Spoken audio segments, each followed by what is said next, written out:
Check, check. 1, 2.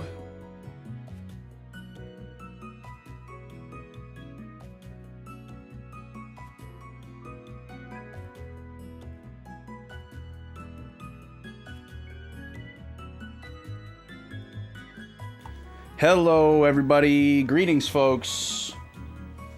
It's Friday. Sorry, I'm a few minutes late here. Couple of handfuls of minutes late here. Just getting everything ready.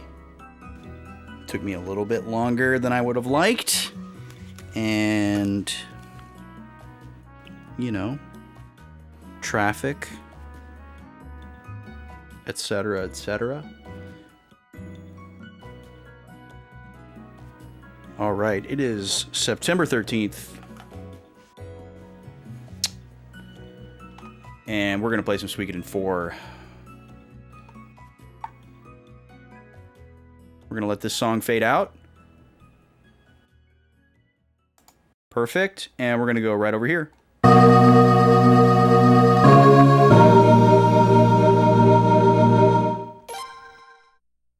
How's it going, everybody? Wrong layout. I do that every time.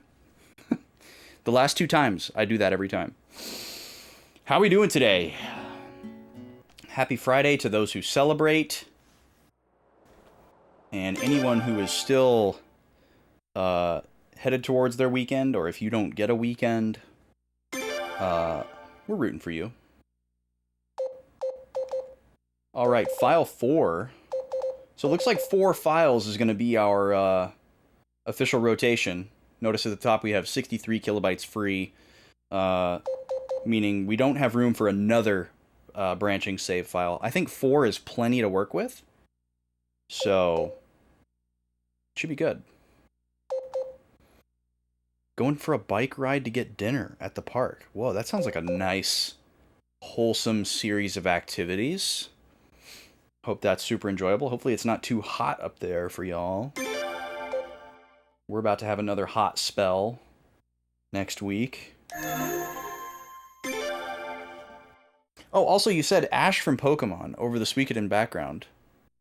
I was confused when you said that. What were you referring to? Were you referring to my character portrait on the starting soon screen?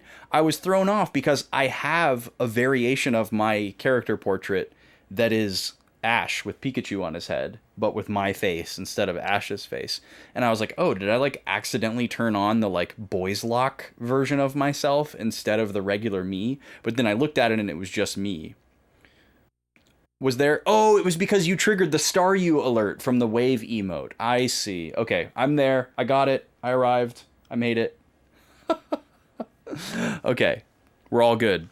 There's no music on this screen. I don't remember this screen. What is this screen? I've literally never been here. I know I've never been here. What? What's going on? We must have saved on the deck of the ship, and then it just, like, defaulted us to this hold below deck. This is very small, by the way. Well, let's have a look at this chest. I can't resist. 10 medicines, 10 steamed buns. Wow. What a haul. Don't worry, I'm not going to forget to do a recap. I just wanted to take a look here. So it's another HP recovery item. I'm assuming it's better than a medicine, but we'll see. Maybe it's exactly the same as a medicine, and one can be made with food ingredients, and the other one is like a, you know, basic consumable. Okay. Let's turn the music back on since there's no music on this screen.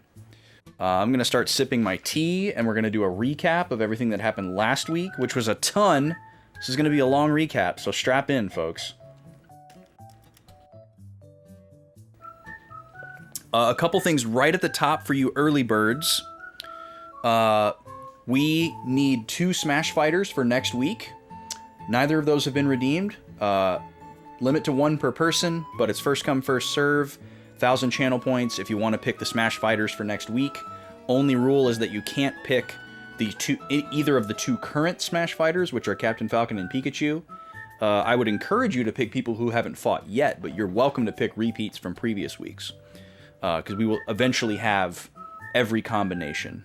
The only way I would veto a repeat is if it creates an identical combination to 2 fighters that we've had already.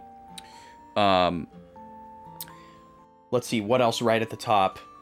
I'm going to wait to talk about schedule changes, because I want as many people as possible to hear that. I'll try to plug that multiple times throughout the night.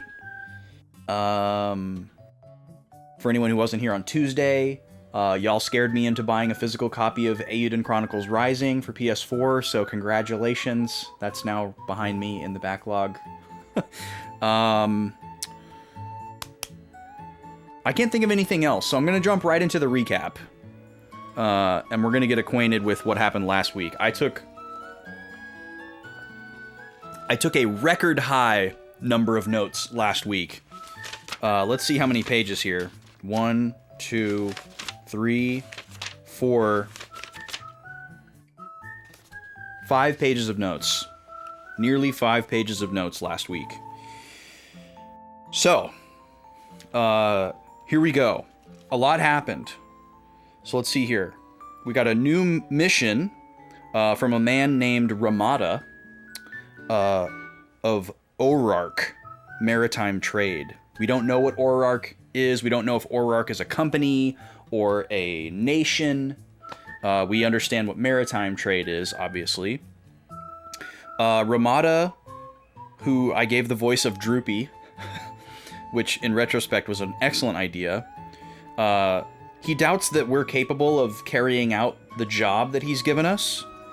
But Katarina is there, and she's kind of like, no. These kids are good. They're our best and brightest. They know what they're doing. And then we're supposed to head to this very far away island called Iluya. That was like completely across the map, which was very surprising. And then we get a little bit of character development for Lord Vingerhut, who is also part of this meeting. And he says that he wants Snow, his son, to be leading the front lines. And we find this really interesting when he says that, because it either means he wants his son to die, or he has a very romanticized view of warfare, and he sees that as a way for his son to achieve glory and legacy. And then also, when he says that, Glenn, the captain of the Knights of Gaian, basically says, no, we're not going to do that, Lord Vingerhut.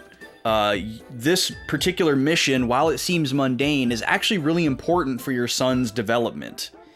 And that was surprising because we didn't know...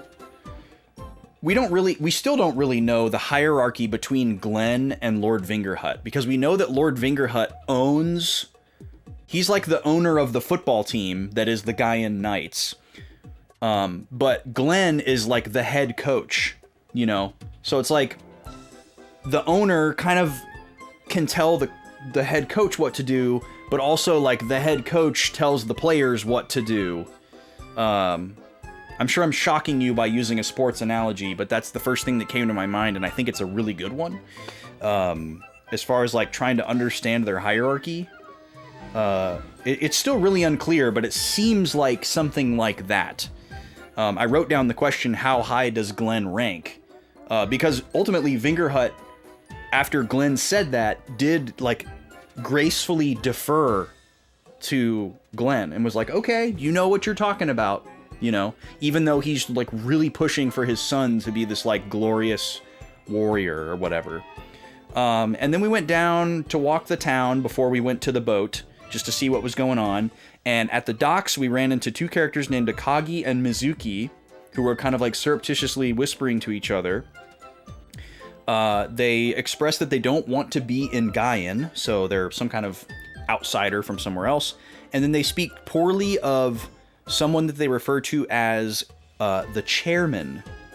But we're not given any inkling as to who that is. It's presumably whoever has hired them to be there. Then we went and played the Beyblade minigame. we made it farther than we ever had before, but we still didn't get very far. I wrote down some notes about that. And then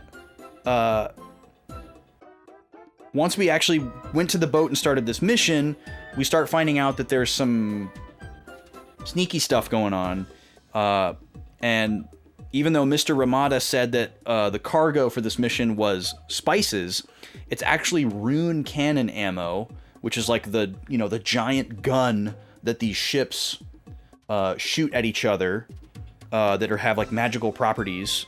And Snow remarks that the rune cannon ammo is way bigger than normal. So it's this like kind of really dangerous, surprising cargo. And obviously the fact that they lied about it is concerning to them.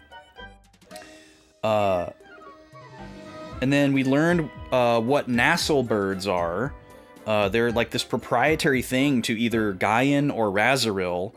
And it seems like it's kind of like a messenger bird, carrier pigeon type of thing. But apparently nobody else has them. And earlier, when we were getting the job from Ramada, Katarina accidentally mentioned them in front of these outsiders, which was Ramada and whoever else was there. And then she got supremely scolded and chastised by Glenn for doing that. And we didn't know why at the time. And then while we're out on the sea, Glenn, back in Razoril, receives a communique that a 6-masted ship, possibly captained by Brando, is in a similar area to where the boys are on their mission on Ramada's boat. And Glenn thinks Ramada's cargo is like spices, so he's like, Brando's not gonna go after them. He's not interested in that. Not knowing that they're actually carrying this rune cannon ammo. And then Vingerhut owns the Marines Academy, so Glenn feels like he can't say no to him forever.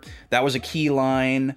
And again, kind of supporting the like team owner versus head coach dynamic that they kind of seem to be in. So Vingerhut owns the Marines Academy, where all of them study and train or whatever. But Glenn is like the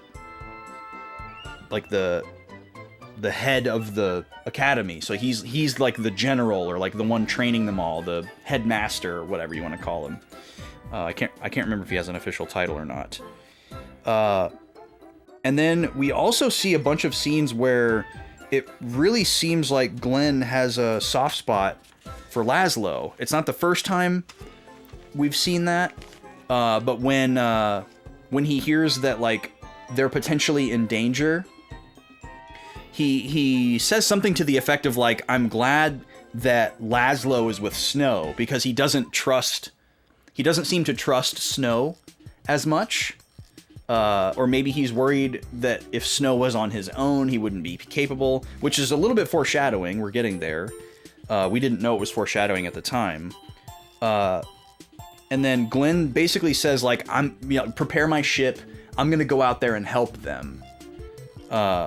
Because I guess he's more concerned than he was when he initially found out. And then we had a ship battle with Brando, because they did attack us. Because presumably they know what we have somehow. They attack us, we win, it was super easy. But then, even though we beat them, Brando and this like assassin companion board the ship, and then we fight them in like a hand-to-hand battle, standard battle. Well, actually, we did a duel with Brando as well, which was pretty fun. We beat him. And then a cutscene triggers after all this. And this is like the huge moment of last week, and really like the huge moment of the game so far. So in the melee and everything that's going on, like us getting boarded and attacked and everything, like in the midst of all that, Snow freaks out and fails as a leader. Like the underling, like Marines, are like asking him, like, Captain, what do we do? They're being like fired upon, and they're trying to determine if he wants them to retreat or fire back or whatever. And he suggests that they retreat, which is apparently the wrong suggestion because they'll just get sunk or whatever. And he like freaks out, and he like snaps. He's super scared. He kind of like fakes or plays up an injury to his arm, and then he takes a lifeboat and leaves the boat all by himself. So Laszlo then, okay, so this is, I'm getting a little ahead of myself. That happened right when we got boarded. So after Snow ran away like a crybaby in his lifeboat, leaving us all behind, we as Laszlo kind of like assume control and take charge of the situation. We win a duel against Brando, and then he seems to be possessed. He appears to be possessed. He appears to be possessed by the Dark Rune, the same one from Suikoden 1 and 2, the Joey rune. It's on his hand. It seems to be causing him some kind of strife. He's struggling against it. Then what happened next? And Glenn is in pursuit, trying to come and help us, and he sees Snow fleeing in the lifeboat, scoops him up out of the water, and he's like completely disgusted with Snow. He's so mad. Glenn seems really concerned for Laszlo. Obviously he's mad that Snow did what he did because he's supposed to be in charge, and everybody has this like really lofty expectation and perception of him. But he seemed especially upset because that also meant that Laszlo was left behind. So when Glenn finally gets to us, that's when we win the duel against Brando. Brando dies, and then as he dies, he passes the Dark Rune to Glenn. And we don't really know if he does this intentionally. Like, as he's dying, he says, like, it's your problem now, kind of a thing. But we don't know if he necessarily meant for it to go to Glenn, or if it just was gonna go to one of us, and the rune just picked Glenn, and Laszlo got lucky, or Brando was trying to send it to Laszlo, and by Glenn showing up at the last second, he got in the way of it. You know, we really don't know as far as that goes, but Glenn gets it, and it causes Glenn great pain. And then we see this, like, we don't know if it's a flashback or a memory or a premonition or whatever. We just cut away and have these flashes against a white background of 3 other characters fainting. And we had a scene just like this in Suikoden 2, where, like, Joey and Roy and Nanami, and I think one other character. I can't remember exactly which characters were involved, but there was this moment where some key core characters kind of like felt each other's presence from a distance, and they like all like collapsed or fainted at the same time. It was a very like Star Wars Force sensitive kind of moment, and it seemed to be related to the rune, just like it was in the previous games. Then we get back to Razoril after all this. We're walking around Razoril talking to everybody again. We got a little bit of new dialogue, and we're getting the impression that everybody in town is kind of afraid of this impending pirate attack, which seemed very unfounded and alarmist at the time, because we whooped those pirates' butts with just one boat. Basically, you know, just a bunch of kids fresh out of boat college, kicked their butts and, you know, ran them off. And this pirate Brando was supposed to be like the most fearsome pirate of all, and we killed him. So as we're walking around the town and people are talking about that, it kind of just seemed like, oh, you know, they heard the word pirate and they got scared. You know, this is a very insular community or whatever. They're just being alarmist. We went and played some more Beyblade. We won a window set, which is very exciting. We'll check that out whenever we probably get a castle or whatever it is.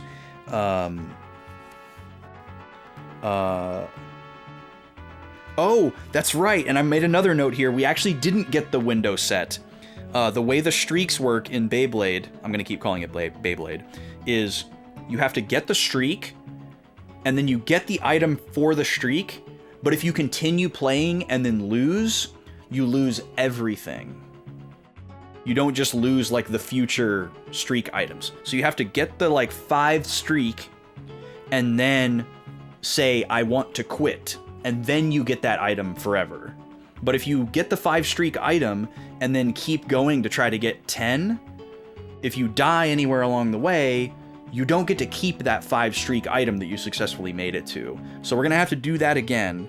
What we don't know is if you were able to make it to 10 and get the 10 streak item and then quit, would you have the 5 and the 10? I would hope so, for like a, you know, speedrunner power player's sake, so that you could just go all the way to the top and then walk away with every single one of the items. Because otherwise you'd have to play the game an absurd amount of times. You'd have to do 5, quit, and then do another 5, and then to 10, and then quit. You know, and then 15, and then quit, and then 20, and then quit. Instead of just doing 20 and getting everything. I'm not super concerned about it, because I have no plans to get everything. But knowing that it's a window set is kind of cool. I would like to see what they look like. The windows in this game are very plain, so who knows. Next page. The townspeople end up being right, and pirates do attack Razoril. We have to kind of like scramble the jets to get like a retaliatory force going. Glenn makes it really, really clear that we can't let the pirates land. So we have to like kind of go out into the harbor and try to fight them while they're out in the harbor, or things will get really bad. We meet Dario and Naleo, who are a pirate team. Dario is introduced to us as a disciple of Kika. We have no idea who that is. And then Naleo is the child of Dario. It wasn't clear what gender Naleo was, so I just wrote child. There were mixed signals. Hopefully we'll find out more about them. And then Snow shows up, and he's trying to kind of like save face and like restore his reputation in the eyes of Glenn. So he tries to like pursue the pirates as they're retreating, because we go out there and we fight them and we kick their butts because they suck.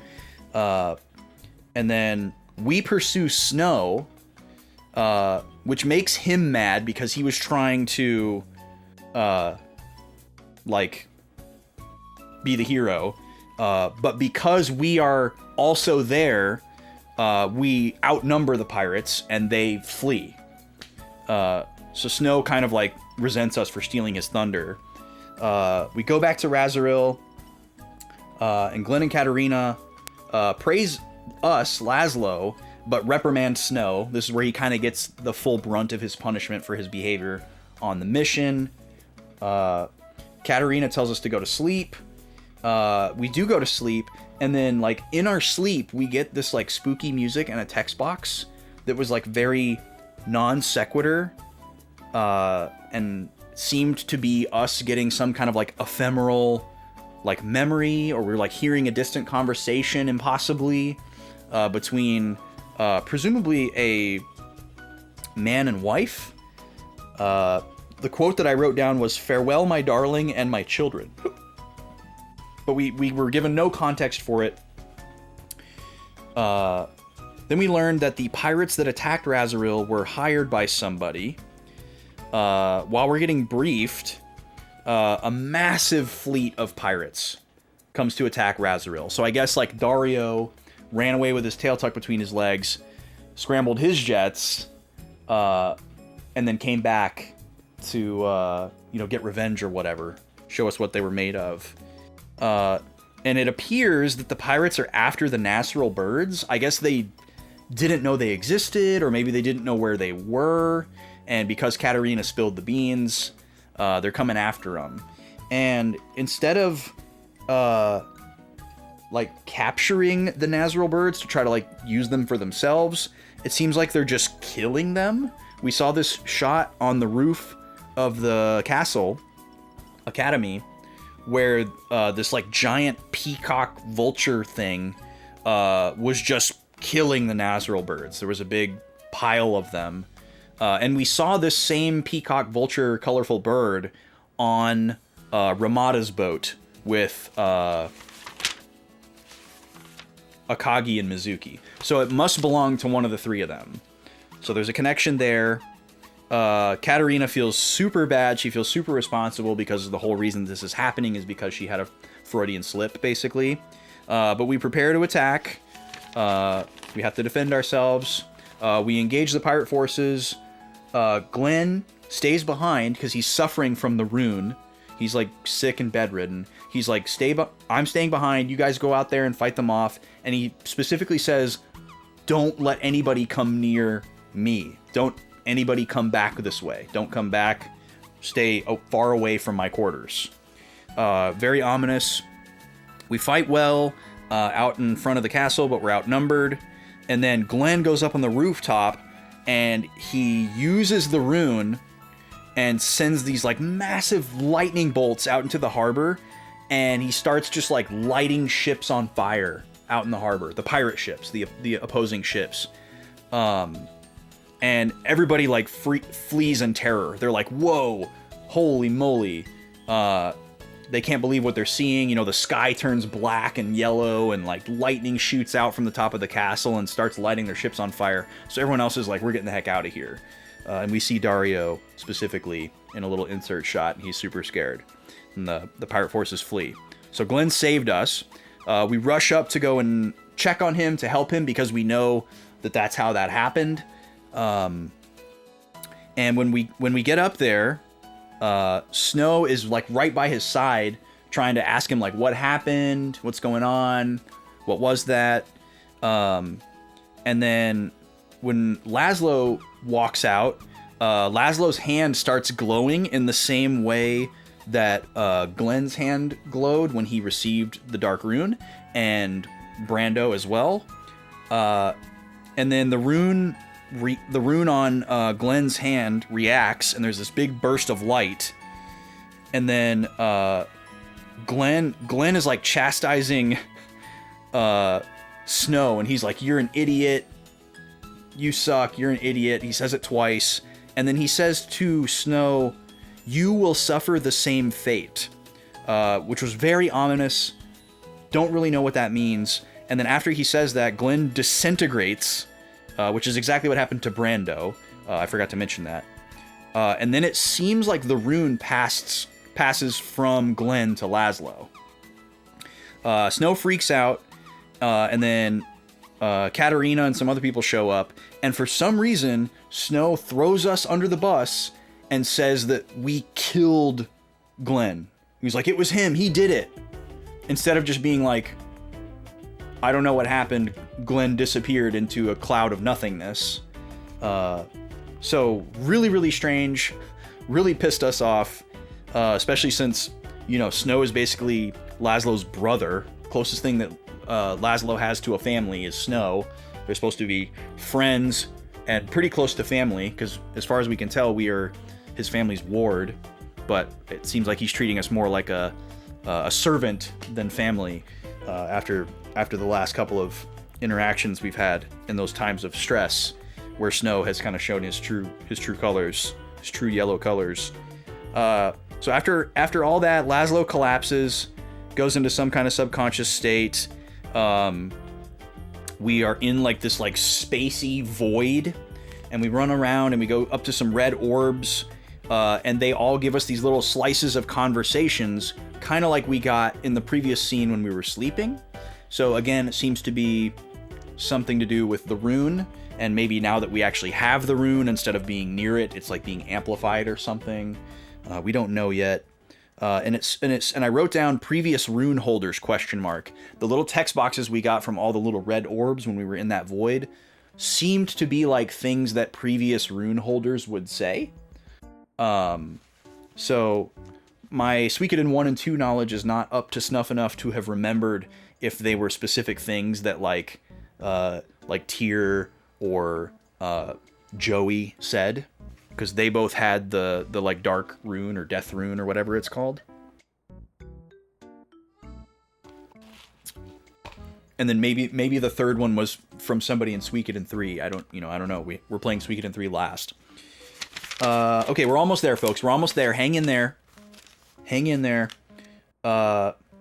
So after we wake up, Katarina, who is presumably now like in command of the Marines because Glenn is dead and she was the second in command, she believes Snow for some reason, and she seems to be also slightly, at least slightly, maybe more, influenced by Lord Vingerhut, who also obviously sides with his son.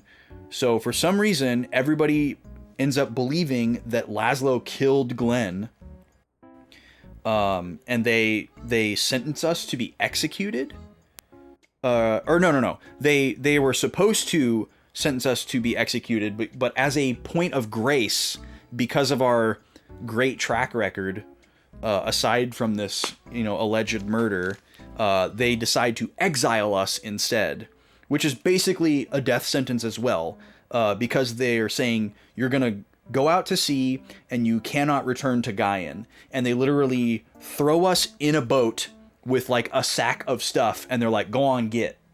And we have nowhere to go, no supplies basically. So we're basically, sentenced to die out of their sight instead of them having to kill us themselves. But then we find out after being shipped out to sea, that our girlies Jewel and Paula have stowed away. They're so trusting of us and thought we were so cool that they were willing to be exiled from their home forever, just to go and be with us and help us out and possibly die with us. It was an extremely irresponsible thing for them to do, but nonetheless we were glad to see them. And then also Chiapu stowed away on the ship, who was the cat guy, who was the possibly servant that worked in the item shop. I don't know if they're actually a servant or just like an attendant or assistant or whatever, but the owner was very like derisive to Chiapu. And Chiapu says that he just commonly likes to stow away on ships because he likes adventures or whatever. Oh, and I wrote this out of order, but before we left, we had a conversation with our other buddies, Tal and Kenneth, who are the two guys that fought alongside us. And they were like, hey, like, we care about you. We believe in you. We know that you can like make it out there. We know you can't come back and we may never see you again, but like, just know that like, we care about you, I guess. Like, maybe they had something to do with like advocating for us to not get executed and get exiled instead. Maybe that was the best they could do for us as friends. We don't really know exactly how much they interceded on our behalf, but they definitely don't seem to think that we killed Glenn or that we were capable of that. Whereas Katarina, unfortunately, does not seem to be on board with that. She seems pretty convinced that we killed Glenn. We never got a full confirmation, but it really seemed like Katarina had potentially romantic feelings for Glenn. Like, she really, really admired him. Maybe it was more of like a father-daughter type of relationship. Not really sure, but she really, really cared about him. She's really mad that he's gone. And because the blame is being placed on Laszlo, that's where she's directing her negative feelings and her ire. And that is the last thing that happened last week. So here we are, we're in this boat. This is the boat that we're exiled in. We're here with our our two friends and our new cat friend. I'll say. We're not really friends with Chiapu yet, but hopefully we will become friends with him. And now we are ready to start playing this video game. Alex, how are you doing, dude? Nice to see you. It's been a while. Hope you've been well. Hope things are going along nicely. Hope you've been having a good time. Playing any good games lately or anything?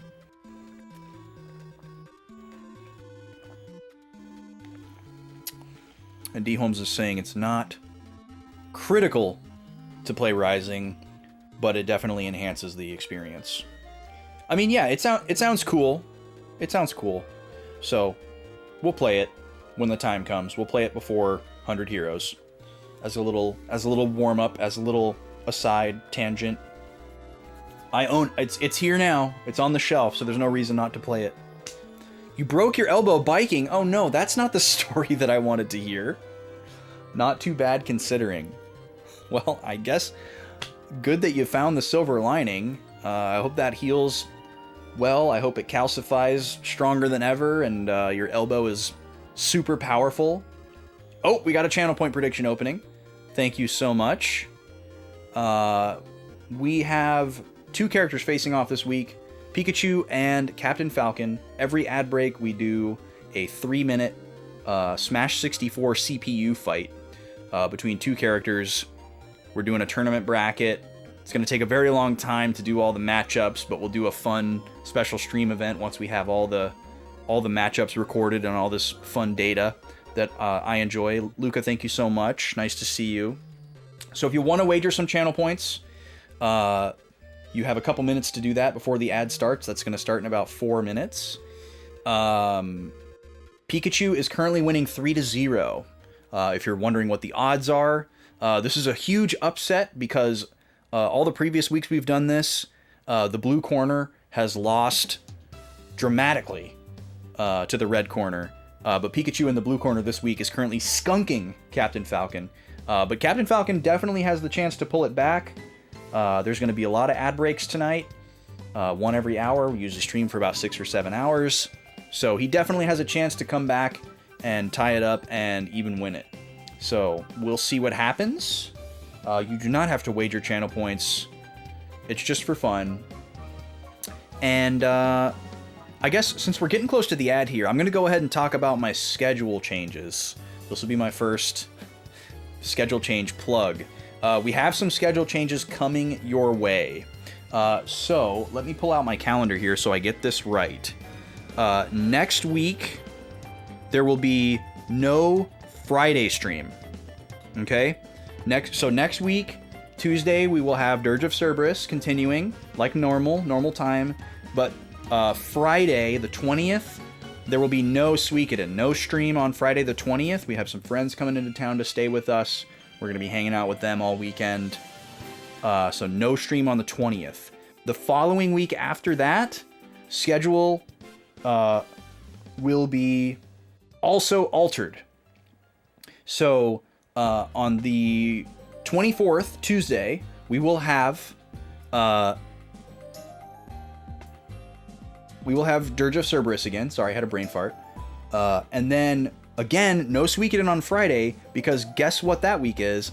It's Zelda week. So the night of the 25th, super late, at like 11 p.m., I'm going to start streaming the new Legend of Zelda Echoes of Wisdom at its midnight release. And I will be playing that however late I want to go into the night.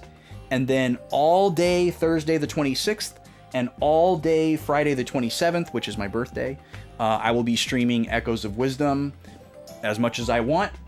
I might stream it on Saturday the 28th and Sunday the 29th as well, if I'm feeling like it, if I'm feeling up to it, or if I want to just take a break and do other stuff.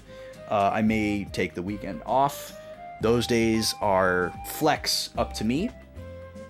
And then, the following week, October 1st, Tuesday, you will once again get Dirge of Cerberus, but then October 4th, Friday, no Suikoden. So Suikoden is taking a little bit of a break after this week.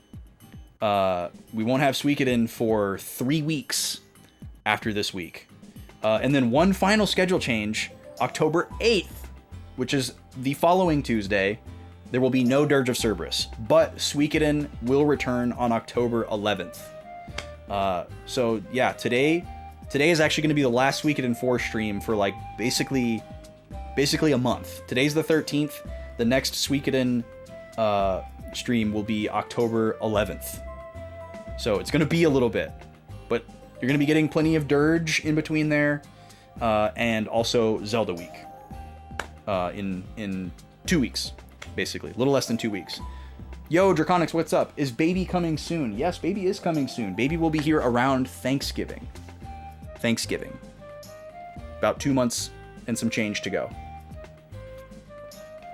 All right, we're about to start the ad here. So I'm going to switch over, get this set up. Good luck to anybody with channel points on the line.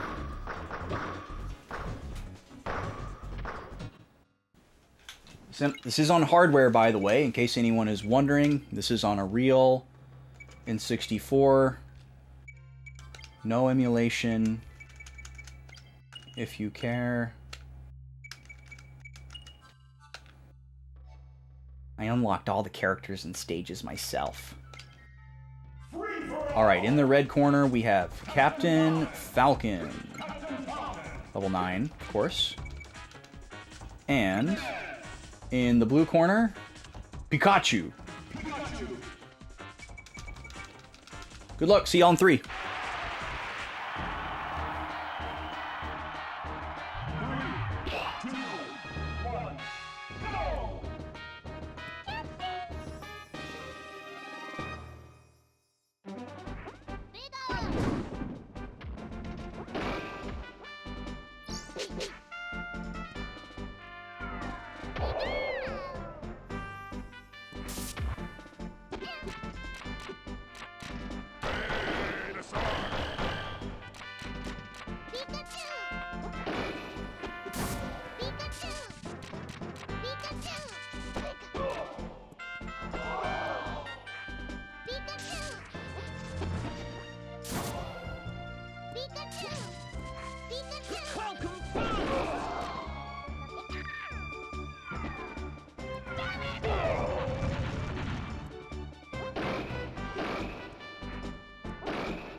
The Cap hung on. He's on the board. He's going to make it interesting. He's going to try and make it interesting anyways. All right, let's get our scorecards updated here. 1 for C-Falk. And then down in the bottom left of your screen, we've got the global standings.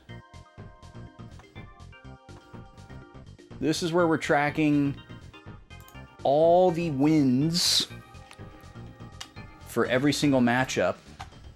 Again, we're going to do this until every permutation has happened. We've done the math, and it's going to take about 60 weeks to do this. There's about 60 different combinations. We did some napkin math a couple weeks ago, somewhere in there. So congratulations to anybody who made out big on the underdog. And if anybody was caught behind the ad, welcome back. You didn't miss any Suikoden gameplay. We actually still haven't even started yet. Let's come right back over here. All right.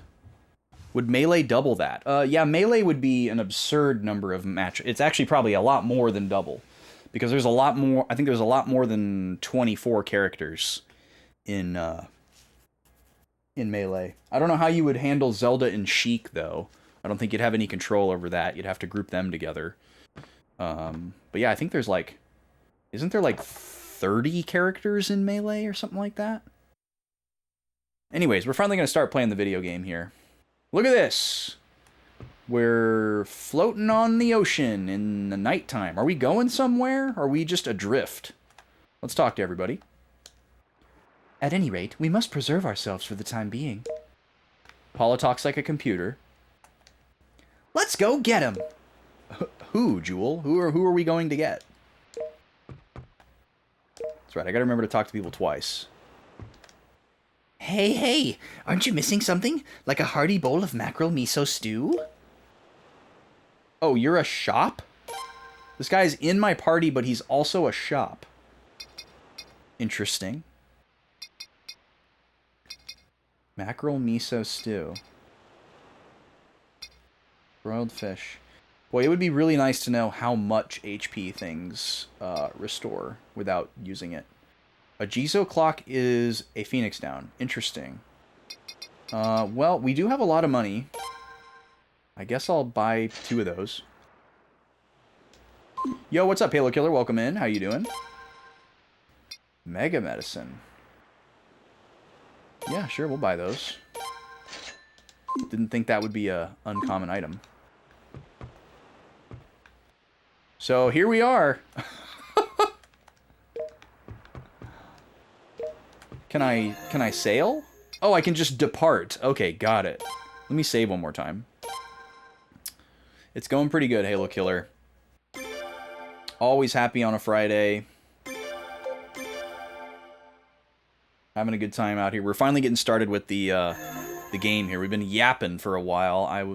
Had a very long recap because we took so many notes last week. So we had a lot to go over, and then it was time for an ad break and a smash fight. So, alright, let's set sail here. Draconics picks Jigglypuff. Alright, that's one fighter for next week. If anybody else wants to pick the challenger opponent, feel free. So these next couple weeks, the matchups are going to be a little bit skewed. Because there's going to be no Friday streams. But it just is what it is. So we've got Jigglypuff in the red corner. And the blue corner is currently unfilled. Is Kirby an option? Because that would probably be pretty annoying. Yeah, Kirby is an option. Kirby is a character in the game, so at some point he's gotta join the fray and fight every single other character that exists. So yeah, it'll happen. All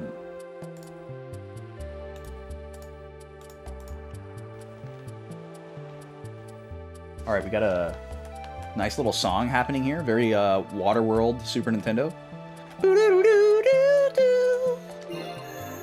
That's the menu. I have no map. I have no map? Really?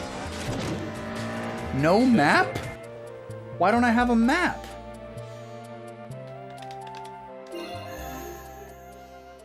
Okay.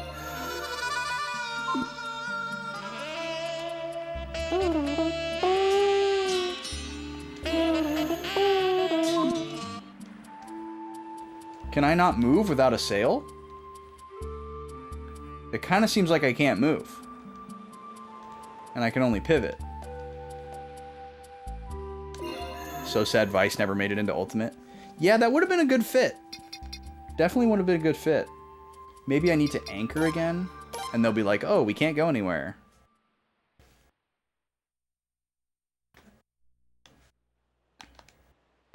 Same thing. Same thing. Same thing. I like how one of our crates is broken. I guess go below decks again here?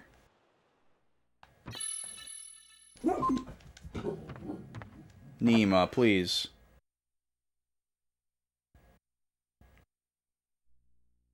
Oh, I just realized the game volume is like cranked up.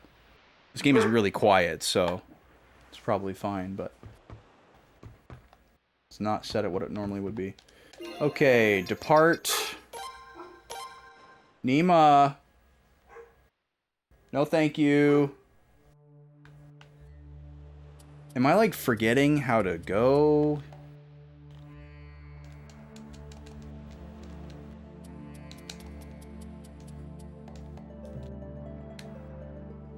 None of my buttons do anything. I can change the camera. I can pivot.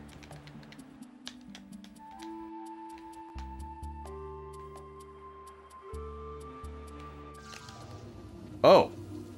Pivoting allows me to enter battles. Okay. Look at these hideous things. What are they called? A fly lizard? It looks like a possum. The body looks like a possum. Ooh, double attack. We have our 2 swords now. Very cool. We are so much stronger than our friends. Oh, Chiapoo's pretty strong. Space Marine 2, nice. There's some Warhammer people in Jackie's Discord. Oh, you know what? I think we are actually going somewhere. I guess we're just drifting. So maybe we just have to do this for a while. It must be because we don't have a sail.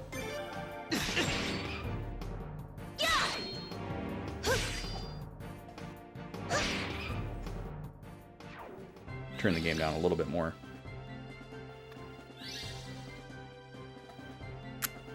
Oh yeah, you mentioned the Marvel vs. Capcom collection, Draconics. You've been playing that a bit? Yeah, I know people are super excited about that. People popped off when they announced that collection. No, there's not a button to paddle. Okay, here we go. We got something. I can see a light over there. A light? I certainly hope that they are not pirates. Yeah, if we had to do a ship battle in this boat, I have a feeling we wouldn't do quite as well. Maybe we can score some friendlies. A small suspicious vessel has been spotted on the port side. A small vessel. Could it be an enemy scout? Actually, it doesn't appear to be a scout. It seems to be adrift. Shall we go ahead and secure it? Let's watch it for a while, but make sure everyone's prepared. We may need to defend ourselves. Yes, sir.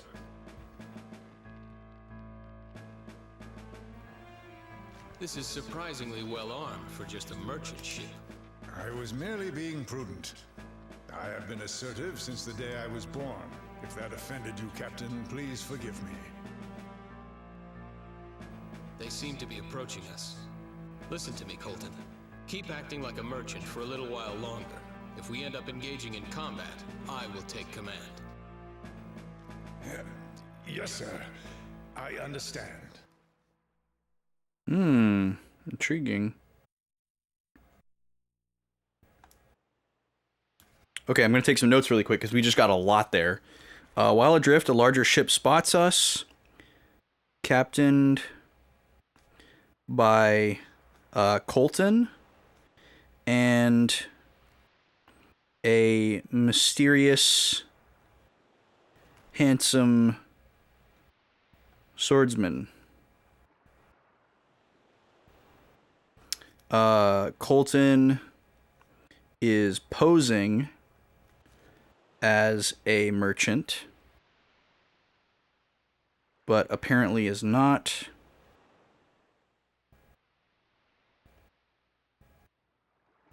Swordsman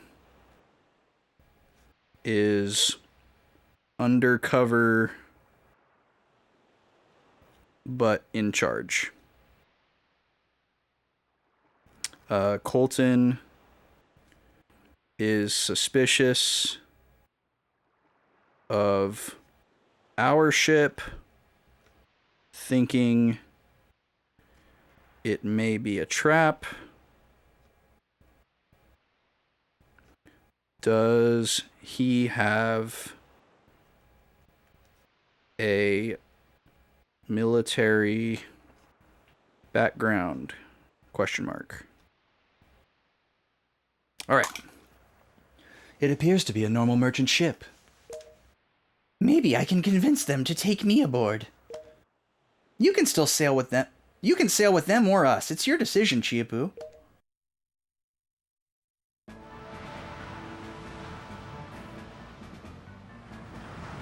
This music.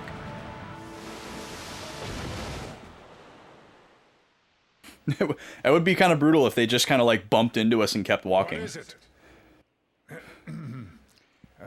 What, may I ask, are you doing out here in the middle of the ocean at this hour? What is it? What a strange thing to say. Where's the ship headed? That's what Chiapu sounds like? Whoa! Okay. Chiapu's been sucking on the helium tank. Was not ready for that voice. Is there a harbor nearby? Could you share some of your food with us? Oh, but before we get to that, can we get a chart?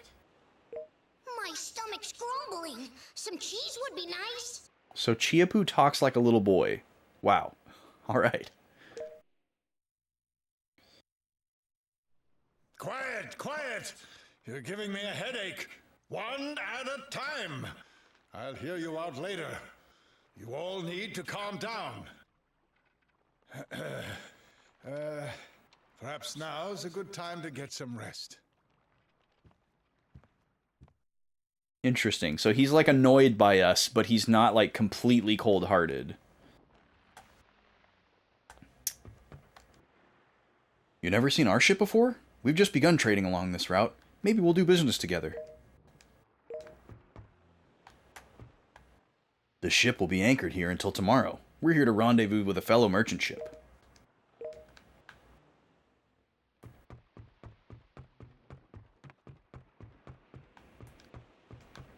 This is a nice little covered area back here with a bench. Very modern. Alright, let's talk to handsome dude.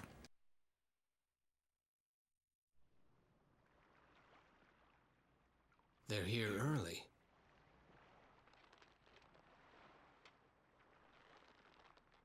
Just standing behind him. I'm sure that you're all tired. Go ahead and get some rest.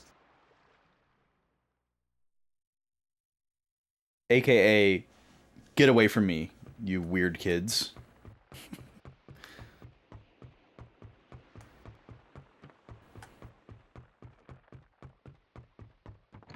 So if they're not really merchants, if we're meeting another merchant, they're probably not merchants either.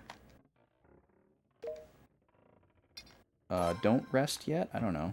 Is there anything I can look? Ooh, treasure map. Nice. It pays to press X. Wow, this is a nice little room. Look at this cool little like built-in cabinet with all this stuff. He's got a plant in there. 2 plants. This is a cool little room. Alright, we'll do a save here. I don't see any reason why we'd want to split the save here. Well then, we'll be getting off to go outside. So please make yourselves at home and get some rest soon. Wait, we'll be getting off to go outside? Make yourselves at home and get some rest soon. What is he? What? What does that mean? We'll be getting off to go outside. Is that a typo?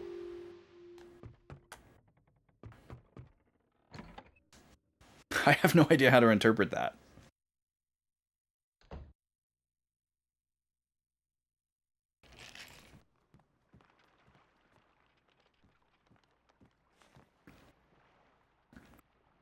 What happened? You arrived ahead of schedule. Alright, so Laszlo's smart enough to know Sir, there was a disturbance at a nearby island and we came to report it. that a merchant-like Where? man. Is it in enemy territory? Yes, sir.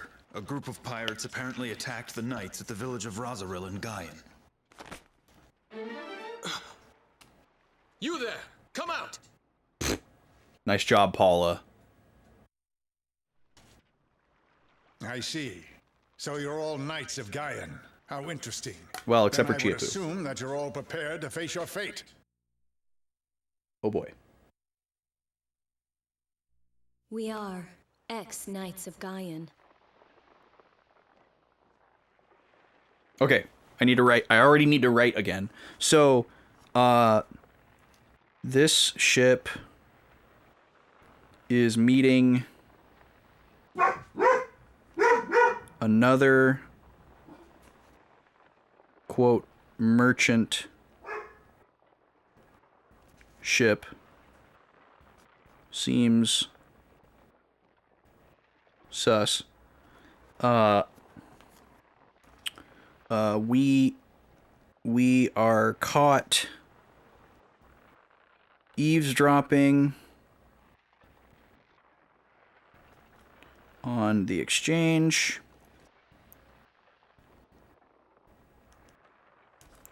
And we reveal ourselves.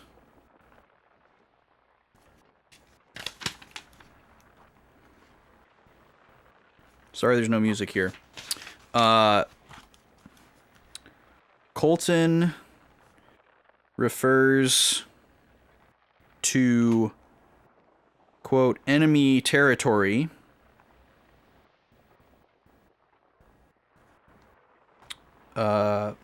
as he receives report from the quote-unquote merchant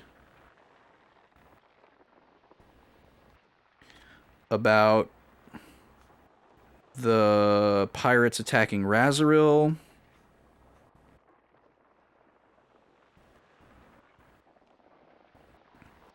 The way he talks to us after hearing we are Knights of Gaian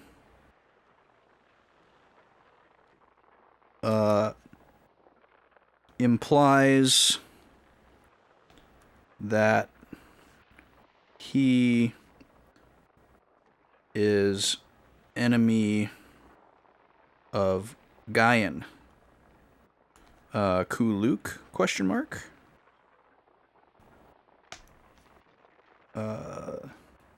Okay, continuing on. We can never go back. I'm no knight. Yeah, you're a cat. I have heard enough. I'll make sure that your clamoring stops. By your leave, Captain. I suppose it can't be helped. It's an RPG.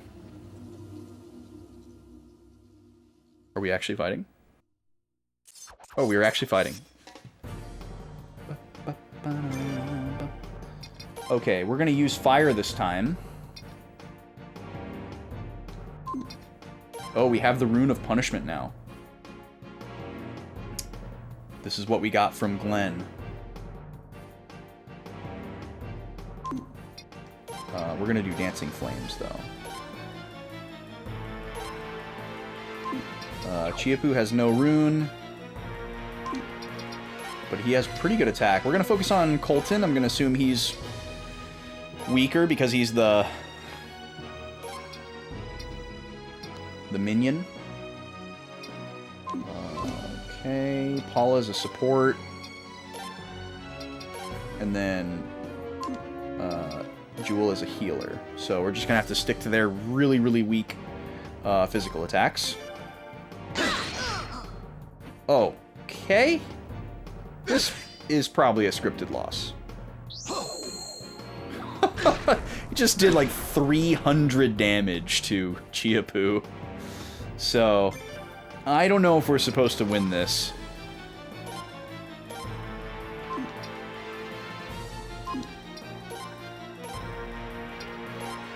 We're gonna go all out here, though.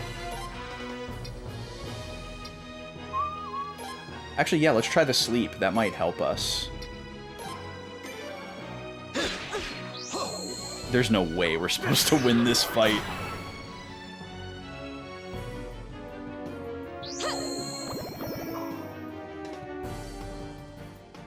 Yeah, they can't be put to sleep.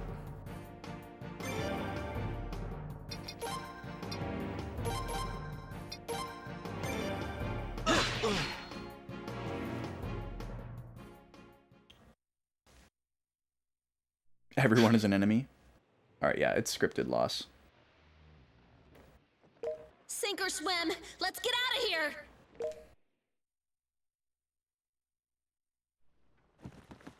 You're not getting away! It doesn't matter. Let them go. Besides, we shouldn't waste our time with these amateurs. But, Sir Troy... Oh, it's Troy! Ultimately, they're just weaklings who cannot show their faces in their homeland. Forget about them. The sea will decide their fate. Understood. The captain certainly is spineless.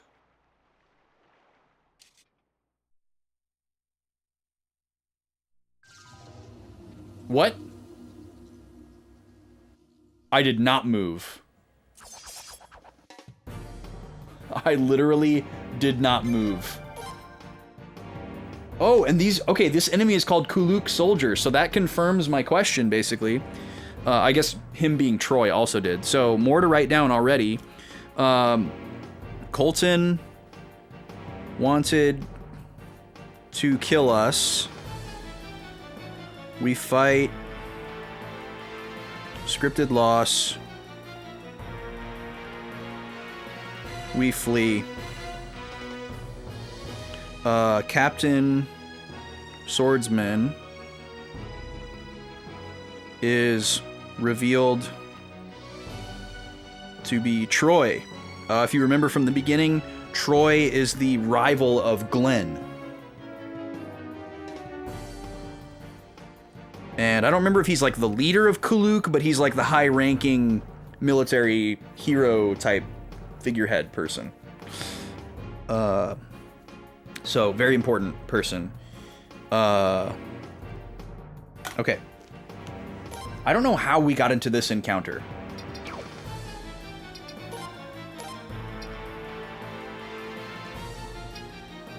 Wait. Oh, we got all of our, Well, look at this description. Rune governing atonement and forgiveness. That is a heavy description. Holy cow. I'm going to assume these guys are weak, and I'm going to save this MP.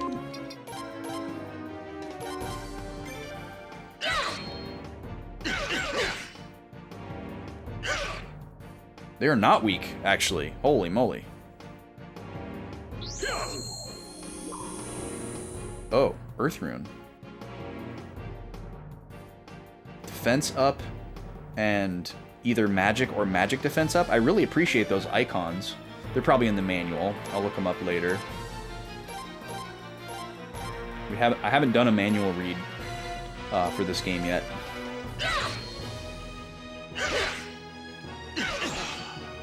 All right, there we go. So they're pretty decent actually, but they're not a threat. We really need Paula and Jewel to level up.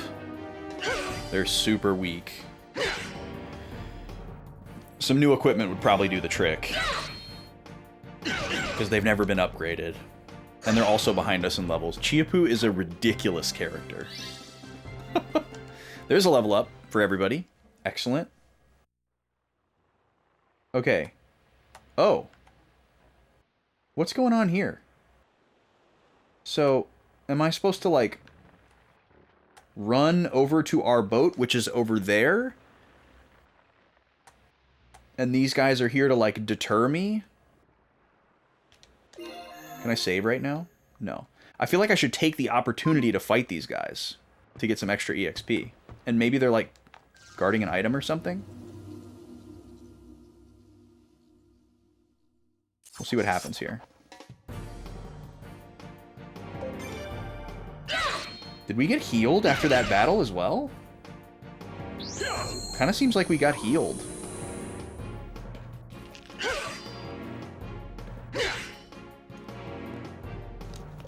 Because I didn't heal any of our characters.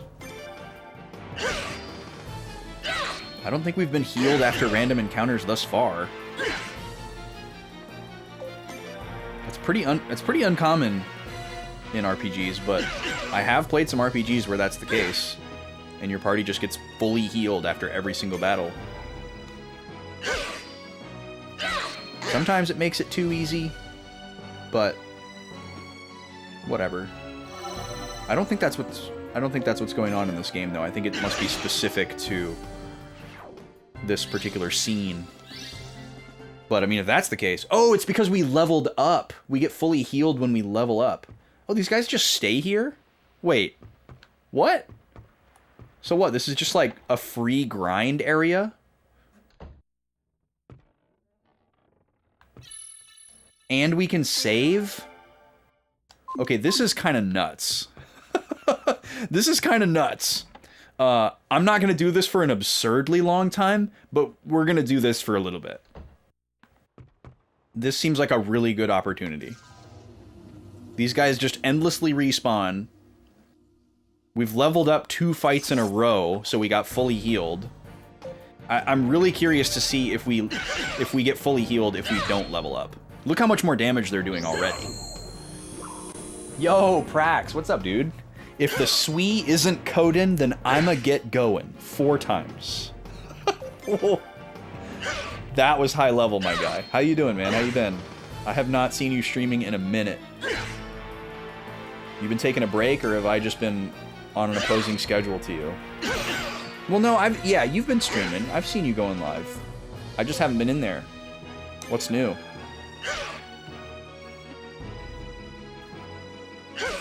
You've been popping around. Chained Echoes fully healed after every fight. Interesting, Halo Killer.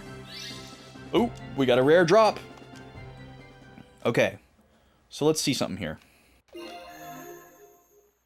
Okay, so we're not getting fully healed after every fight. Just when we level up. Started collecting PS3 games despite not owning a PS3, and it's kind of exciting. That is kind of exciting. PS3 is a fun system to collect for. Prices are good right now. It's not quite at, like, Xbox 360 levels, but it's probably the lowest it's ever going to be. And there's so many games locked to the PS3. So that can make it satisfying to collect for as well. Stuff that's just never been ported, that's really good. Gotta get your 99 Nights, and your Metal Gear Solid 4, and your Final Fantasy 13, all that kind of stuff. Tales of Grace's F, although that's getting remastered now, which is exciting. Nice, we got levels up, so we just got healed. Getting fully healed on a level up is a really interesting grinding strategy. Finding deals on games is easier than finding the right console. Do you have one in mind, Prax?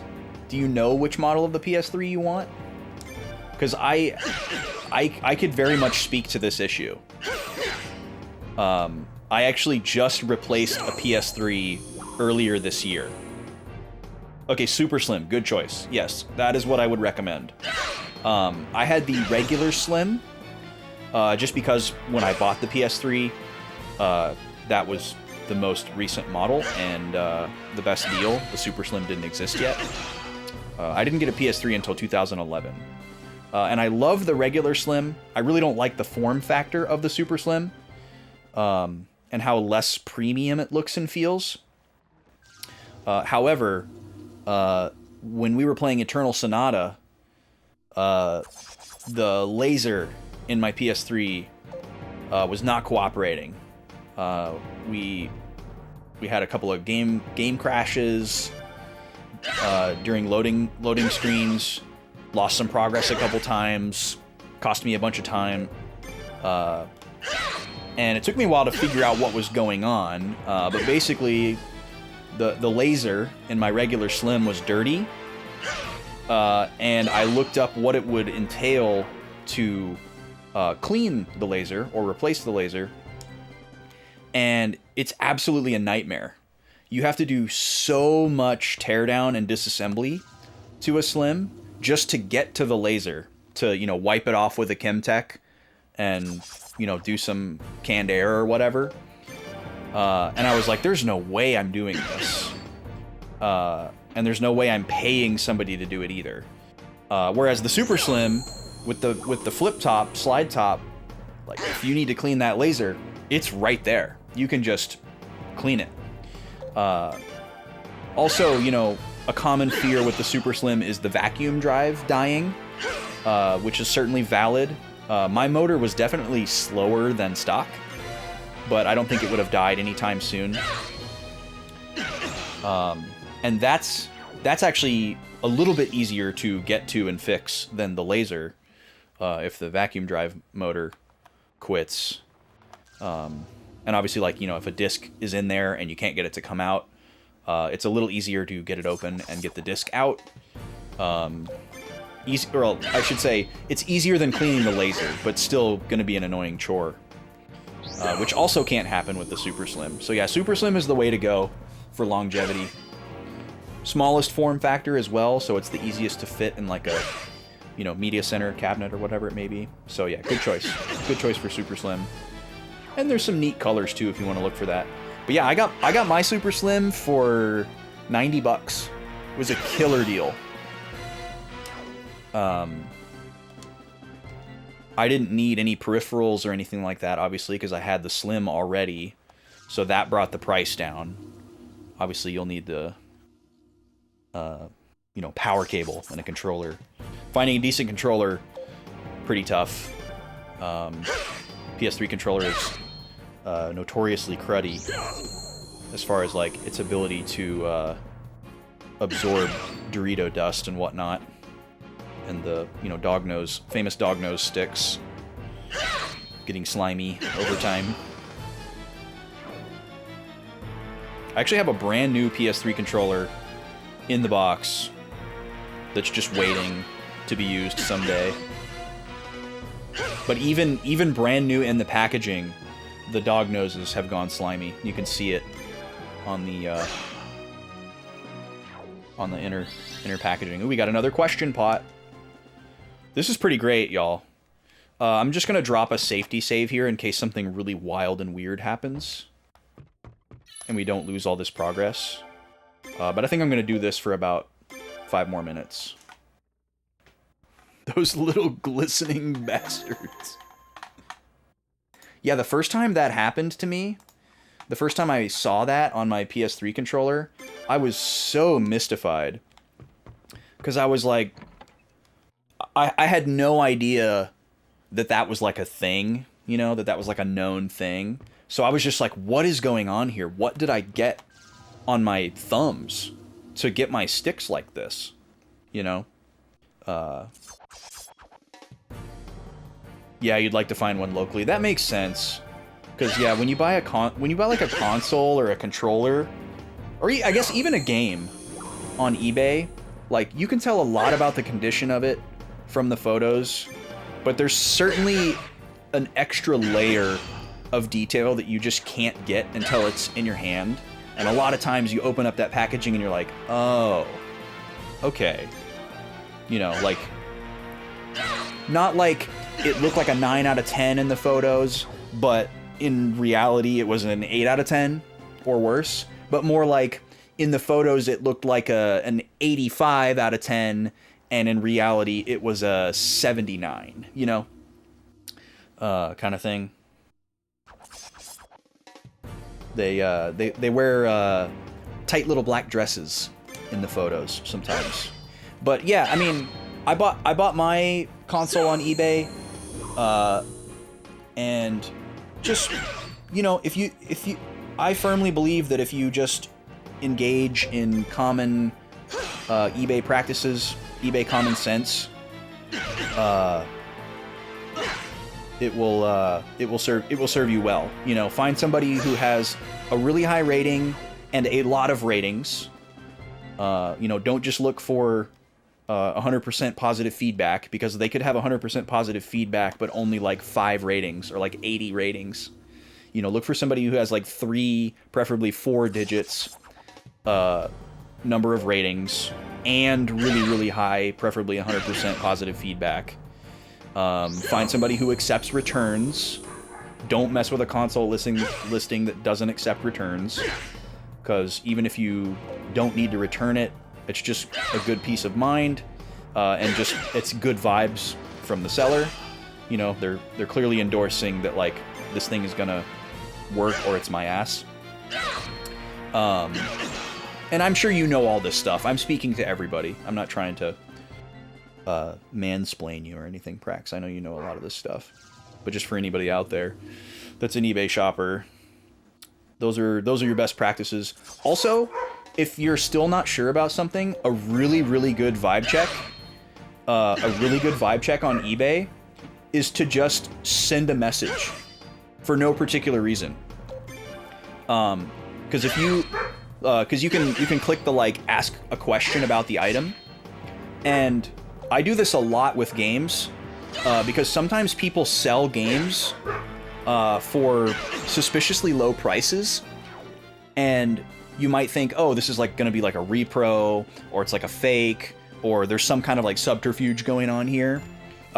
If you go and look at the seller's page, you'll notice that they normally sell like sneakers and sports memorabilia, and there's just a random video game, you know, and they're not a video game seller. And that kind of partially explains, oh, that's why they're selling this video game for a little bit cheaper than it normally goes for. And what you can do is, even if the pictures are good of the item, even if you can tell a lot about the condition of the item, just reach out to them and say, hey, would you be willing to share additional photos, or ask for a specific photo? Like if the PS3 listing doesn't show the serial number clearly, and it's like blurry or far away or something, ask for a picture of the serial number. Or say, hey, can you show a picture inside the disc tray? You know, find something that's not pictured and ask them for a picture of it. If they're quickly responsive and nice, that's a vibe check. You know, that's like another peg removed from the, you know, pachinko game. That, okay, this person's probably a nice person, they're probably a legit seller, they're not trying to scam me or anything like that. So I'll do that a lot, where I can clearly tell the condition of the item, but I want to just get a vibe check from the seller, so I find a reason to send them a message. And asking for more photos is like the most common reason to reach out. So you find a thing to ask for a photo of. Like, hey, could you show a photo of closer up of the, you know, the disc surface? I do that a lot with disc games, because it's really hard to photograph. So you might ask for like an additional photo. So yeah, those are my tips and tricks for a successful eBay time. A lot of people poo-poo eBay because they think it's full of scammers, and there are scammers on eBay, absolutely 100%, but they're pretty easy to spot. You know, they're gonna not accept returns. They're gonna have a low number of ratings. They're gonna not have a storefront page. You know, like if you're buying a video game that looks sus, but you go to the seller's page and they have like a storefront with like 100 listings of a bunch of video games, the odds of that person being a scammer is incredibly low. Especially if they have like thousands of ratings with 100% feedback. And if somebody has the little thing that says that they're a top-rated seller, like that is like the like Nintendo seal of authenticity, because even though it doesn't seem like a lot to you as the customer to see that like top-rated seller thing, it's just like a small little text blurb.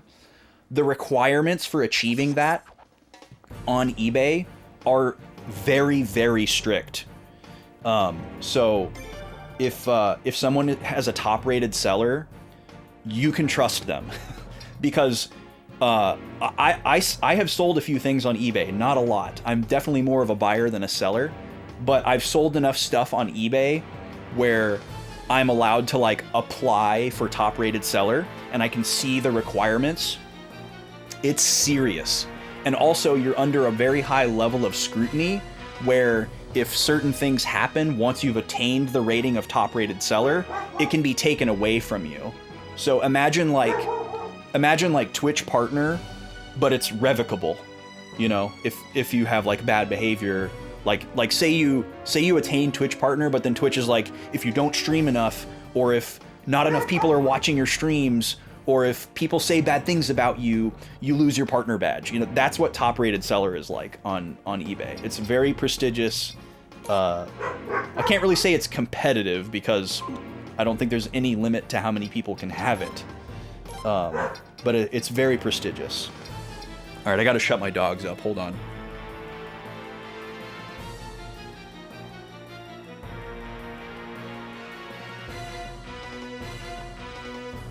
All right. I do need to heal my party members here because they're almost dead.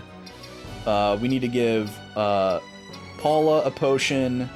Well, actually, I should have Laszlo attack and have them potion themselves because he's really strong. Chiapu is also really strong. Okay, Paula, you can potion yourself. And then Jewel...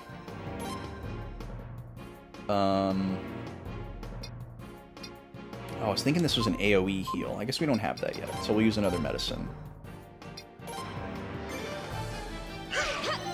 So I'm going to strategically try to get another level up here so that we get fully healed, and then I'll head out with full health. So next level up, I'll be done. You've had that on every game you've bought so far? Yeah, that's good, Prex. Yeah. Yeah, a lot of people that shop on eBay, like, they might look for that, but I think most people don't really understand what that means and what all goes into it. It's pretty serious. So yeah, you can trust a top-rated seller.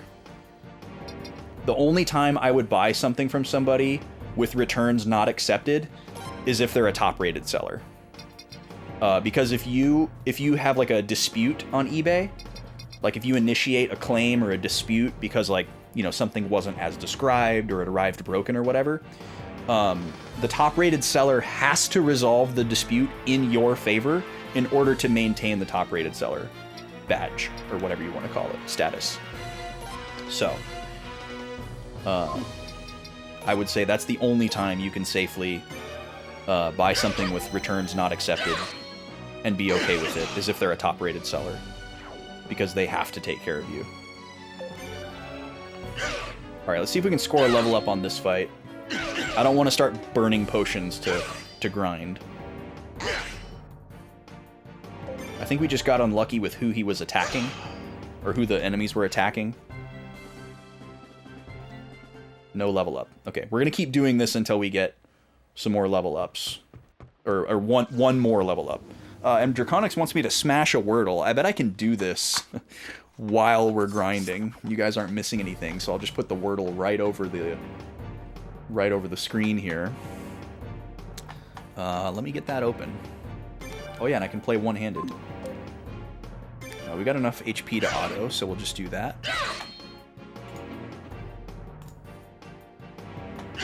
I need to turn the game down just a little bit in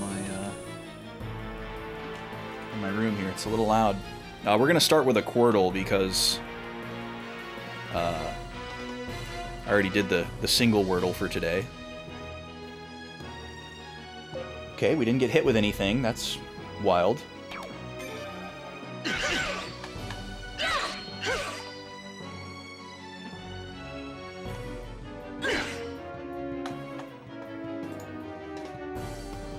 Okay, I don't have a quick way to turn this source on, so I'm gonna have to go find it.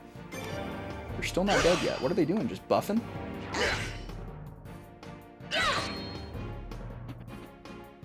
Let's see here. I should rework the old scene that I used for Wordle. I just never think about it. Okay, Laszlo leveled up, but nobody else. I'm hoping the other three will all... Oh, I can go into first person? Hello? I did not know that we could do this. This is awesome. Wow. Okay, we're gonna do this every time we go into an interior. Wait, what just happened? I pressed X, even though I wasn't facing him, but I guess I was still facing him in third person? I don't know how that works. That was interesting. You played this when it came out and you enjoyed it despite it not being well-liked? Yeah, honestly, I have no earthly idea what people are on about so far. This is, like, far and away one of the most, like, interesting and strong starting RPGs that I've ever played. I'm like all in on this game so far. It's definitely like way too early to make a bunch of like sweeping generalizations, but like this is pulling me in a way. Wow, we can actually like move around in third person too, or in first person, like tank controls. That's wild. This is pulling me in a way that Suikoden 1 and 2 are not, or did not. Okay, let me get this Wordle on the screen here.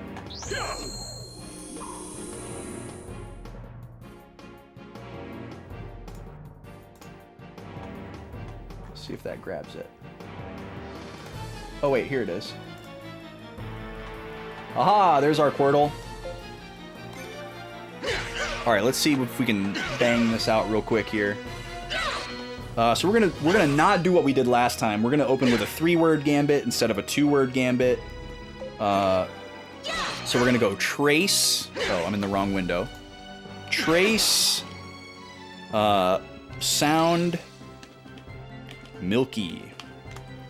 That eliminates a ton of different letters. 15 to be exact. Perfect! We got the level up on Chiapu and Paula. Jewel's a little bit down, but that's perfect. So we're gonna go save. I'm gonna back away from this guy. I feel like I'm playing Eternal Ring when I'm in this tank control mode. That's the word I'm looking for. At least Austin is hooked. What does that mean, Draconics? Does that mean you're bored out of your mind watching this? Alright, so let's see what we got here. Let me turn the music on for a second, because we got no music. There's a lot of silent screens in this game. Let's see, we've got all 5 letters for top left. We've got 4 top right, 3 bottom left, and 4 top right. This is a great start. So we'll start with top left, since we have every letter here. We got 2 greens. Let's see here. So this is probably,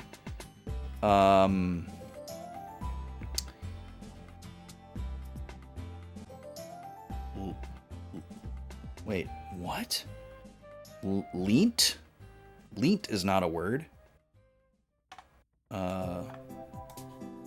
Leant?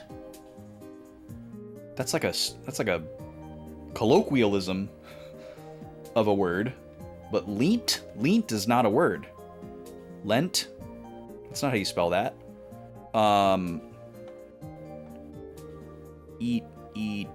Etan. Why am I stumped by this? The first letter has to be L or E.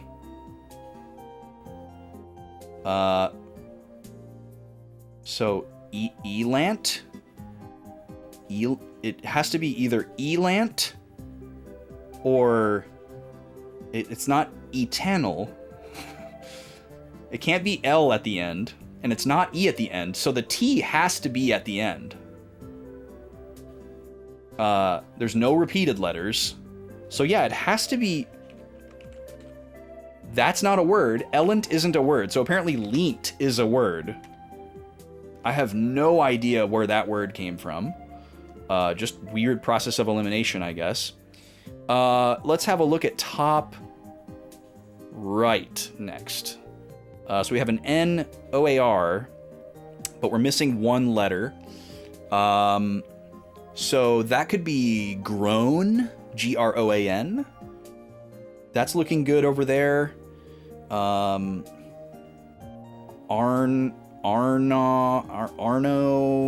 I don't think we're looking. I think we're looking at groan. That seems pretty strong. Let's see here. Let's see. Bottom right is probably A-I-T. It could be plate, P-L-A-I-T. Another really strange, weird word, but at least that one I'm familiar with. I don't think it's L-T, A-L-T, because I-A-L-T doesn't work, and then I at the beginning doesn't work either. Oh, thank you, Luca. Yeah, you can go ahead and run the prediction, and then I'll just manually run the ad when I finish this if you want. Thank you for that. Let's see. I think... Oh, actually... Oh, no, there's no N. There's no N. Let's see.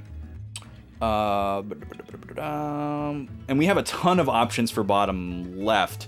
Bottom left could be hilly, it could be Billy, Gilly, Willy. It's probably I-L-L-Y.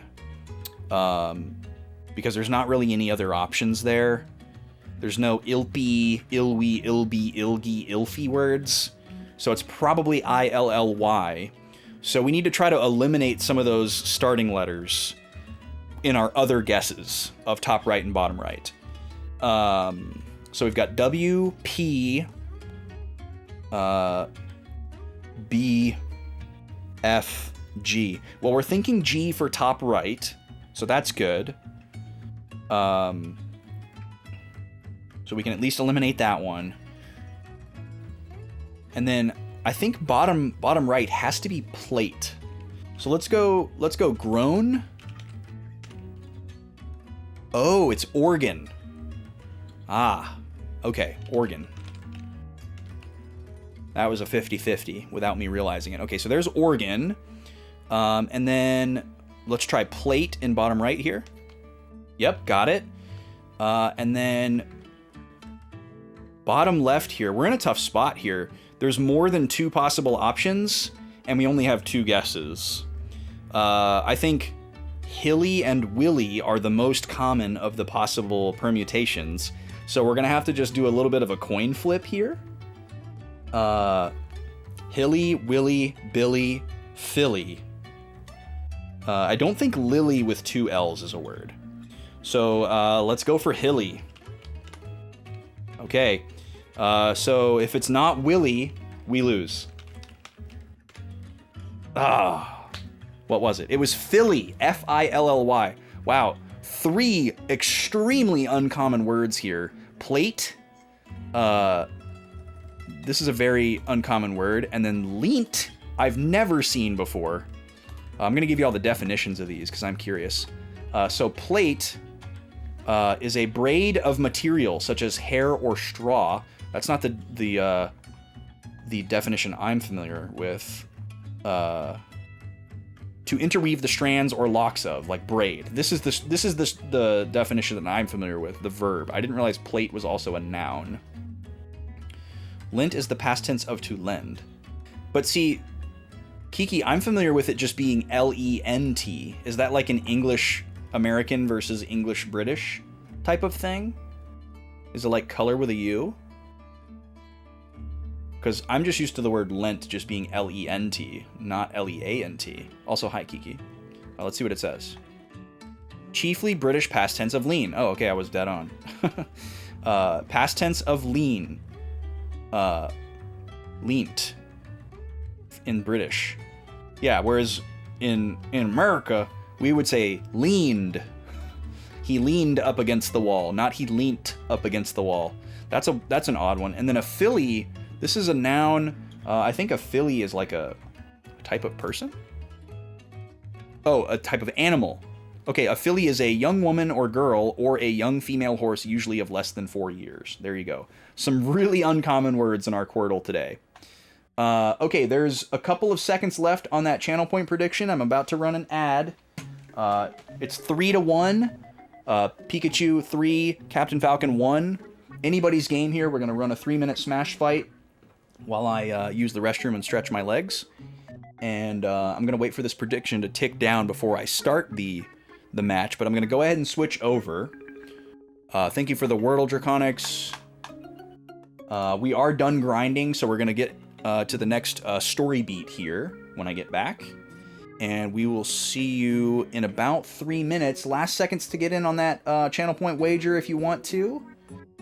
We got a couple people in there, a couple of takers. Couple of seconds left to go. We'll go ahead and switch over here. Let me pause this music. And the ad is starting. Couple more seconds to predict. Free for all! 3, 2, 1, and it's closed. All right, see you in 3 minutes. Here we go.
3, 2, 1, go!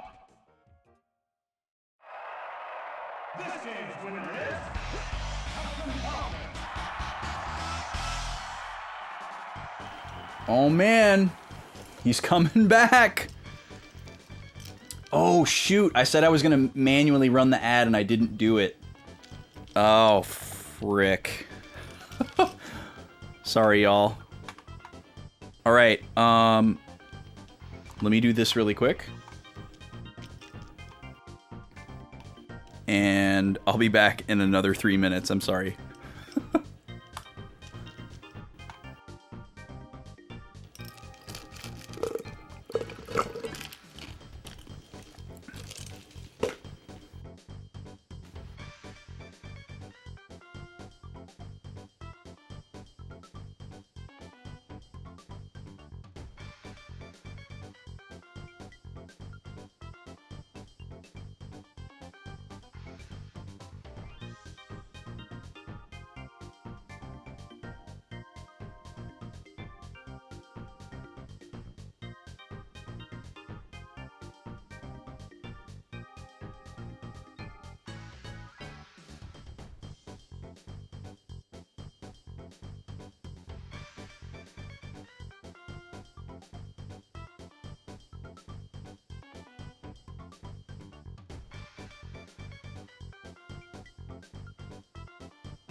Okay, we're back for real this time. Sorry about the double break there.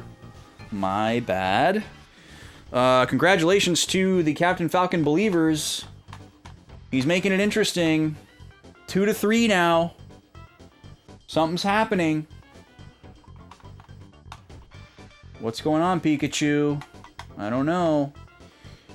Anyways, let's come back over here. We'll check in. We'll check in with our fighters in about an hour. Okay. So we just saved. I'm gonna save again anyways. We're all done with this little grinding moment here. That was kind of a fun little surprise. That was nice. Definitely worth taking advantage of. And now we're gonna get out of here. It's weird. So there's random encounters on this boat. But there's also fixed encounters. Wonder why.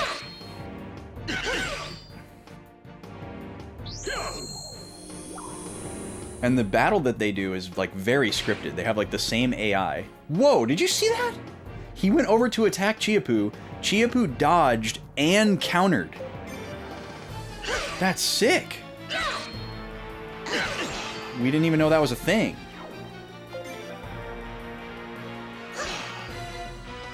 Man, Chiapu is weird and annoying, but he is strong. He's a good fighter. We have picked up so many question mark pots. The ship is still here. Let us hurry. Alright, cool. Yeah, let us hurry. After we, like, massacred, like... Oh, now we're rowing. Dang, look at us go. Whoa, those are... Wait a second. We are so strong. Those paddles would be so hard to move. Ooh, so we have kind of a eye lock moment with Troy. So Troy kind of dismisses us and says, we're no big deal, we're just going to die at sea. He thinks we're worthless. Colton wanted to kill us. Doesn't think... You'll all die at sea anyway. You've got nowhere to go. Had you been able to return to Gaian, you would have been killed by us. I was laughing at Halo Killer They're not earlier. coming after us. We're safe. When he asked about the paddle, but apparently we can paddle. That was Troy. Okay, good. So they did hear that. Oh, it's raining now. Look at Chiapu. I'm done for meow. Oh. No. I thought he was making a pun. He's just doing a suffix thing. He's saying, I'm done for, meow. I thought he was saying, I'm done for now, but replacing now with meow. And then I saw the comma. Mr. Chiapu, let us both work hard. Please hoard the rainwater. Hoard the rainwater? Oh, like for drinking. Yes, of course. Yo, what's up, Hoink? How you doing? At any rate, we must preserve ourselves for the time being. I'd really love to see some land right now. Oh, Lord, he paddling. Yeah, that was nuts. Oh, look at this choppy water.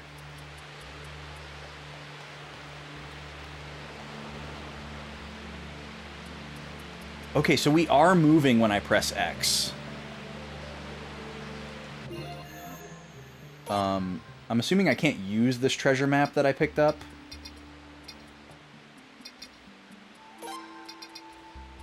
Oh, we have 2 of them, and we have to get them analyzed.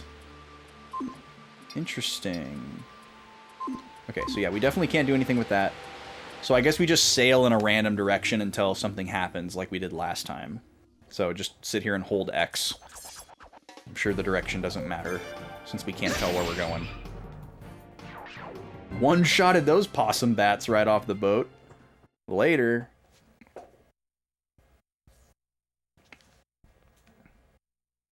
I want to like Chiapu more, but there's definitely a few things holding me back. Whoa! That's not good. Boy, that is a very Final Fantasy looking enemy. Good thing we grinded. We have to fight this thing.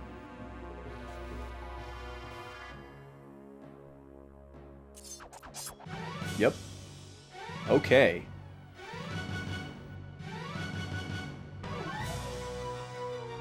Do I need to write down any more notes? Let's see. The Captain and Swordsman is revealed to be Troy. We escape. Let's let this... music simmer here for a second. We escape on our boat after grinding. Found a treasure map.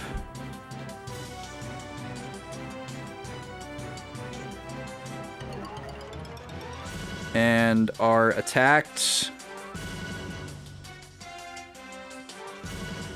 by a sea monster. Alright, let's fight him. Let's see here. This thing might be like super duper strong, so maybe we do want to go for like our really strong attacks. It's probably resistant to fire since it's made of water, but I don't know. Laszlo's really strong physically, so we'll just do a physical attack with him. We'll keep our... oh, I gotta turn this down a little bit. Also, I forgot to put a bracelet on. Don't want to short out any of my switchers here and blue screen my computer. That is a thing that has happened many times. That's why I wear... That's really the only reason why I wear these when I stream. As a ground. Chiapu... You can just attack as well. We have sleep and we have heal. Sleep isn't going to be useful here because this game seems to be they're only asleep until you attack them again, so it's only useful when there's more than one enemy. And then we have another heal here. No ice. It's fine. Ice is probably not good against water anyways, either. Although in some RPGs, ice is good against water. So we're just attacking. See what happens here. I'm assuming we're over-leveled.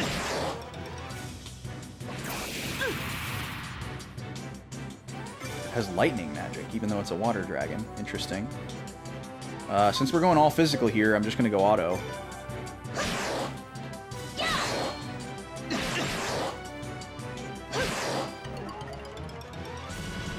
Is he slouching already? Ooh, that's a pretty painful AoE magic. Okay, let's see. We'll have Laszlo keep attacking, but everybody else is going to heal. Just medicine yourself for ease.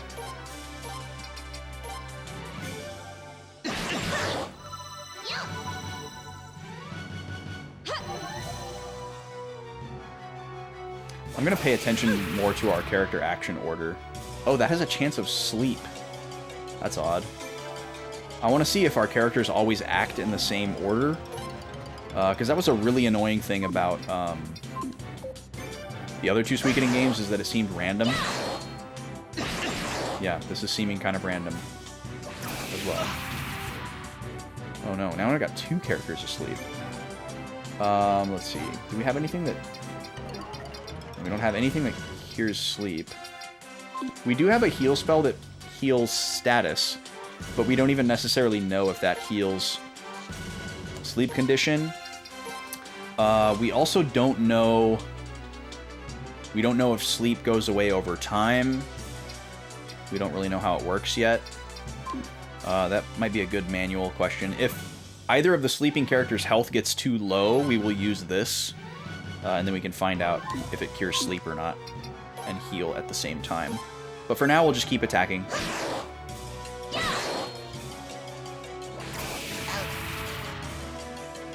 Oh, he's putting everybody to sleep. Okay, just in case, we're going to go ahead and do this then.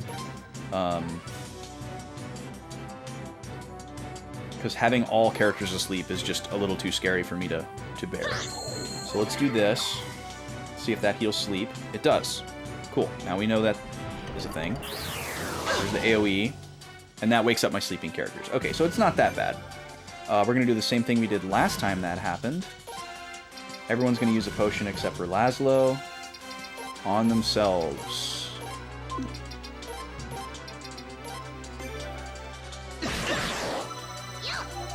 Chiapu's animations are just as ridiculous as he is. Okay, that's the big single target attack. Let's have Paula use a potion on Laszlo. I said this last week, I'll say it again. I really hope no one's getting offended that I'm calling the medicines potions. It's probably not going to stop. It's too reflexive. Let's see. Everyone attack.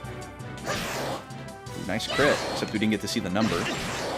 Looks like that's back from Suikoden 1 and 2.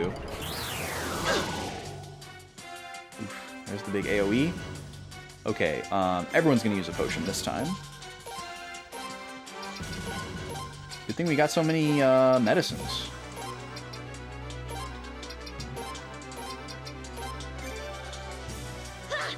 We are using them.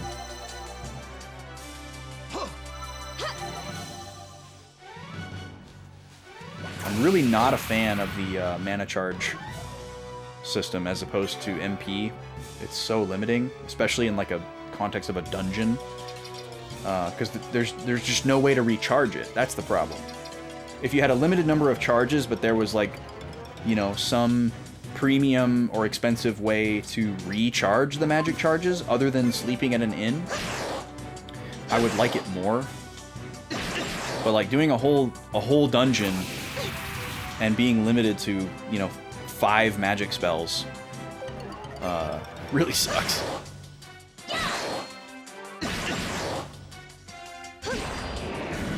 There we go, got him. I like that it gives a lot of value to the magic, but some of the magic spells aren't even that good. Dragon Scale and a Dragon Bone, and $1,000. Nice.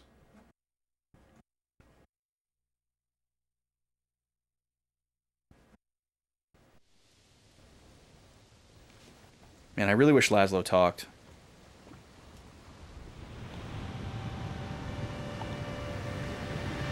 Oh. Tidal wave. Okay. Sure.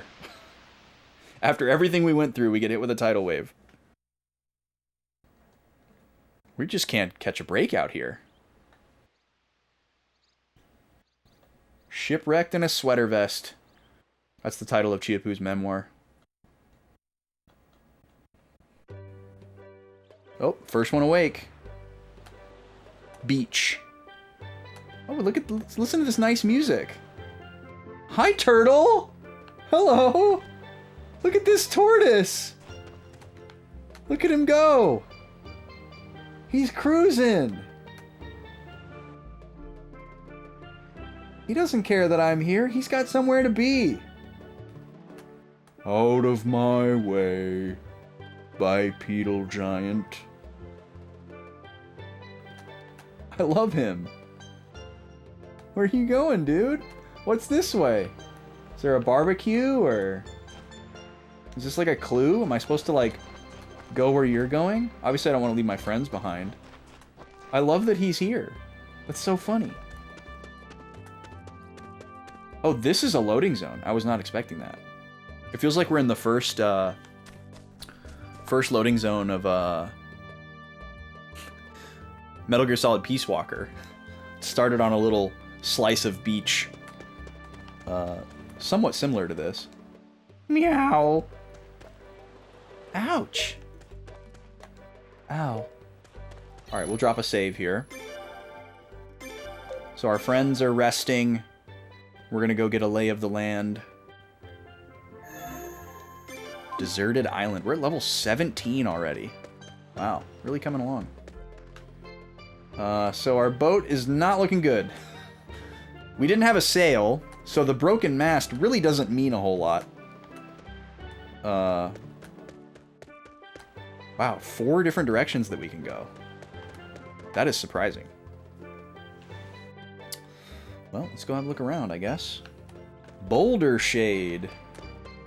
That's a fun name for something.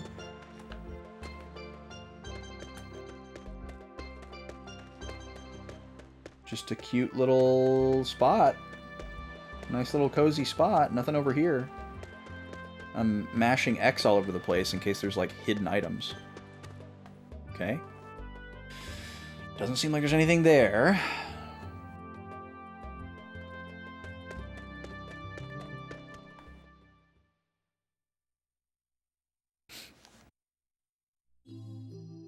cave.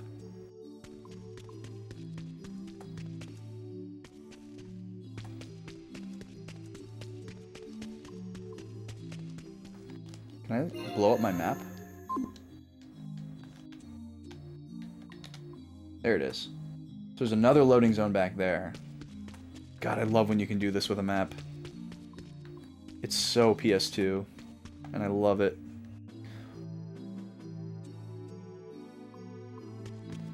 Doesn't seem like there's encounters.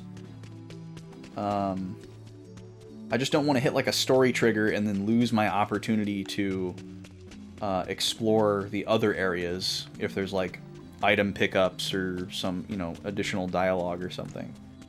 So, but if that does happen, I can just reset. We dropped our save. Subterranean lake.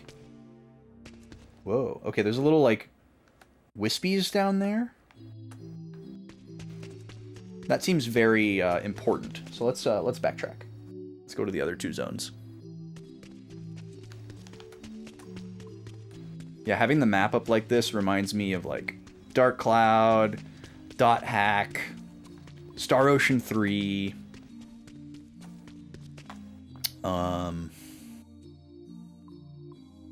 Those are the three that come to mind immediately. And just any like, you know, classic dungeon crawler.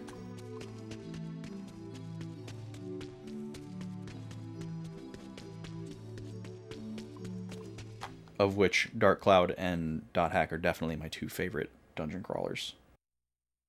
I go nuts for a PS2 dungeon crawler. But other honorable mentions would be Fantasy Life, obviously, one of my favorite games of all time. It's not entirely a dungeon crawler, but there's a lot of dungeon crawling in the game. And shout out to Final Fantasy Explorers on the 3DS. If you like classic dungeon crawlers like Dot Hack and Dark Cloud, play Final Fantasy Explorers on the 3DS. It's meant to be a multiplayer game, and it's definitely less fun single player, but there's plenty to do single player. Okay, the big open field here. This kind of looks like a boss arena. Oh, found a chest. Huzzah. This is exactly the kind of stuff we're looking for. A necklace. Ooh, look at this fun little marsh. Did Fantasy Life come out? You haven't seen any news of it in a while. Oh, you mean the sequel? No, actually. It got pushed back again. They made an announcement... when was that? It's probably about a month ago. Sometime in August, they made an announcement that they were changing the release date. It was supposed to come out, I think, like, end of October, early November. I forget what the original date was.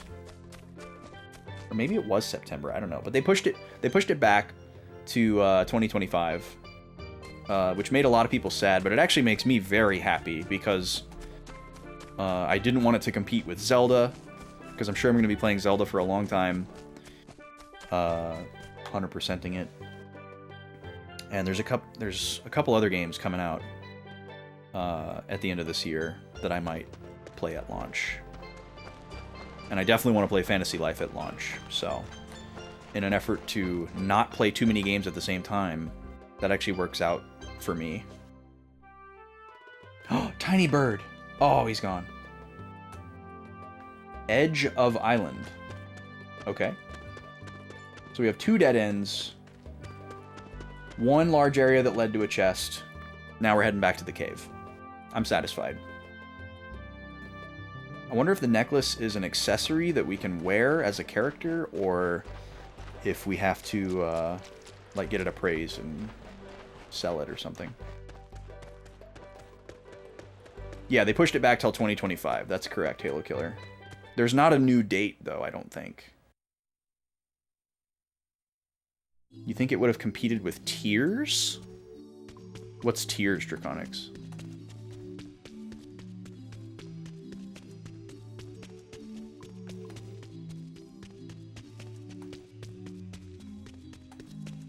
Slumping through the cave. This is kind of Dire Doxy. Similar instrument, similar chord progression. Tears of the Kingdom? Why do you think it would have competed with Tears of the Kingdom? Tears of the Kingdom came out like a year ago. I'm confused.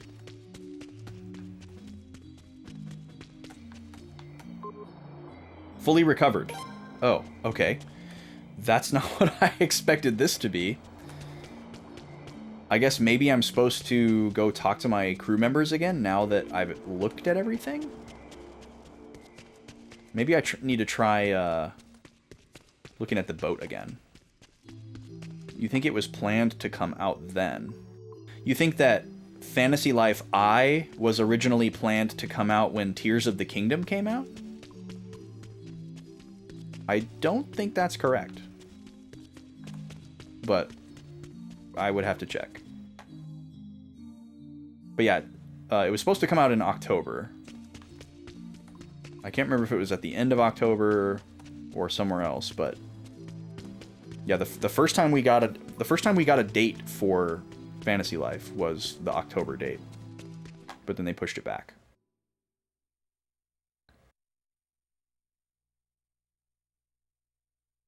When did Tears of the Kingdom come out? Was that like April? May? March?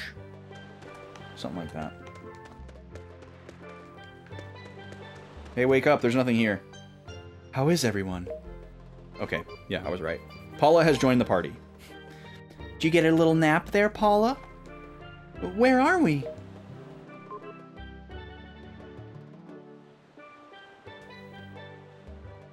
Oh, that sucks, Halo Killer. I'm sorry that's happening. My, it's bright. I cannot do Chiapu's voice. Let us investigate the area before the sun sets. I'm gonna die of thirst. Anyway, let's get under the shade. I'm hungry.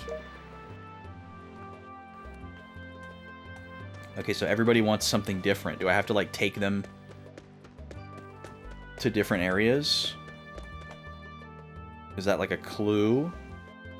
Or do we just go in the cave? I wonder if I actually had to do that before they would get up, or if I needed to just talk to them a second time. And then we could have all walked around together. Doesn't matter. We're gonna go to the cave.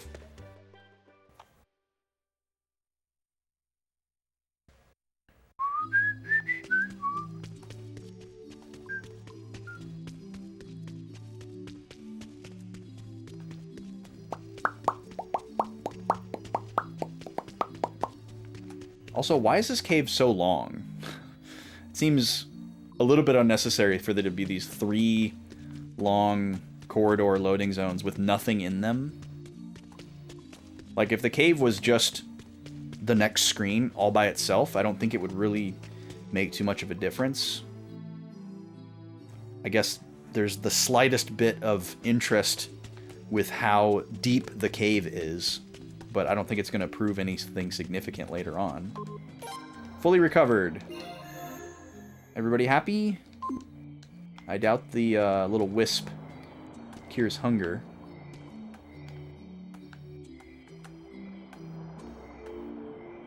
Some clear water. Safe enough to drink. Safer than the ocean, anyways. Where are we supposed to go? I'm guessing we probably need to go back to that screen that looked like a boss arena. Something's probably going to trigger there. I'll save one more time along the way. They said we needed to get into the shade, so we're going to go into the screen that was the blasting open sunlight. Great idea, Laszlo. But hey, we tried the shade first, you know. This is the shade. This would be the most logical place to go if you were in this situation. Find some fresh water dripping from the ceiling, hopefully. Or the incredibly clutch subterranean lake.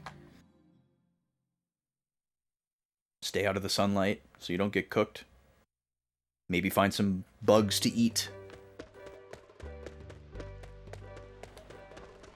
Unfortunately, this gorgeous, beautiful tortoise would be getting eaten.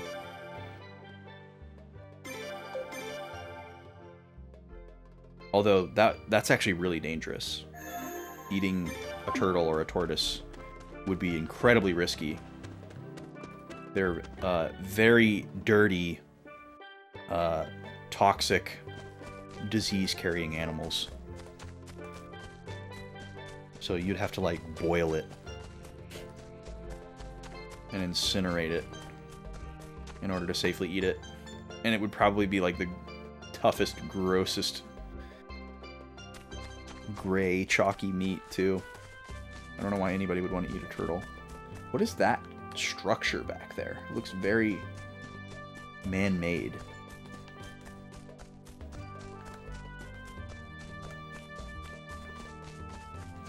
You want Nintendo to put the Echoes demo that they had at the IRL event onto the storefront. Oh, I didn't even realize that's what was going on. I saw some people talking about a demo, which I didn't remember them announcing.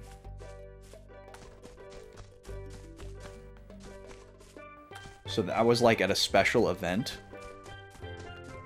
Like a closed door event. I've been avoiding all press for Zelda because I don't want to see any more before playing the game. I haven't seen the most recent trailer because I was told it spoils a pretty major mechanic that is somewhat story related, and I'd rather experience it in the game. So if anybody is chomping at the bit to talk about the new Zelda stuff, please be wary. I would recommend not talking about basically anything related to the game other than just a general sense of excitement. The game did leak? Like a playable version of the game, Halo Killer, or just like additional footage from the game?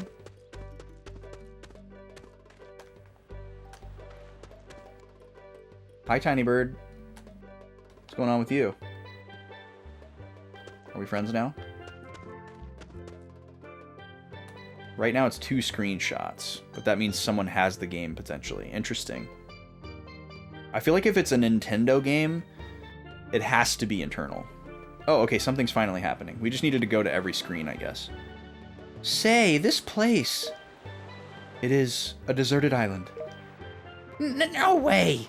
I don't want to shrivel up and die in a place like this.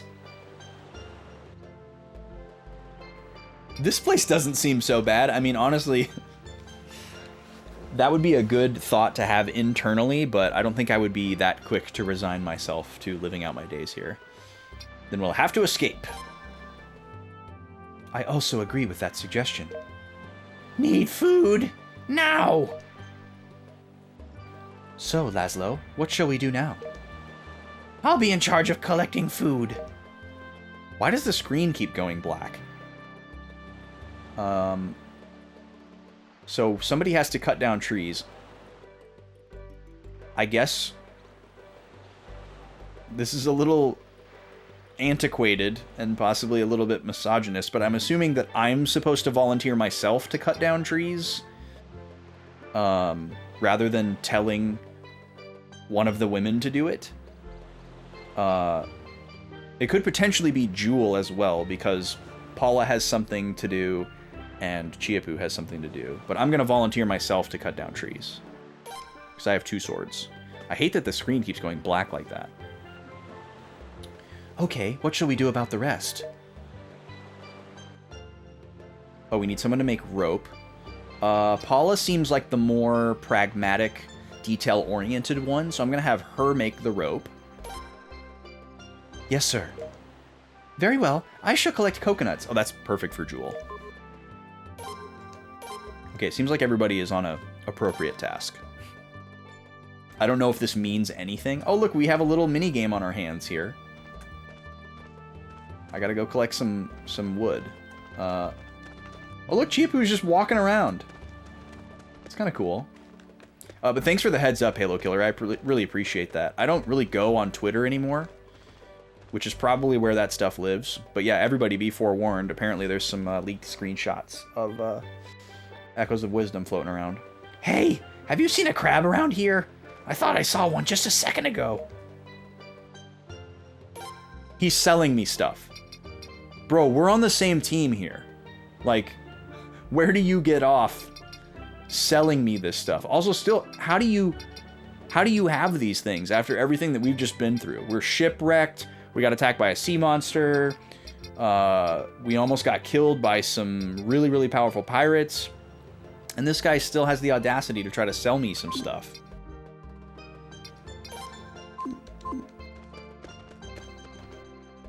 So this must be our little camp area. We got a cooking station ready to go. Where did we get a bottle of stuff? We must have had some basic supplies on the ship that didn't get ruined, I guess is the implication. Well, we're probably not going to find any trees in the cave, so I'm going to go up to that clearing again. Let's go see what Paula says. What's the matter, Laszlo? I'm making good progress, but you seem to still have more to do. Hey, give me a break, alright? I'm just checking in with my friends. Look at the turtle. He's so good. I know he's a tortoise. Sorry, I keep saying turtle.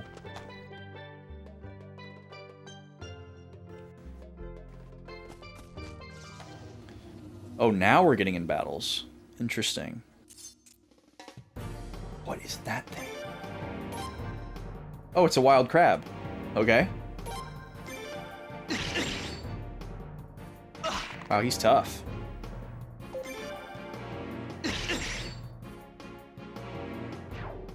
Got at least 70 or 80 HP.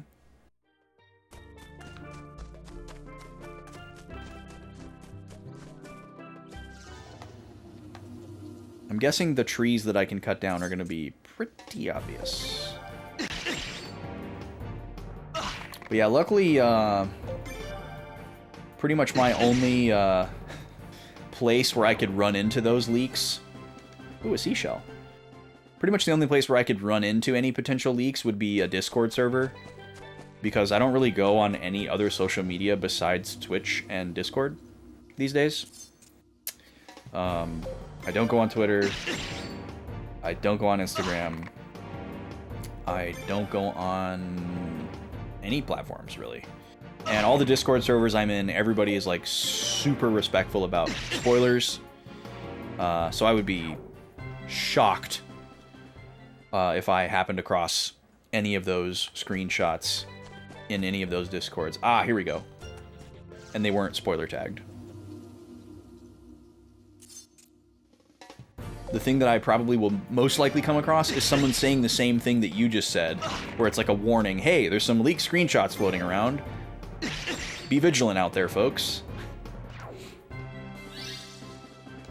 But I'm not saying any of that to try to discount the fact that you gave the warning. I really appreciate that.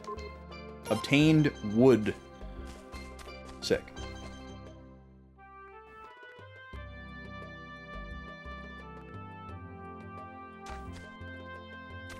Ooh, there's another one. Wood.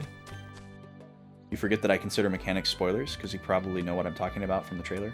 Yeah, please be mindful. I don't always consider mechanics spoilers.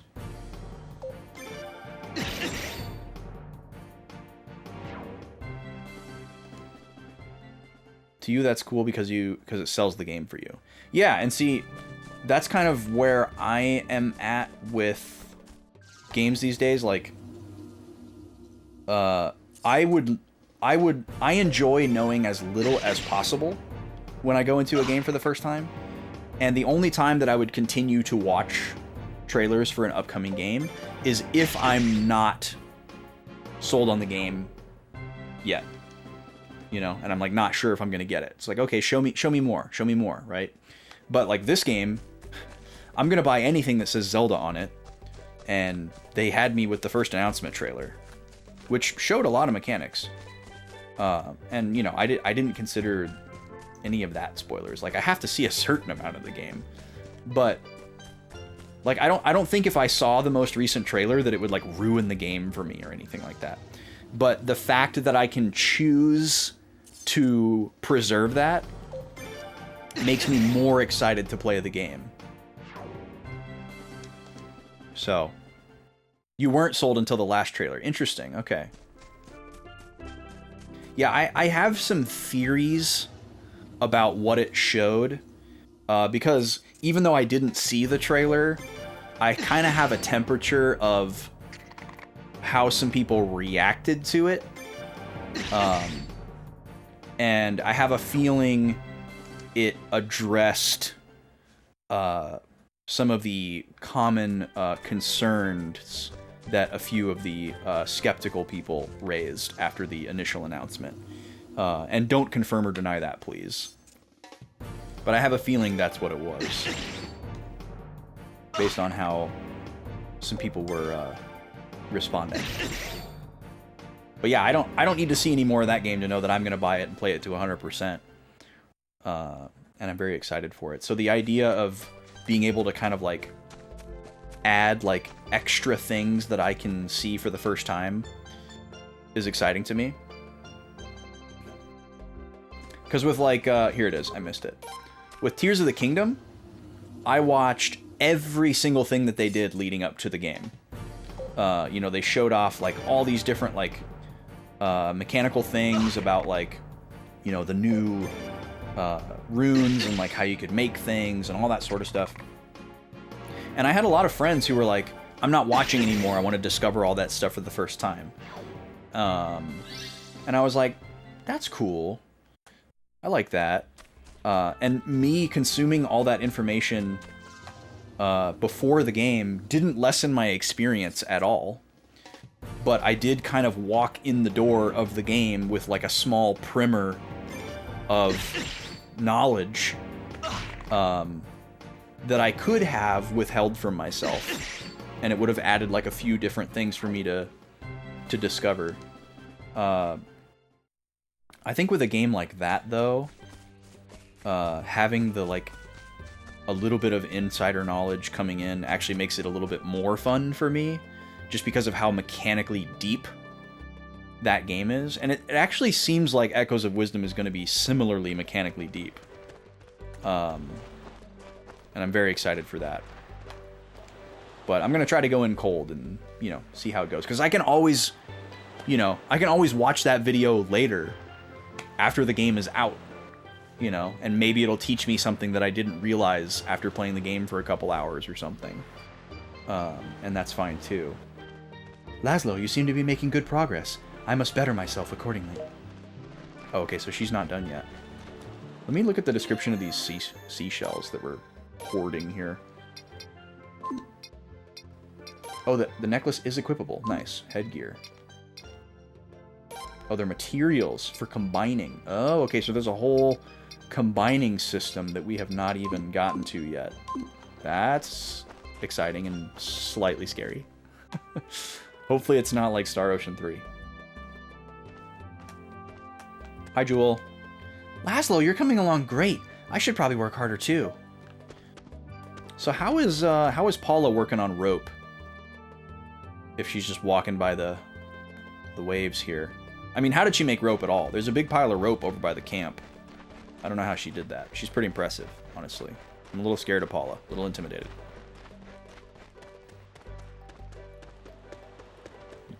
You did see someone line up all the mini-map spots that you see throughout the trailers, and that was impressive. Oh, that's an interesting idea. Hey, have you seen a crab around here? Oh, he's saying the same thing.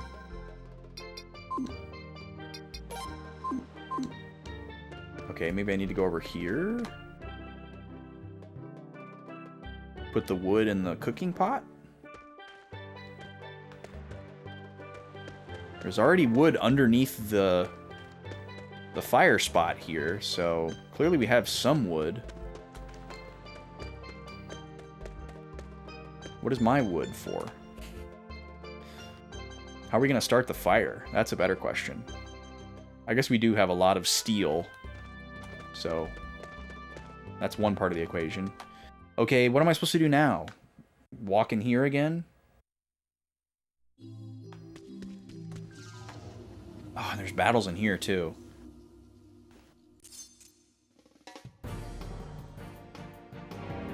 Yeah, people go crazy on the trailer analysis.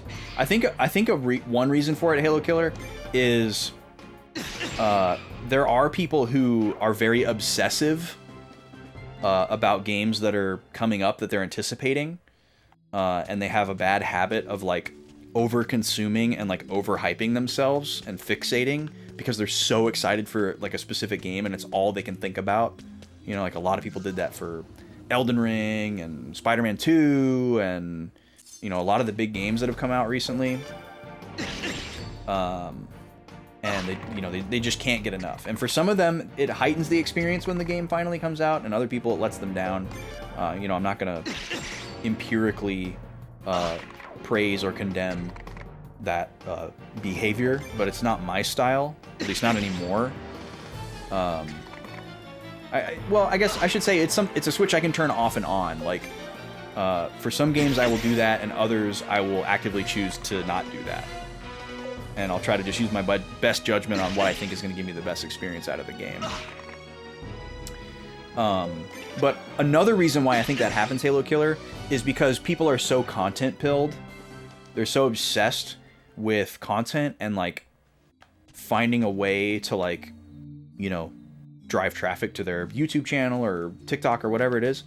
And that is a really, really easy way to do that. So they'll hyper-analyze a trailer, and, you know, they'll look at other videos of people hyper-analyzing the trailer because, you know, there's going to be 1,000,001, and they'll try to find, like, a different angle so that theirs is, like, particularly unique. Oh, we did need to come here. Hello? Excuse me? Mermaid? / Star Ocean character? Wasn't expecting that. Alright, Laszlo, we're going for a swim. She looks friendly. She dropped a lucky ring. Okay, well, we're gonna go tell our friends that we just met our new girlfriend. You got overhyped for Fire Emblem Fates, and it let you down so badly. But the game is just terrible in general. That sucks. Yeah, I hate to hear when that happens. I think the worst is when you overhype yourself for a game that is good, but your experience with the good game is lessened because your expectations and your bars were set too high. I've definitely had that happen to me a few times. I think it happens to... There's no way for me to say this without sounding incredibly pompous. I think it happens to other people more commonly than it happens to me. Where they'll overconsume and overhype, and then they'll go trash a game on social media because it didn't deliver to their completely unrealistic expectations. Because they spent months and months and months watching, you know, trailer analysis and stuff like that, instead of just waiting for the game to come out and being excited about it. It seems to happen especially with, like, DLCs and, like, big DLCs and, like, sequels, where people have way too many preconceived notions about stuff. You write fanfic, and you write Fates fanfic out of spite. Because you hate it that much. That's so funny, Kiki.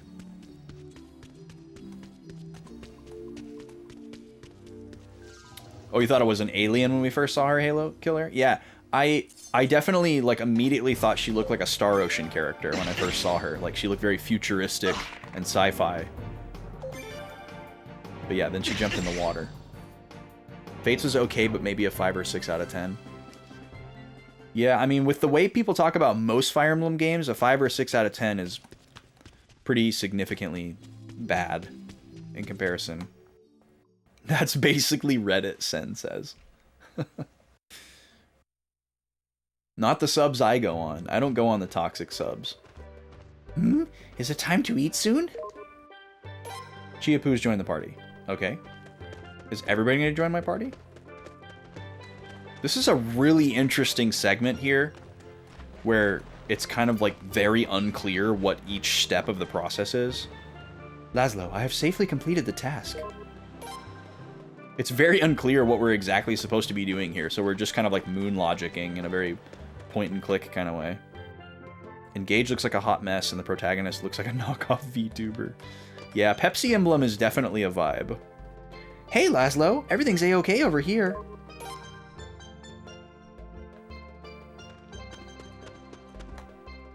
You know, this story and like the way that this game is going so far actually becomes a little bit more compelling if we assume that Laszlo is legitimately a mute character and doesn't speak.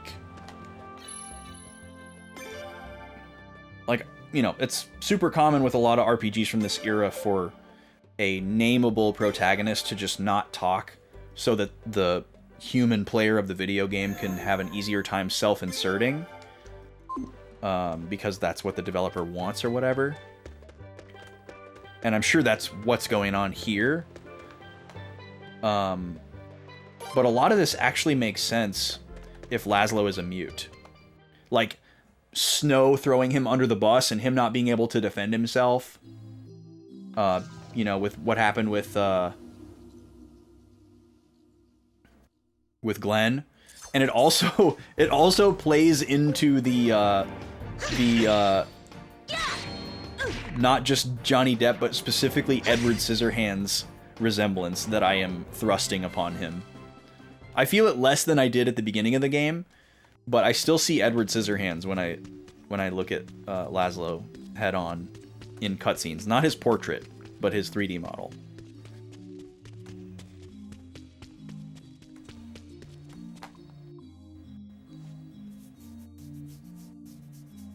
Awakening was the last sort of good Fire Emblem game, and that was 12 years ago. General consensus on Engage seems to be great gameplay, awful story. Awakening was your first game, so you're a modern FE trash fan. Fire Emblem is such an interesting fandom in the West.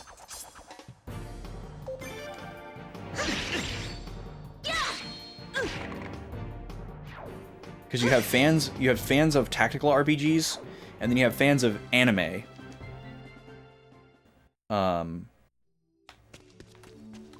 To put it nicely, some might say weeb, you know, if you know that phrase, but we don't say that word on this stream, or at least I don't say that word on this stream. And that's a very small sliver in the middle of that Venn diagram compared to other things, I think. Because I think, well, I guess within that overlap of the Venn diagram, what is the center portion of a Venn diagram called, by the way? There's got to be a specific name for that area where the two circles overlap, right? Does anybody know? Or does somebody want to look it up? I'm curious. There's got to be a specific term. 3 attacks? Hello? There's got to be a specific name for that area of the Venn diagram. I'd love to know that word. That's good. That would be a great one to bust out, impress people with. Anyways, I feel like most people who like tactical RPGs and anime tropes might not default to Fire Emblem. You know, like some of those people are gonna like Fire Emblem, but some of those people are gonna like Disgaea and what's the other one? What's the other really anime tactical RPG? Why am I blanking on it? I don't know. It's not coming to me right now. The intersection or the union. Ah, darn. I was hoping for some like special word.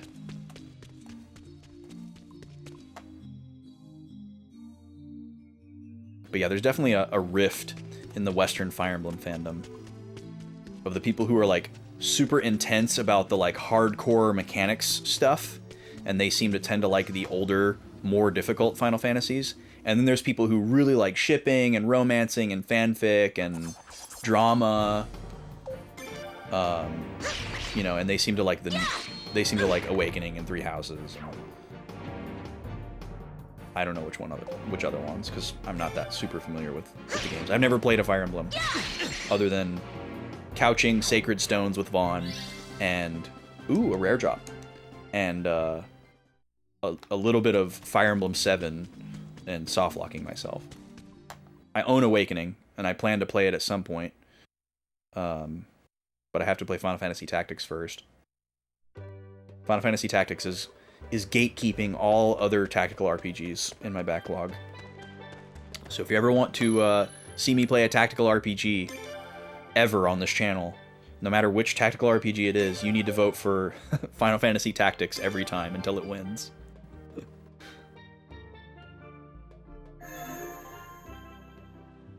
Awakening, Fates, Shadows of Valentia, Three Houses, Engage. Yeah. I would actually love to play Shadows of Valentia. Vaughn, the other backlog boy, who actually I got to have a nice catch-up long conversation with yesterday for the first time in a really long time. He played Shadows of Valentia when it came out, and when he told me about it, I was like, I need to play that game, because it's like a dungeon crawler. It's like a different subgenre a little bit. All right, we're gonna rest. Oh, I said no. Couldn't finish. It's a little too close to Gaiden. Gaiden is the game that it's a remake of, right? So yeah, that wouldn't matter to me, obviously. Oh, cutscene.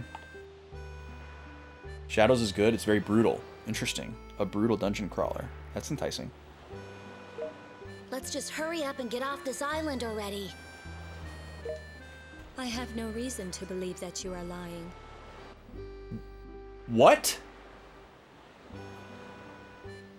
What are you talking about, Paula? Is she talking about Laszlo not killing Glenn? That phrase came out of nowhere. By the way, before I forget, Channel Point prediction is open for the next ad break if y'all want to wager on Pikachu versus Captain Falcon. Get your points in. We got an ad starting in about 3 minutes. Go, go, go. That's right. We both talked it over and decided that we'll prove your innocence no matter what it takes. That just came so out of left field. They're talking about they believe that Laszlo didn't kill Glenn. Indeed we do. I can choose to say nothing or thanks. Obviously, I'm going to say thanks. You can thank us later. Let's just get some sleep for tomorrow. That's nice. I don't know why these girls are so nice to me and care about me so much. I wish we knew more about, like, our history and how we became friends with them at the academy, but, you know, we have to just assume that. I'm sure we won't get that kind of stuff. I'll be in charge of collecting food. Looks like Chiapu is our food expert. So, Laszlo, how shall we proceed? Oh, we're doing this again? All of a sudden, this is like Animal Crossing, Harvestella.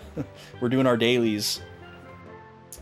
I feel like the assignments that I picked last time were good. I don't know how to tell. I'll cut down trees. Paula makes some rope. And Jewel's gonna get coconuts. You haven't had a unit die in a Fire Emblem game for a long while. Before that, you had 7 death restarts in Shadows. Dang. Yeah, that really puts it in perspective. So, I don't know. Jewel saying that Chiapu is the food expert. And then when Paula said to us that she wanted to, like, improve, maybe that means that she's in the wrong assignment. So if this cycle repeats itself again, I'll flip-flop Paula and Jewel and see what happens. I know you want to play Tactics first, but once you do, Unicorn Overlord was such a great game. Yeah, I've got Unicorn Overlord on the list. I don't own it yet, but I'm definitely going to buy it. I held back on buying it because I knew I wasn't going to play it right away. So obviously the price might go down. But also, it's only on PS5 and not PS4. I know it's also on the Switch, which I own. I don't have a PS5. But for example, depending on how much time goes by, I might have a PS5 at some point. And I think if I did have a PS5, I would buy Unicorn Overlord on the PS5. So I'll wait until I'm actually ready to play that game to buy it. Oh yeah, well, Steam means nothing to me. I would never buy a game on Steam unless it was only available on Steam. That's how I roll. How's it going, Brock? Welcome in. Not to be a stick in the mud, but yeah, I'm physical all the way. The only games that are in my Steam library are games that are only available on Steam. I would never choose to play a game on PC over console. That's just my vibe. But yeah, I've heard great things about Unicorn Overlord from trusted sources. Oh, the ad started. Whoops. Let me run this Smash battle, and we'll be right back. Thanks for being here, y'all. Oh, it just started. Perfect. Okay, here we go. Good luck if you're in the prediction. Free for all!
3, 2, 1, go!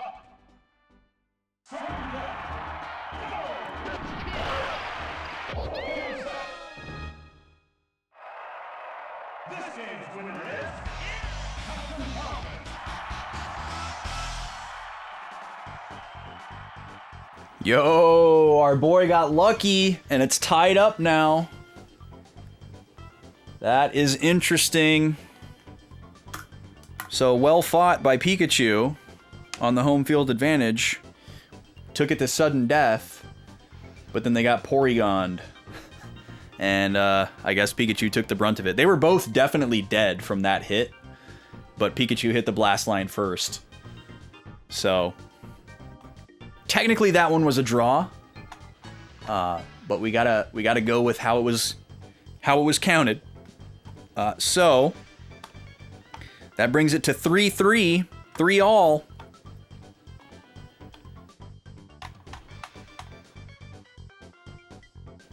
Falcon just barely hung on there. He DI'd his way to a victory. If you don't know what DI is, don't worry about it. It's a Smash Tech thing. All right, 3-all. And if anybody wants to select the blue corner fighter for next week, that is still up for grabs. Welcome back, everybody. Let's collect some more wood. Oh, I'm glad you brought up Plucky Squire, Halo Killer. I'm really looking forward to that game. That game looks so cool. And that will definitely be in the same category for me as what I just described with Unicorn Overlord, where if I have a PS5 when I'm ready to play it, I'll buy it on PS5. But if I don't have a PS5, then I'll just get it on Switch. That game looks so cool. Really, really cool. Just a beautifully creative, clever, eye candy kind of game. I'm all over that. I could actually see myself turning on a dime and playing it day one, depending on how it hits me. Oh, you're saving up for a Steam Deck, Kiki. That's exciting. That's very cool. Steam Decks are really cool. Alright, so Paula says the same thing.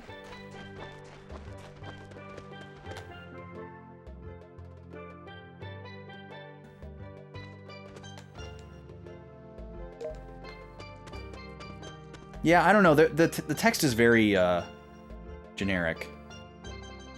Oh, that's okay, Luca. Falcon won by a hair, so it's all tied up now. Congrats to the red corner believers. So I wonder if I need to go see the mermaid lady again.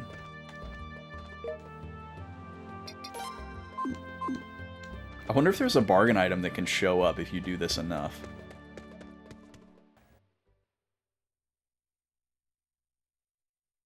You're up to $120 saved. Nice. At this point, you might just wait for a PS6. I wonder how long we're going to be waiting for that, Halo Killer. I think it's going to be a little while. But who knows? I don't really understand Sony and Microsoft's behavior with their gaming brands anymore. I'm like so out of the loop. PS5 hasn't been more than $50 off yet.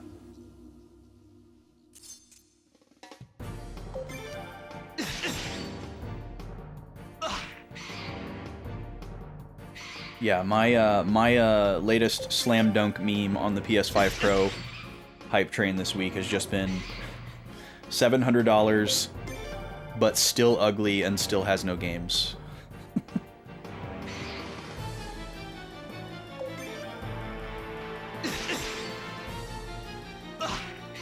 If they would have made the PS5 Pro look different and look cool and not ugly and weird, they actually probably would have got me. Not for $700, but I'd be like, oh, cool, there's a PS5 that I don't hate. I'll get that one when I'm ready. I really, really don't like the way the PS5 looks. I hate it, actually. I can comfortably say I hate it. I think it's probably the dumbest looking video game console I've ever seen. And no shade to anyone that likes it. Happy for you. I really don't like it. And also the fact that it's like massive and like you have to stand it up vertically. It like demands to be the like centerpiece of your entertainment system. That also doesn't work for me. Like all of my other systems fit in these nice little cubbies and are displayed prominently. And in addition to being out of cubbies, the PS5 wouldn't fit in one of these cubbies anyways. Yeah, no disk drive. Yeah, that's a big no from me, dog. Gotta have a disk drive. Are they making two different revisions of the Pro, or are they just going all in and saying all of the PS5 Pros are digital only, but you can buy an extra disk drive if you want? Because if so, that's pretty wild. I mean, I've known this day is coming. They're trying to get us ready. The Pro is digital only. Wow, it's happening. It's happening, y'all. It is happening. The vertical stand isn't even included. That's so gnarly, man. That like they're turning into Apple. They're turning into like 2010s Apple. She's here again. Hello? Can we be friends?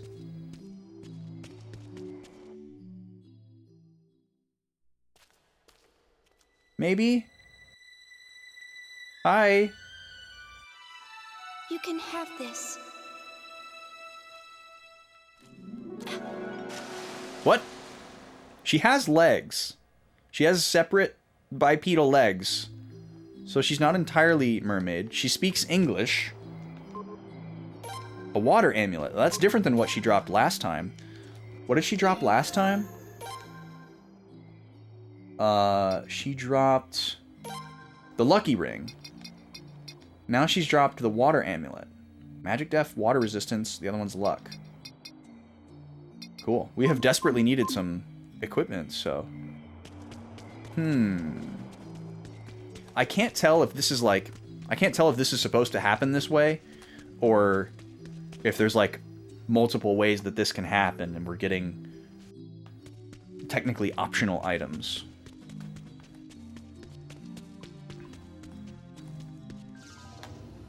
After taxes, almost $900 with the drive in the stand. Yeah, ain't no way. Ain't no way I would spend that.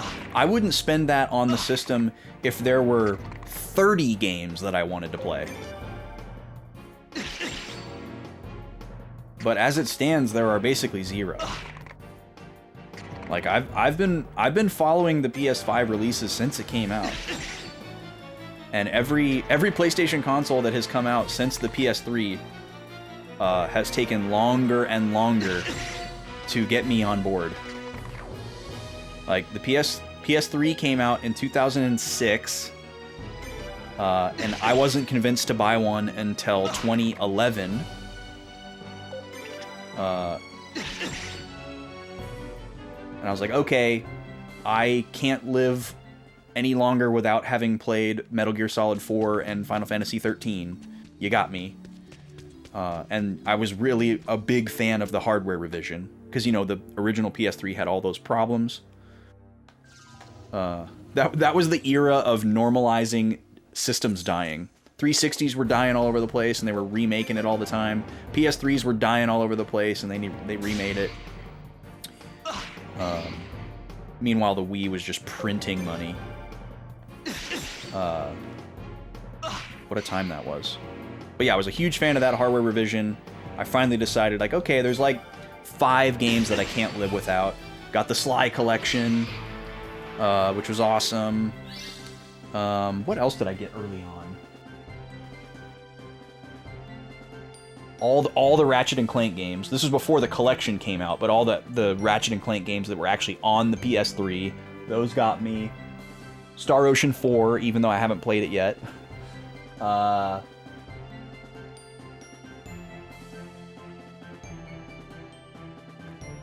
I think that was it to start.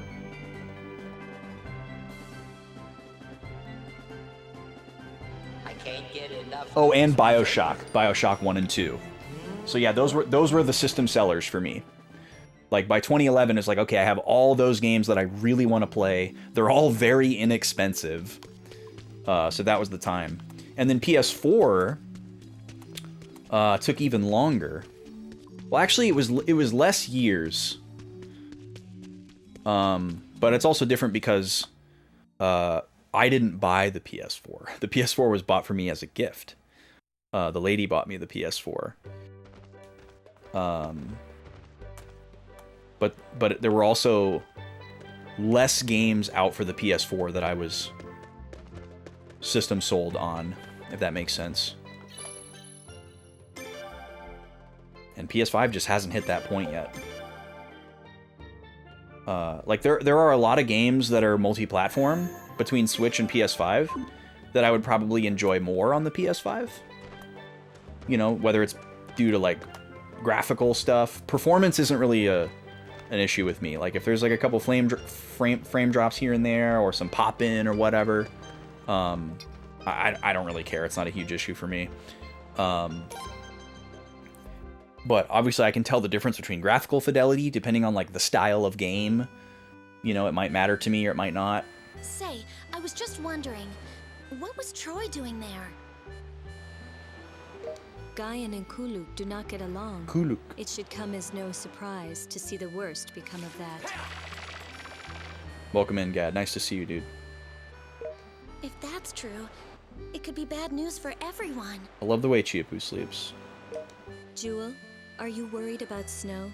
Screw Snow! Why are you bringing him up now? If I offended you, I apologize. Does Jewel have like a crush on Snow or something? There's no way she would have stowed away with us in exile if she liked him, right? No, you don't have to apologize. In the words of Vaughn, cheeky. Except not in the words of Vaughn. In the words of Vaughn's soundbite. I talked to Vaughn yesterday, Gad. For the first time in a long time. We got to catch up and hang out on the phone. Okay, here we are doing this again. So we're going to try flip-flopping here. I'm going to cut down the trees. We'll have Jewel make the rope. And Paula collect coconuts. See if anything different happens here. See what kind of dialogue we get. Yes, he is back in the U.S. He got back stateside. Sometime in August. I don't remember exactly when. But yeah, I don't think we really knew exactly when he was coming back. It was a bit of a surprise. It was earlier than I thought it was going to be. Okay, so they say the same thing that they said before, regardless of what station they're in. So I have a feeling that the way this works is it's just a certain number of days need to pass. And we need to keep interacting with the mermaid lady for something to give. I don't think it is having the right combination of party members assigned to like a certain set of tasks. But maybe it is, because it doesn't give me it. Like the first time we did this, it gave us the option for Chiapu to do a specific task, I think. And now he's like locked into food. So maybe we do have to lock everybody into a role for some reason. We are getting good at obtaining wood.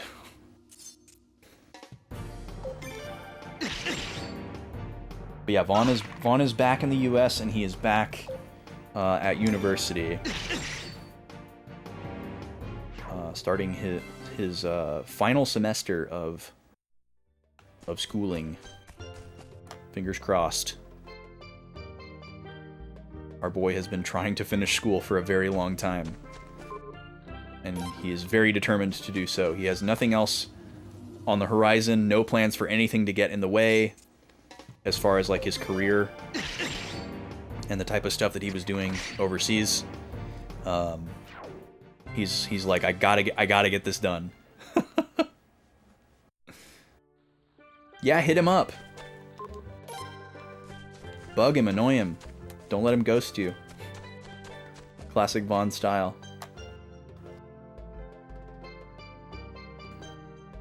But yeah, I got to hear about his trip. We chatted for quite a while yesterday. He told me about his trip, and, you know, I told him what's been going on with me, and that sort of thing. And talked about trying to carve out a time for him to come down here and hang out.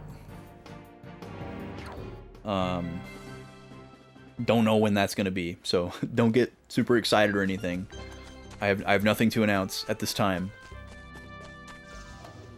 Yes, he's been in the loop with a lot of major news. Like he's had pretty limited access to internet while he was there, but not completely limited. Like he still had his he didn't have a computer, but he did have his phone. So yeah, he was receiving updates here and there, and I can't remember when he left, actually. I was talking about this with the lady yesterday. I was having trouble pinpointing when he left, but I want to say maybe I just told him when we found out and we were telling everybody else. Like once we got to the point where we could tell people, I probably just told him. But maybe he wasn't even gone yet? That doesn't seem right though, because that was only May when we started telling people, but maybe that's right. Because he was at VGM Con, and it was right after VGM Con that we started telling people. So yeah, I think he just wasn't gone yet.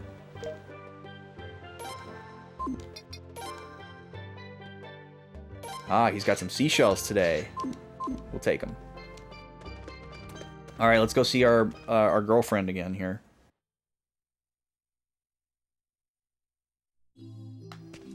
Take the long walk to the mermaid's pond.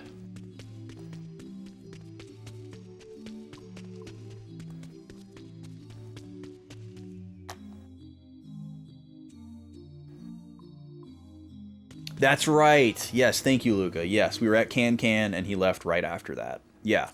Yeah, so I guess he hasn't been gone as long as I thought. I was thinking that he was gone for like 6 or 8 months.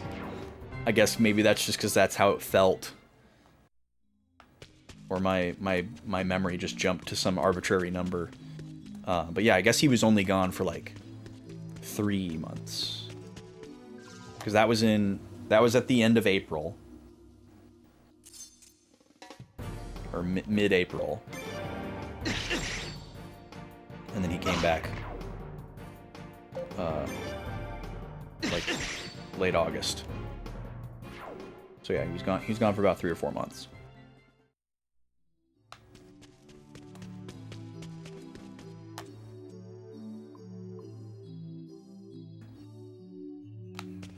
But yeah, hit him up, bug him. Make him do a meetup at the soda shop. Grandpa Joe's is reopening the what was the Bloomington location of Blue Sun. That's reopening as Grandpa Joe's now. So now there's 2. Y'all should strong arm into doing a. You're not gonna hit me? You're not gonna take my hide? You're not going to kill me? No, we want to be friends. We want to hold hands. I will do none of that. Let me make this very clear, milady. I will do none of that. It's weird that the other option is, are you asking me to? That's such a creepy murderer answer. Of course we're gonna be nice to her. I feel I can trust you. That's probably not the best idea, but thank you. So she leaves again. Excellent diver. So we get another trinket. A guard ring this time. Okay, so yeah, I think that this is the main story thing, and we just have to pass a certain number of days. But yeah, it like it makes sense for our character to be mute. Cause like why wouldn't he be telling his other party members about this person / creature?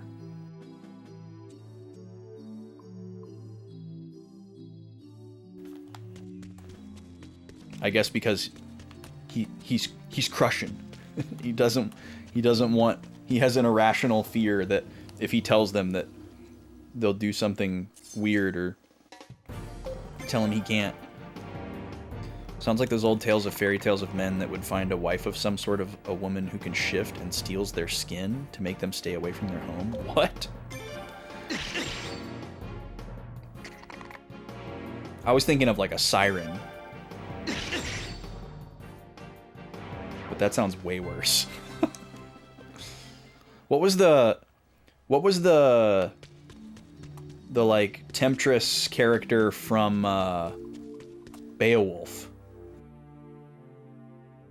What was she? She wasn't a siren. She wasn't a succubus.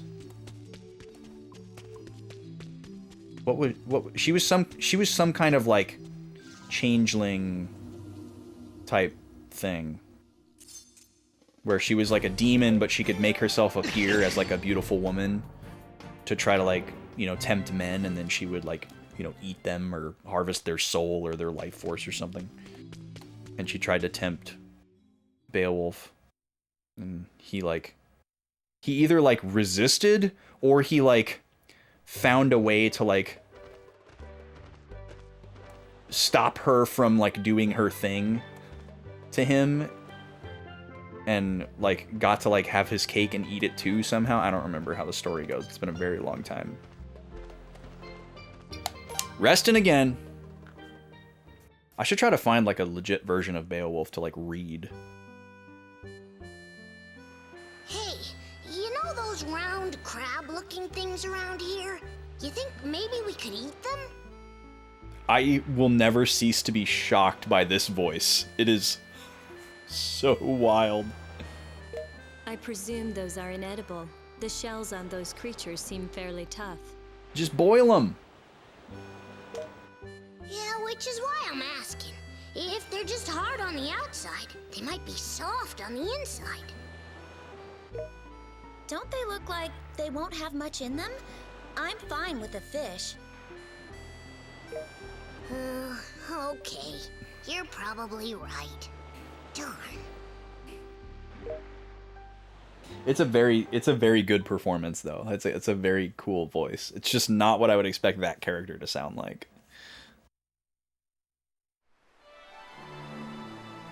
It is finally finished. Oh, it is?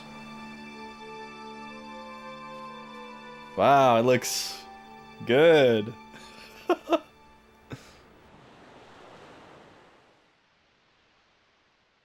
Great job. Look at all we just patched it up with some ferns. We're good to go. Good to go, y'all. All right, let me take some notes here. Because a lot has happened since I last wrote stuff down. Okay. After defeating the sea monster,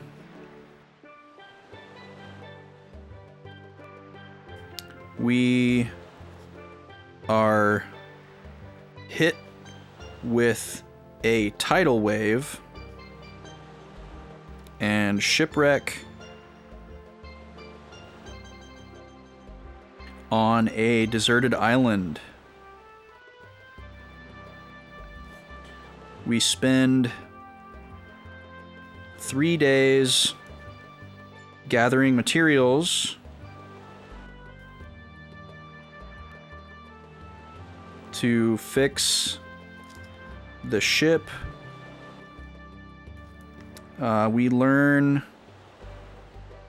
that Jewel might have a thing for snow.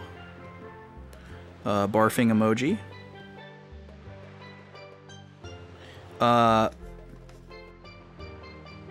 Paula and Jewel believe that Laszlo is innocent. We meet a mermaid-esque woman in a cave and slowly build trust. So we need to go see her before we say goodbye, obviously, before we leave here. Let me save really quick in case talking to them triggers us to leave and we can't come back, because this could be like some kind of branching path optional thing.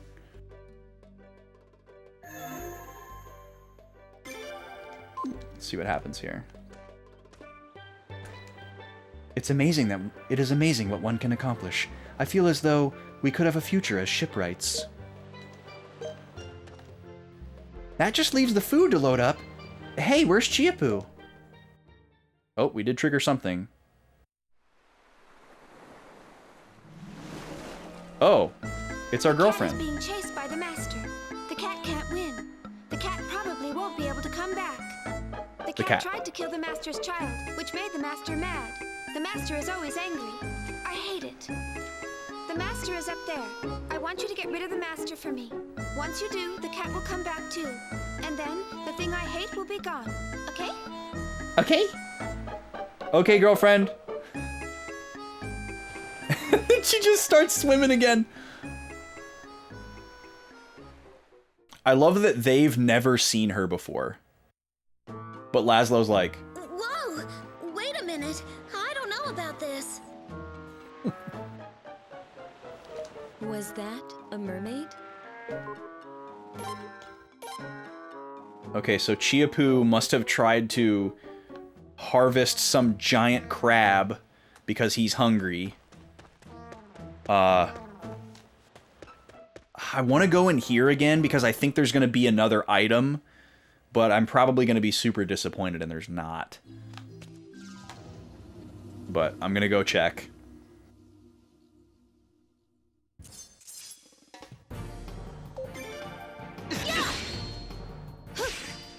I like how the reverb is added to all the sound effects in Battle Banter because we're in a cave. That's such a nice touch.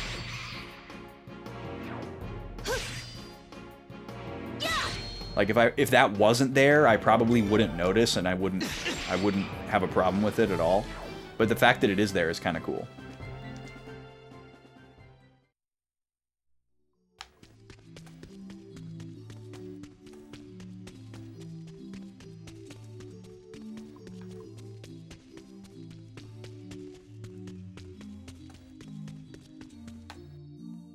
Yeah, that would be interesting, Draconics, if the main character communicated with sign language or something similar.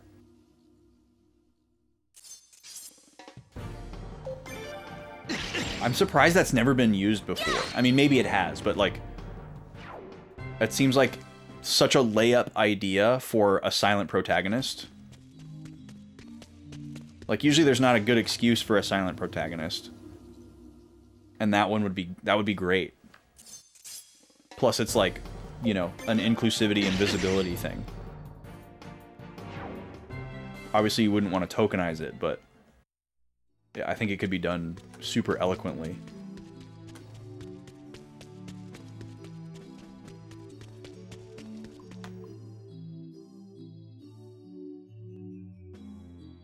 Because there have been plenty of RPGs where, like, characters are temporarily silenced.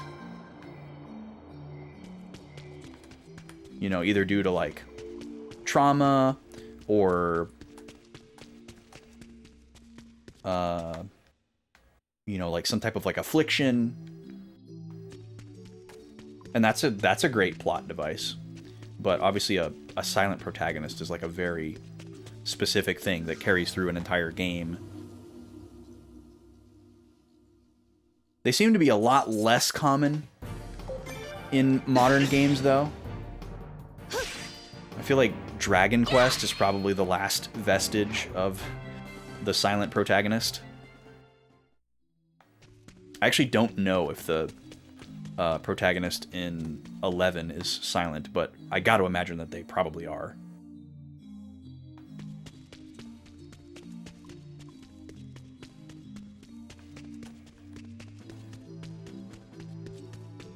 Persona still has silent protags. Really? I didn't remember that from watching Jackie play 5.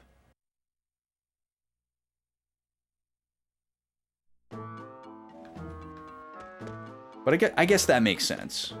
It makes sense for that series to do that. This music is goofy. Hello, Mr. Tortoise. I wish I could take you with me. Oh, he goes in his shell. Look at him, he's scared. That's funny. We have to take him with us. Actually, the responsible thing would be to leave him alone, because if we took him on our boat, he would just die. But I want to take him with us. I want to...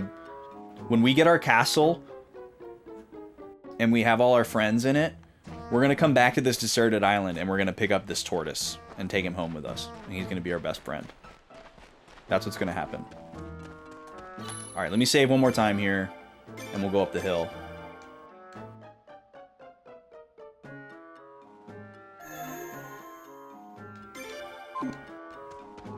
Voice lines are pretty much strictly only in combat. Oh yeah, the protagonist in 5 is Joker, right?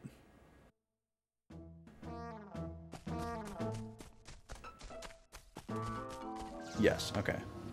Because yeah, they have like a voice and like a personality and everything. They're not just like a blank slate avatar. Like this game. Or a Dragon Quest hero.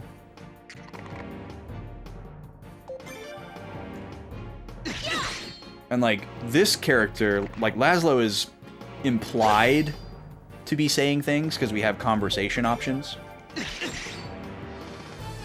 Which is exactly how it was in Suikoden 1 and 2 as well, so it's not a surprise, but it's like that type of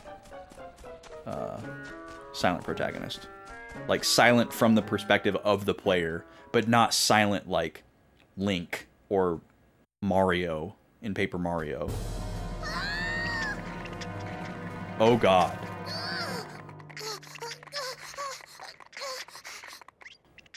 Hold on, you're like a really powerful like monk fighter. Why are you being so pathetic now, Chiapu? I mean, that thing is horrifying, but the little cries? The little crab things? Come on.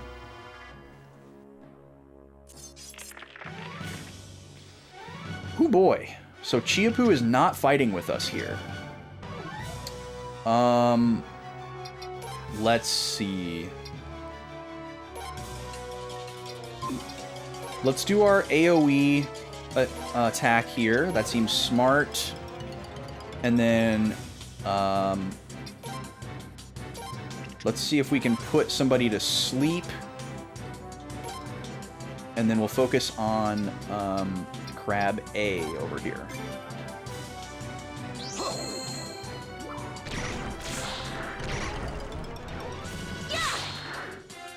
Oh, okay. We immediately eliminated the the small crabs. So sleep was not necessary. It looks like the crab is being defensive here. I wonder if this is like a cue for me to not like use physical attacks because it will like counter or something, you know? I'm gonna use magic. Boss Crab! What an incredible name. Let's see here. And let's just have the ladies defend here. Oh, we have an ice attack. Okay, let's go for that. Ice might be good against the crab. I don't know why I think that. extremely tanky. We might be wasting these because it's increasing its defense by being in this position. Okay, let me just try something here. I'm just going to defend with everybody.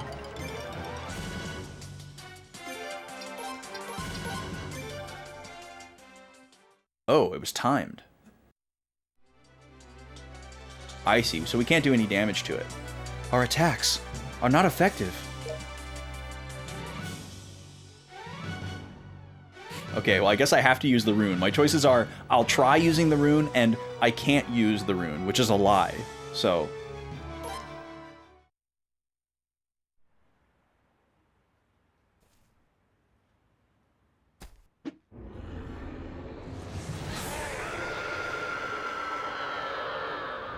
I guess it's possible we could have said no and maybe something will happen, but...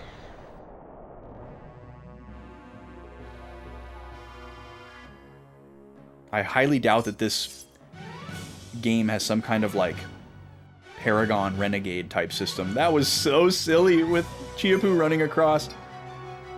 They refilled our magic. That's very friendly. So let's do our AoE again. That should take care of all the little babies. And I think we want to just start wailing on Boss Crab here.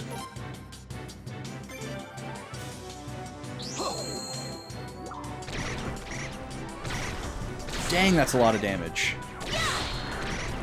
We're gonna be eating good for days now. All that roasted crab on the ground. Alright, what you got? Did that... Okay, that did damage. I just didn't see the number. Okay, let's do a regular attack now. So the rune didn't actually do damage to it, it just made it stop curling up like a ball. Interesting. Why don't you just heal yourself, Paula?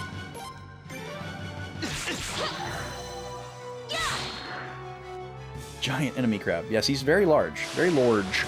Very large crab. Reminds me of the... I don't know if it's the first boss, but one of the very early bosses in Final Fantasy Crystal Chronicles is also a large crab.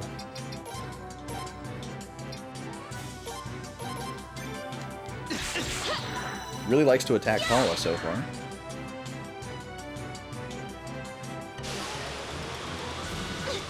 There we go, okay. Chiapu just running around. That's so silly. We can just go all out here. Paula has a little, or Jewel has a little bit more health. Right, now we'll have to heal. For safety. Another medicine.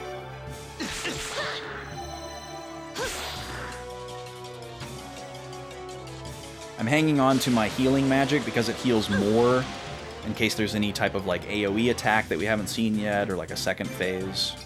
So just playing conservative here. Okay, this is like nearly perfect max value full heal on that medicine, so we'll go for that.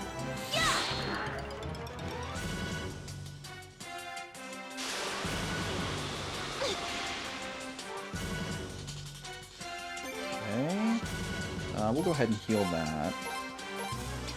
Good thing we have so many medicines. Having to use one basically every turn. I'm gonna try my spells again because they did a lot of damage to the babies. And I don't want to be here all night. So let's see here. Flaming arrow. Attack. Ice. Let's see how these do. More than a regular attack, but not by much. Yeah, alright, well, it's something. That was a crit.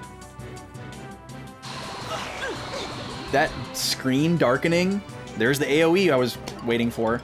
That screen darkening was so Final Fantasy X. That was nuts. Alright, everybody medicine. Hopefully it can't do that 2 turns in a row, or we are in trouble. So Paula's seems to be slower.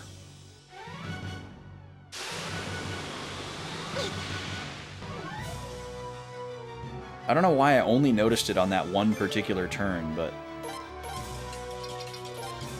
Alright, we're gonna double heal here with the ladies.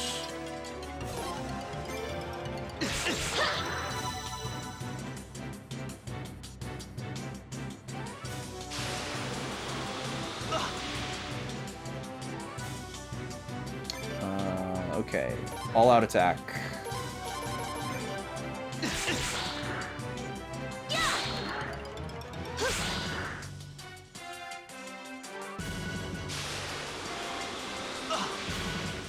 So the mermaid lady referred to this crab as the thing that she hates. I'm gonna guess that the Mega Medicine recovers 150. Oh, we have a bunch of these steamed buns. I'm gonna try this out. I'm gonna assume that it restores more than a medicine. And I want to find out. Yep, it's 100. Okay. Cool, now we know.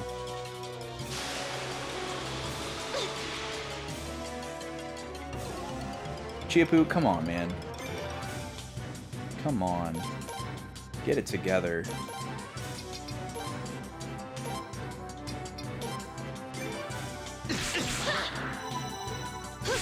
He's not even slouching yet. So I don't know. This is taking a while. It's weird to think too, because we had choices on what runes we gave Laszlo. We could have given ourselves a lightning rune. And, you know, it's possible that this thing is like weak against lightning or some other element that we could have given ourselves, and this fight could be significantly easier. We are not locked into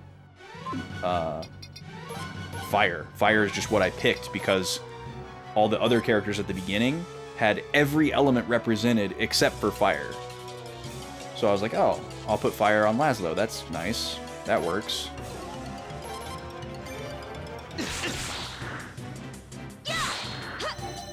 But I also like that we have a mix of AoE and single target, so it does feel like a good choice for an early game spell. I'm just gonna stick to healing with Paula because she's really weak.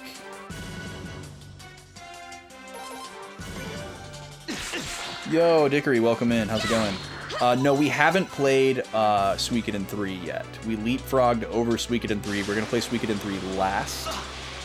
I'm doing kind of a weird playing order.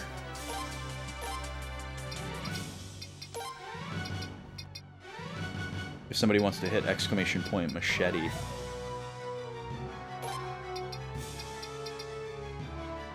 God, I've been throwing out a potion every turn. I'm gonna hold off.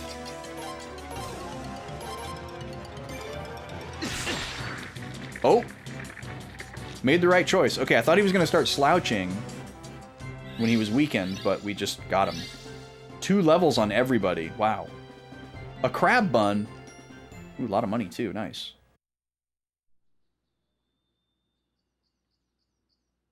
Hello! Is everyone okay? Hello.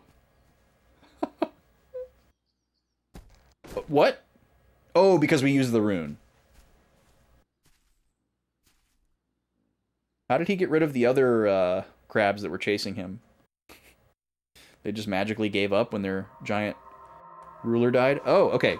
This is a good opportunity to take some more notes.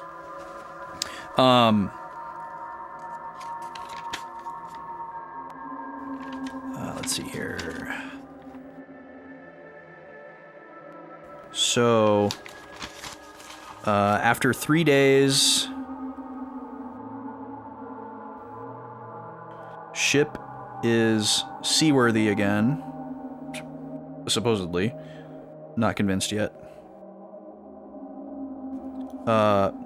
Mermaid girlfriend says Chiapu is in trouble.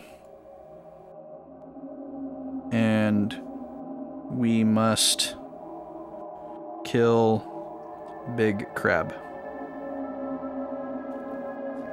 Laszlo resorts to using...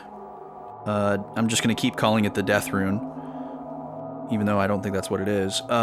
Using Death Rune to penetrate defense of boss. After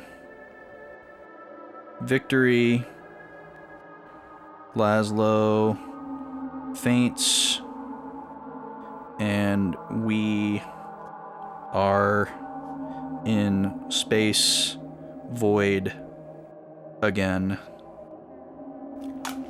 Okay, let's go talk to some red orbs. Not a bad idea. You like Suikoden 3? Yeah, I am the most nostalgic for 3, and 3 is also like the culmination of like all the like carried over data. And I didn't want to play the games in like timeline order either, because I wanted to have a good sense of the series from 1 first. I didn't want to start with this game because it was so controversial, although looking at it now, I think that would have been a better choice than I thought then, but I'm still glad I started with 1 and 2. I actually originally thought I was going to go 1, 4, 5, 2, 3, but I decided to immediately play 2 after 1 because they're so like closely linked together, and I think that was the right choice as well. Alright, let's see what this red orb has to say. There are so many games that have a screen like this. It's really bizarre, and they're usually final boss fights. I don't want to say what games because spoilers. How do you like it? It's delicious. This one's really tasty too. Really? I'm glad. Let's make it together next time. We'll make lots of funny shaped ones. Yeah!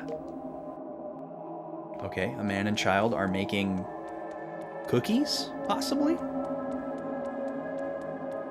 I'm not going to write down the specifics of these because I don't think they'll ever come up again or be important. Father?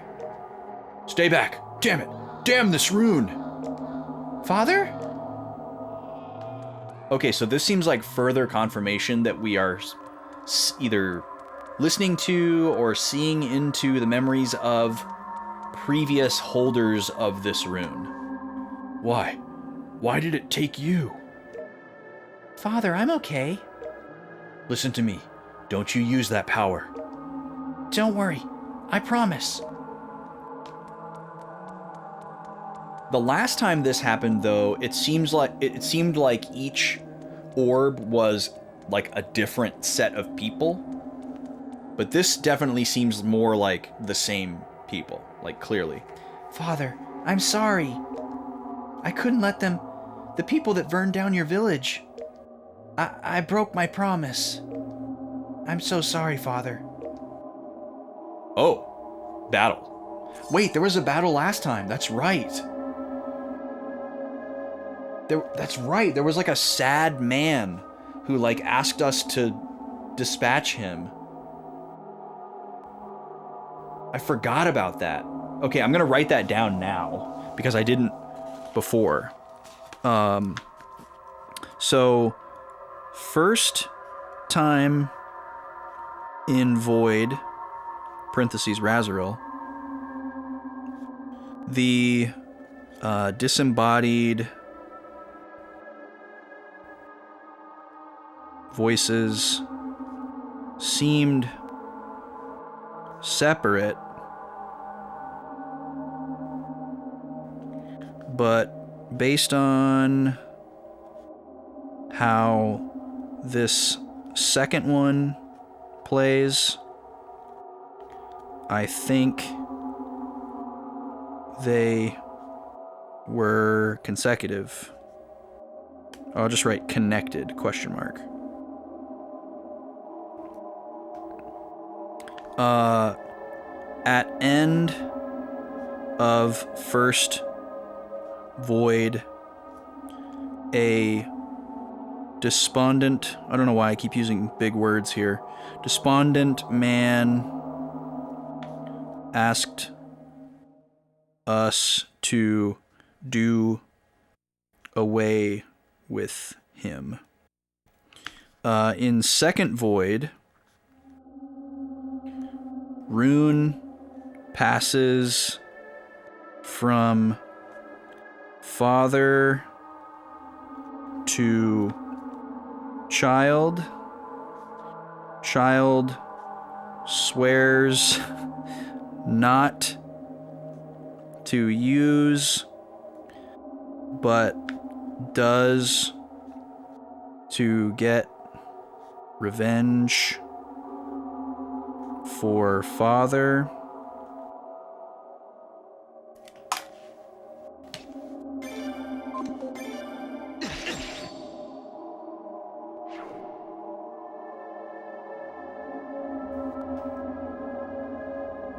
Let's see what he says. Father, I wish I could have some of your bread one last time. Oh, they made bread. Why would you make funny shaped bread?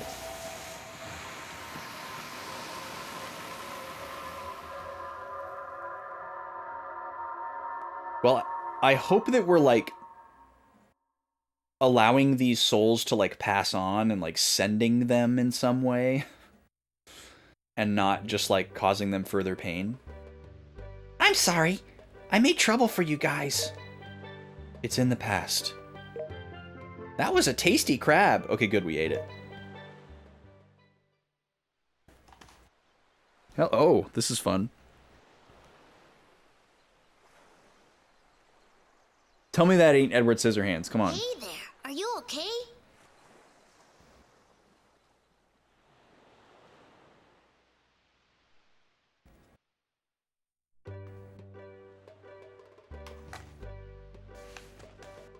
We're good to go whenever you are. We've been waiting for you, Laszlo.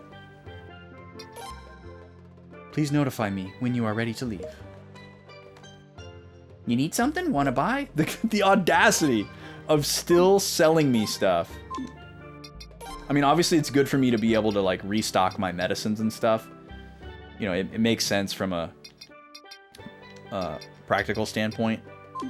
It's just really funny from a narrative standpoint.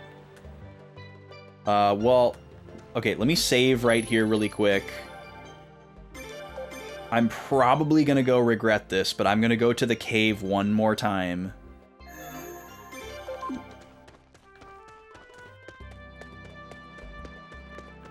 And see if, Mermaid Lady shows up.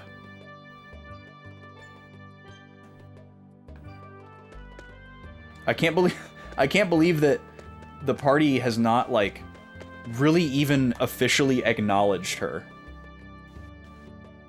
Like, she appeared right in front of us, said some really weird stuff, disappeared into the ocean, and we haven't even, like, had a conversation about her.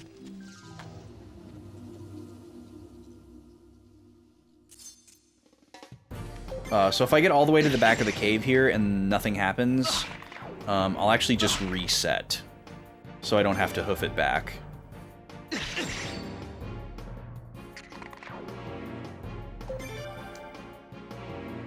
Just to save a fraction of time. Ooh, the crit applies to both hits. That's pretty cool. I don't know. This is a lot of money that we're picking up. Maybe I'll just grin and bear it. Sorry, y'all.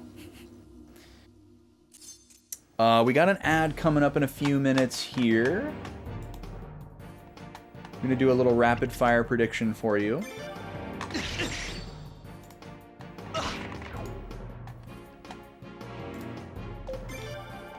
Captain Falcon versus Pikachu. You've got 1 minute to get your channel points in.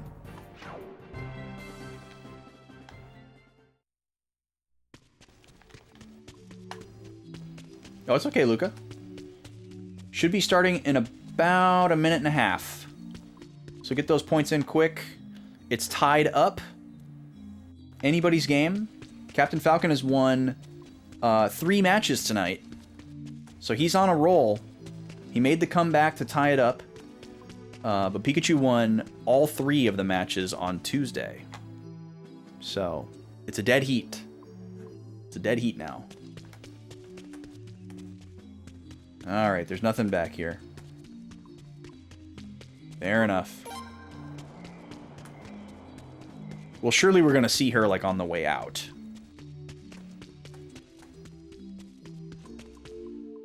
Maybe this is just planting the seed to, like, recruit her later. I don't know.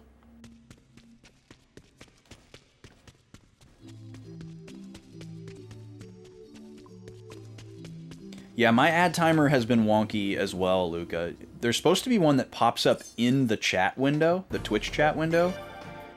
And that just, like, stopped happening, like, a week or so ago. And I don't know how to get it to start happening again. I checked the setting. The setting is on. I might have to see if one of the external bots can do it more reliably. I think I can set that up with Sari. Because Sari spits out a message when the ad starts, but I don't remember if Sari has the ability to predict. Oh yeah, there it goes. All right, the ad's starting. I'm going to switch over to the Smash match. I'll be back in 3 minutes, y'all. Thanks for being here.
Pikachu with the clean throw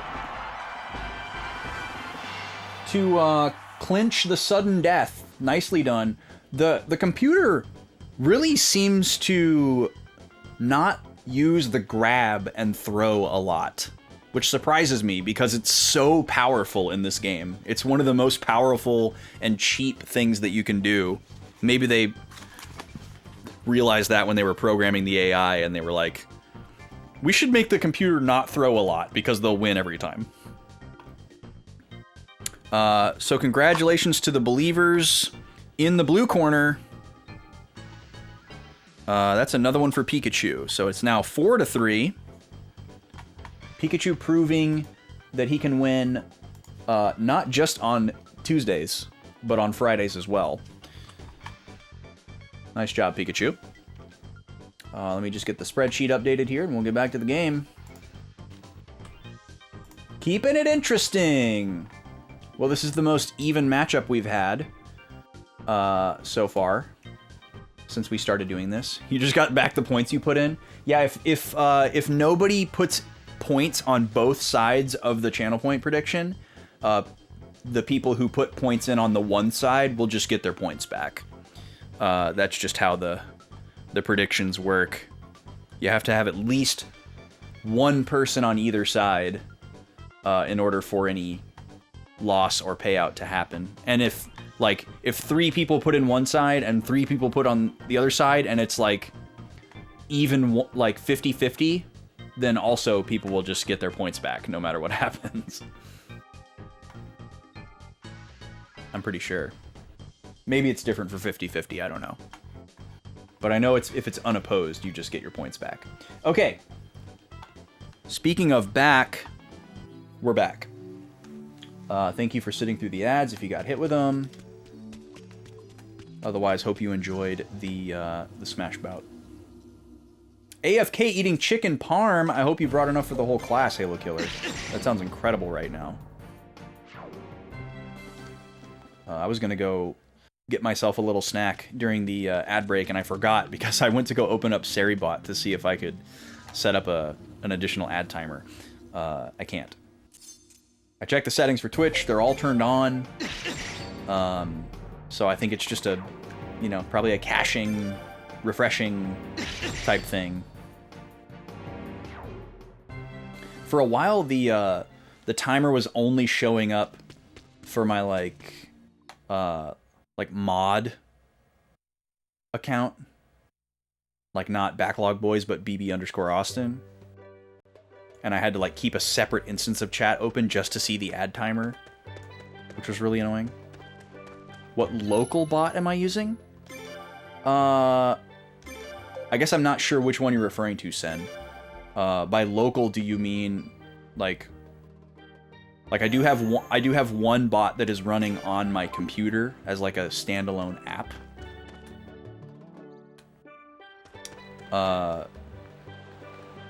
So I'll just tell you all of them that I'm using. My commands that are on the timer are Moobot, who you see pasting random numbers into the chat, which seems very strange, I realize. And then Seribot is another one that lets us know when the channel point predictions open and close, and when the ads start and finish, raid stuff. I used to have a bot called Frosty Tools, but Frosty Tools costs money now, and they totally deserve to receive money for what they're making. It's just not justifiable for me anymore, so I'm not using it anymore. The only thing I was really using that for was to automatically shout out incoming raids, but that's actually something that I can do with one of my other bots. I just need to figure out how to do it. So I phased out Frosty Tools, but Frosty Tools is a great product. Feel free to look into it. It's really good stuff. And then the standalone app that I'm using, the thing that hosts all of the channel point redeems and fancy stuff, is actually an outdated program at this point, but it's called Leorin Board. it got replaced by a different program that's called SAMMI, SAMMI. But SAMMI works with the new OBS WebSocket, and I have an old version of OBS that Leorin Board works with, and Leorin Board doesn't work with the new OBS WebSocket as far as I understand, which is why I haven't updated. And also I just finally got to a point where I feel like I understand how to do things in Leorin Board, and I don't want to switch to a new piece of software and have to learn it all over again. Even though SAMMI looks pretty similar, but I'm just, kind of scared, I guess. Or not scared, but I'm in a if it ain't broke, don't fix it kind of situation. There's not really an incentive for me to change over everything and risk having to learn a bunch of new stuff and rebuild my entire OBS when everything is just working great as it is right now. So yeah, if you want any more information about any of that stuff, feel free to hit me up in Discord or whatever. Or I guess whisper me if you're not in the Discord. You don't have to join the Discord if you don't want to, if you're not already in there. I can't remember if you're in there. Okay, we are ready to get off this island. Hopefully we see our girlfriend. You better believe it, Gad. I don't know why you don't believe me. Wait! Yes! How could we forget our best friend? Are you going somewhere? Yes, would you like to come along?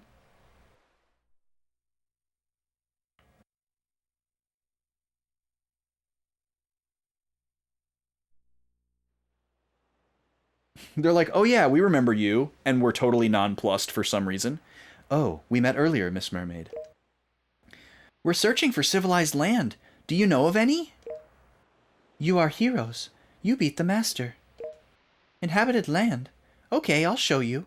The closest is straight to the south from here. I understand. Let us go. Come again sometime. My name is Lilin. You will always be welcome. Okay, we finally know her name. So we're gonna write her down here, assuming she's recruitable. If not now, some point.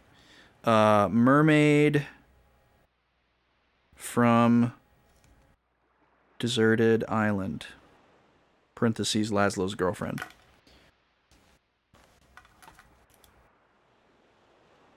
I'm kidding, I didn't write that. But that's my headcanon. Yeah, if we're still alive. That's actually a really funny thing for her to say. It looks like everyone's gotten chummy with this mermaid while I've been gone.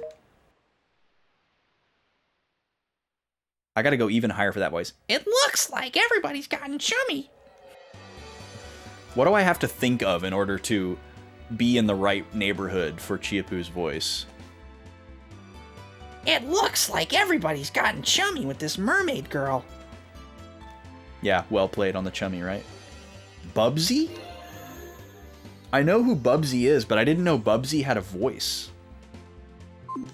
Okay, so we don't have a map, but we have a compass again.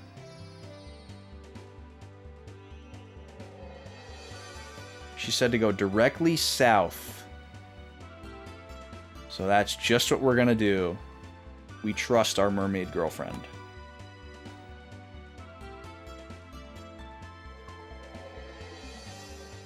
I can't tell if I'm moving or not.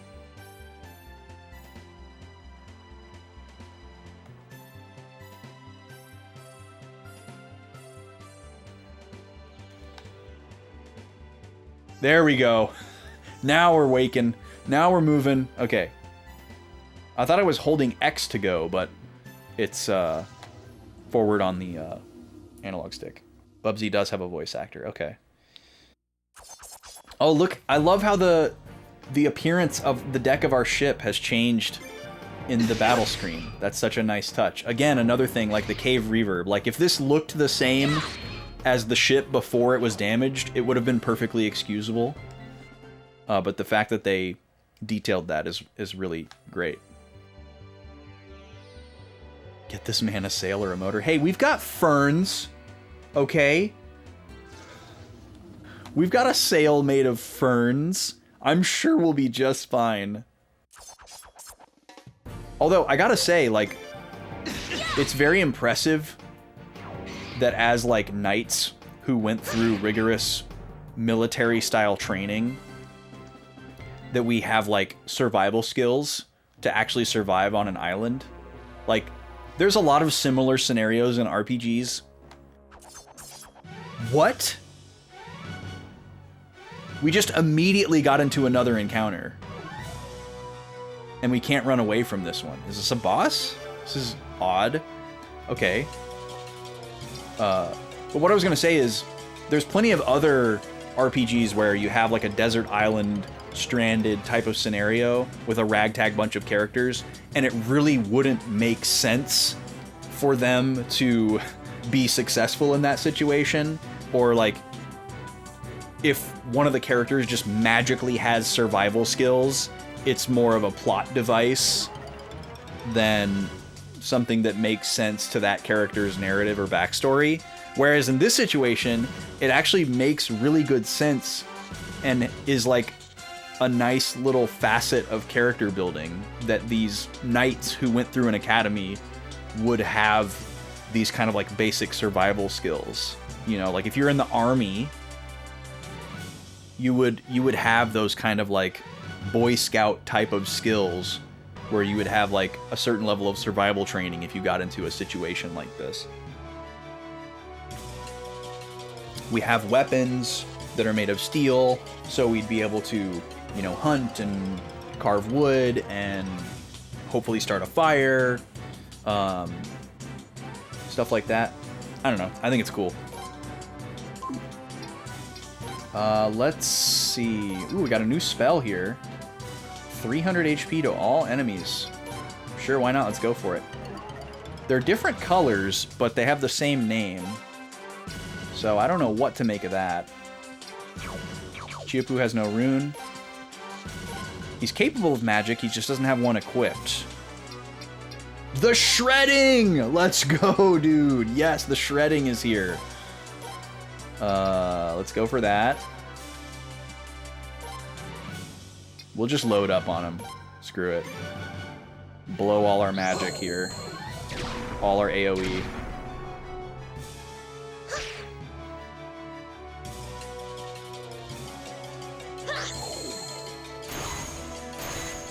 Oh, fire did significantly more than ice.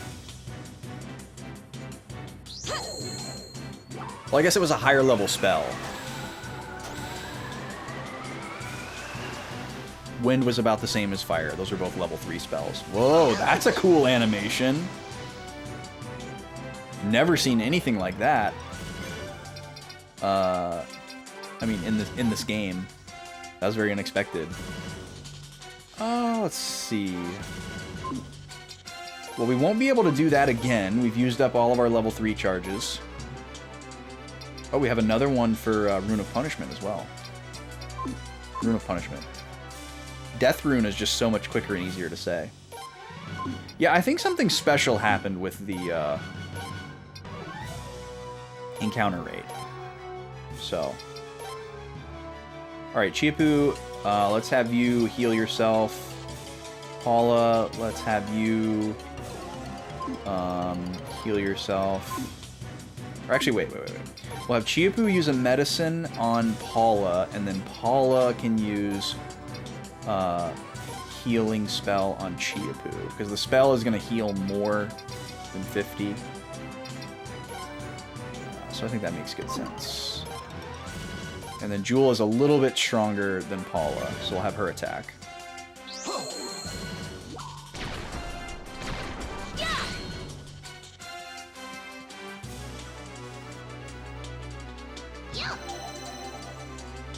Yeah. Sounds like one of the villains from Bomberman. Or Bomberman himself, from Bomberman 64. Oh, they can heal each other? What the heck? Okay. Okay, let's see.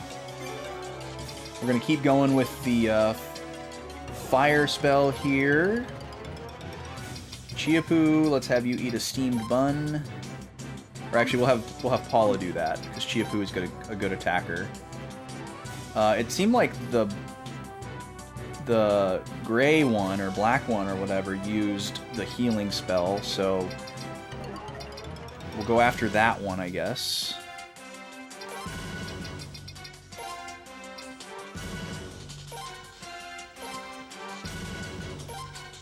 They might both be able to heal, but until we see the green one heal, it makes sense to go after the... Oh, okay.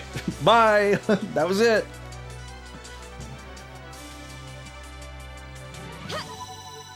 I keep thinking that we're gonna see like the enemy like hunch over for like signifying low health, because a lot of the enemies have done that so far, but maybe it's only human enemies that do that? That would be a very interesting touch. Okay, we're on the boat. Let's... Oh, we can't go below deck and save anymore. But we can probably just save right here, right? Oh, no, we can't. Okay. The oars. Oh, we lost them? That monster took our oars! Oh, I didn't realize we still had them. I know it probably won't work, but couldn't we just paddle by hand? Dumb idea. Is that too much? Do we like that voice for Chiapu? That's what I got. Oh, it's foggy. So what, we're just adrift again? It will be over if we give up. We must return to Razoril together. Wait, why are we trying to immediately return to Razoril? What do we think is going to happen? Razoril is so far away, isn't it? Do we even know where we are? I don't think we know where we are. Why would we have asked the mermaid for directions if we knew where we were? Oh no, another boat. Maybe it'll be nice people this time? Something tells me it won't.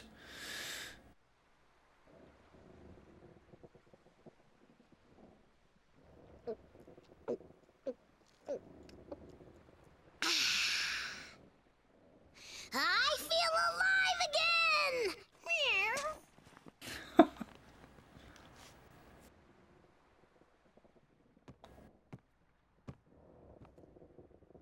Friend? Hello, my name is Desmond. I was wondering if I could get to know a little bit about each of you, if I may. Look at this kind fellow. Desmond. I am Paula. I am a former Knight of Gaian. Okay. I'm just waiting to get to the end of auto-advancing so I can write. There's too much that happens in these cutscenes for me to write while the cutscene is happening. I was able to do that in Eternal Sonata, which was great, but this game is moving a little bit faster in the context of a scene. Okay, so Lilin tells us to sail south. Attacked by manta rays who steal our oars. Thought we were sailing. I don't know why we needed the oars. Why did we put ferns up on the mast if we didn't need them for sailing? Also, why didn't we build like a cover for the boat with ferns so that we would have shade at sea? Like, that's like so important. I take back what I said about the survival skills. That's a huge error. We are adrift again until a ship comes. And then I'm going to leave a space here for Desmond, this nice young man. I don't know anything about him yet, but I'm assuming we're going to learn very soon. Likewise, I'm Jewel. I see. So you're quite far from home. And you are... We should really stop introducing ourselves as Knights of Gaian. That got us into a lot of trouble last time, so we should really not be opening with that. I guess maybe, we can tell that this guy is friendly and the vibes are good, so we feel safer about it, but like, come on. At least have like a little huddle moment or something before the boat shows up. Like, hey, maybe let's not lead with we're Knights of Gaian. Because, I mean, for all intents and purposes, we're not. Right? We're not affiliated with them anymore. So we're just bringing more trouble to ourselves. A future great merchant, Chipu. A future great merchant. God, that voice is intense. I see. And you are... Okay. I really, really don't like when a video game gives me conversation options that clearly don't matter anyways, but then one of the options is just silence. Like, it's so unnecessary. You're not even like giving me the option to like be nice or be a jerk. I mean, I guess technically saying nothing is being a jerk, but it could also like be scared, traumatized, mute, you know, what it could be a number of things to just be silent. You know, there's no facial expression to go along with it. Like, clearly this choice doesn't matter. So why not just have the pre-prepared response play out? Like, this doesn't add any agency to me as the player. This isn't... I don't know. Like, at least give me a way to have fun with it, you know? Like, in a lot of the RPGs where the choices don't matter, one of the answers is just wild and out, super rude, you know, to, like, make you laugh or whatever. I'm Laszlo.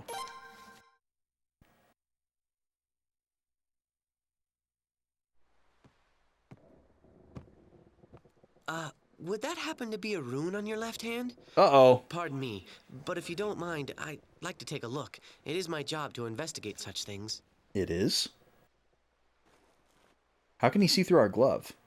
I was going to say we should get a glove, but then I was like, wait, we have a glove. Yeah. Bad idea.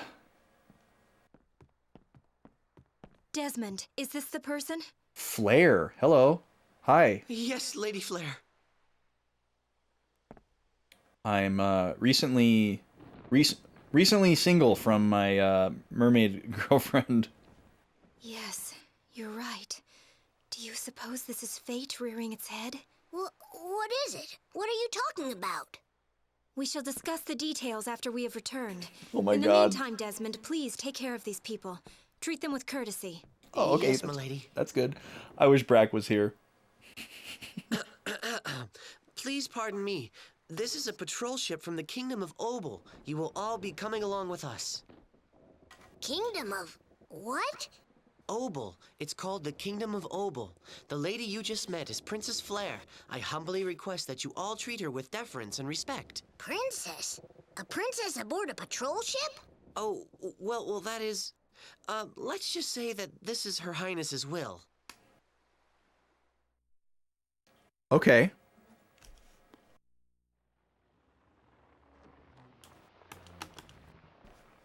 We should lead with their mercs who got hit by a storm. Yeah.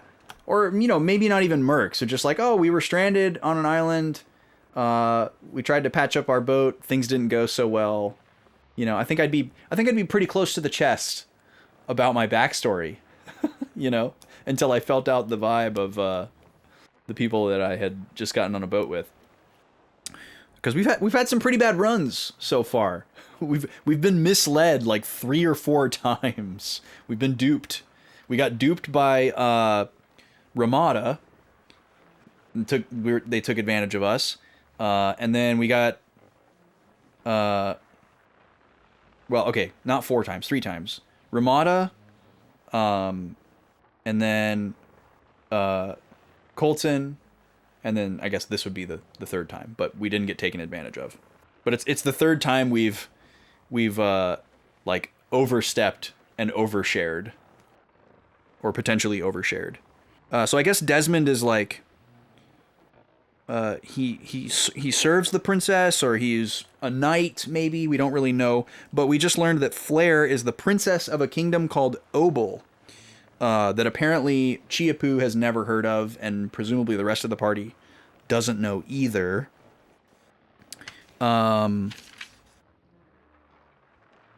Yeah, I don't think we have anything else to write down out from that scene.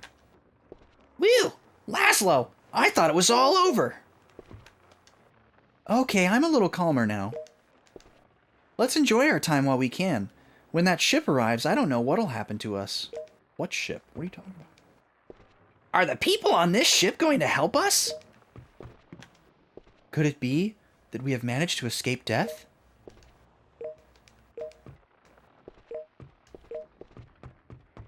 It seems that way. Hey, guy. Please do not wander around too much. Got it. Commencing wandering around. It's an RPG, dude. Come on. Look at this guy. Look at your hat. What's going on with that hat, buddy? What is that? Where do you get something like that? My God. He looks like, he looks like the protagonist from Nausicaa. I don't know their name. Yeah, this dude is absolutely serving. He's got the feet of a Roman centurion, the torso of a court jester, and then the head and wrists of a Dragon Ball Z character. Soldier of Kingdom Obel. Yes? Like, he has no idea why we're staring at him. Our duty is to patrol the neighboring seas of Obel. It would have been funny if he was like, you have strange clothes. They pre-painted the bullseye on their helmets. Yeah, that's kind of messed up, isn't it? Please do not wander around too much. And literally the only way for me to trigger more story is to wander around. Love that. Wow, I can't believe this outfit is standard issue. What is going on in Obel? Don't go near Lady Flare. Don't wander around too much. All right, well, Jesus, how am I supposed to progress the plot? Like, clearly I'm supposed to talk to her. I've talked to everybody else already. I hate when video games make me disobey orders. It's really weird. Ooh, she's an archer. Cool. Hi. Hello. I'm Laszlo. I look like Edward Scissorhands. I like your sleeves. Let us talk after we have returned. Please make yourself at home. It's a boat. Oh, look at these. These are... Okay, I know what these are. This is a very interesting detail. These little things that look like Olympic hurdles. These are like... This is like the old-timey ship equivalent of like a handle on a subway train. The little groove is like where you'd kind of put like your butt or like your lower back to like stabilize yourself when there's like rough waters or whatever. I'm sure it has a name, but I have no idea what the name for it is. But that's what those are. What is this hoist thing? What's going on here? Like, what is that? I guess it's for the rudder and the tiller, and that's the helm, but then you can't see where you're going. All right, talk to everybody again. Enjoy our time while we can. We're just on a boat. We will be arriving soon. Okay, just had to talk to everybody. And then talk to Desmond again. Desmond is a great name for that guy.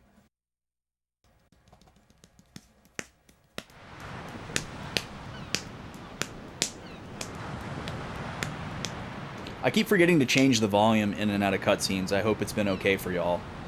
Like I always say, let me know if you ever want it to go up or down. I have hotkeys to notch the volume up and down of the game audio specifically, without changing anything else.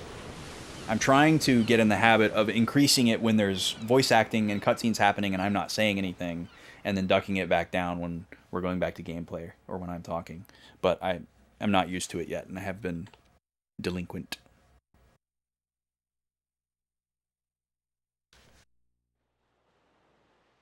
Well then, make sure you drop by the Royal Palace later, promise?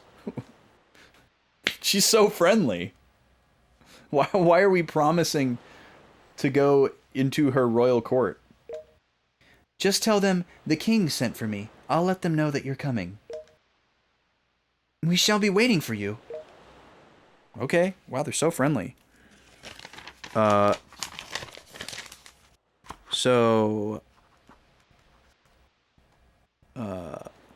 music. We arrive in Obel.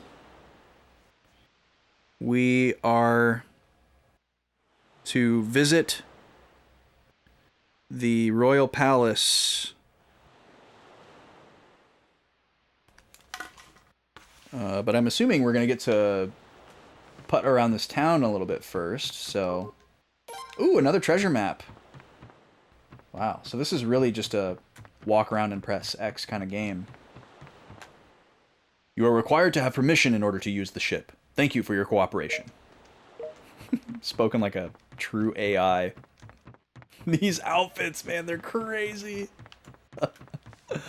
That is such a wild outfit. Like, in the and look at these guys have normal clothes. So it's not even like...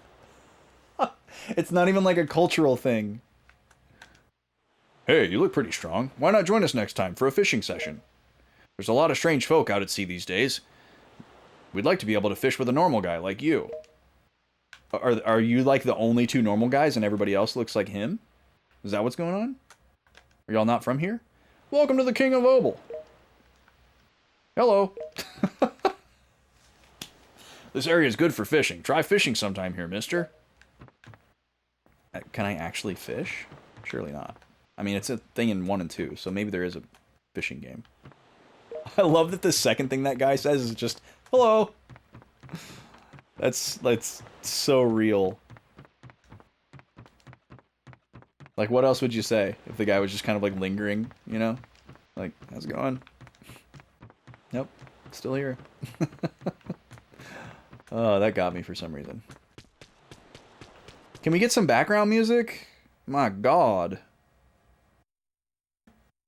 Like, I love the effect of the environmental sound, but we're in a town and an RPG, for God's sakes. Okay, there we go. We got some music kicking in. Who are you people? I see. No one's suspicious. If there are any problems, just report them to us. Okay. How do you know we're not suspicious? You're suspicious with that outfit. Yes? It's not that I'm worried about the work he's doing. I just feel that I have a right to know what he's doing. My husband comes here every day because he's worried about how our son's doing at work.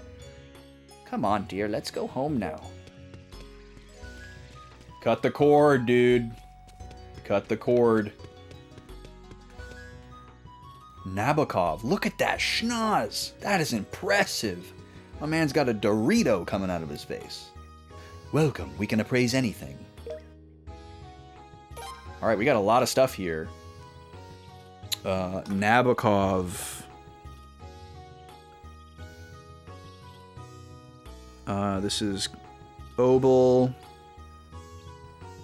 Appraiser. Historically, the way to recruit appraisers has been to have them appraise a specific item. Voodoo doll. Pot of Razoril. Pot of Razoril. Pot of Razoril. Pot of Razoril. Pot of Razoril. Hopefully they sell for a lot. Please come again. Alright. He's not one for chatting. You can't fish until you go talk to the old man in Vermilion City. Nice. Yo, welcome back, D. Holmes. I'm not entirely sure when you stepped out, but we have had quite a few things happen. Mr. Laszlo, I've just got some helpful information. For only 100 pots, you can have it too. I'm skeptical, but I'm rich. That's what I like to hear. Actually, right now, there's a discard ancient text movement going on in Nanal. What? That sentence makes no sense to me. There is a discard ancient texts movement going on in Nanal. If you want to buy them cheap, there's no way you can pass up this golden opportunity. discard ancient texts movement.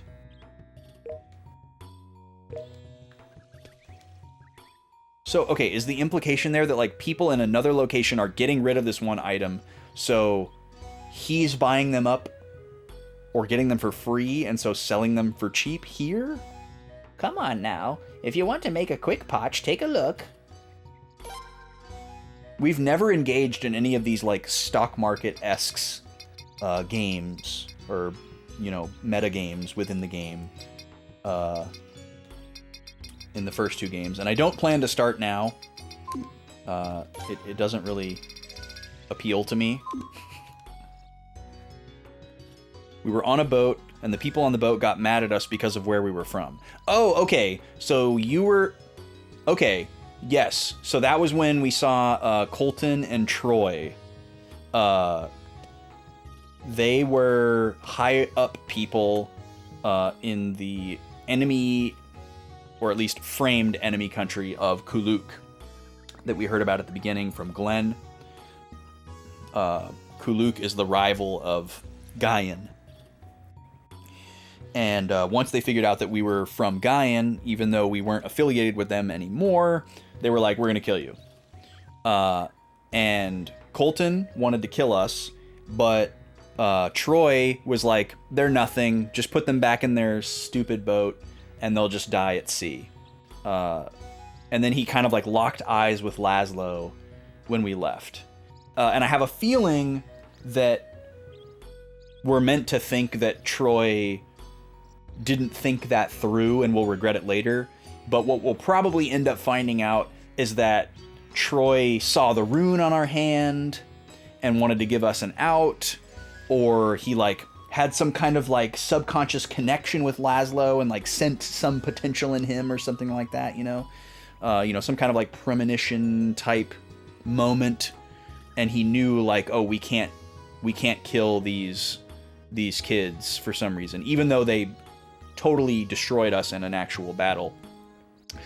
We went out in our little ship. We started drifting again. We got attacked by a sea monster. We beat up the sea monster. Tidal wave swallowed us up. We got shipwrecked on a deserted island. We spent 3 days there gathering materials and fixing our boat.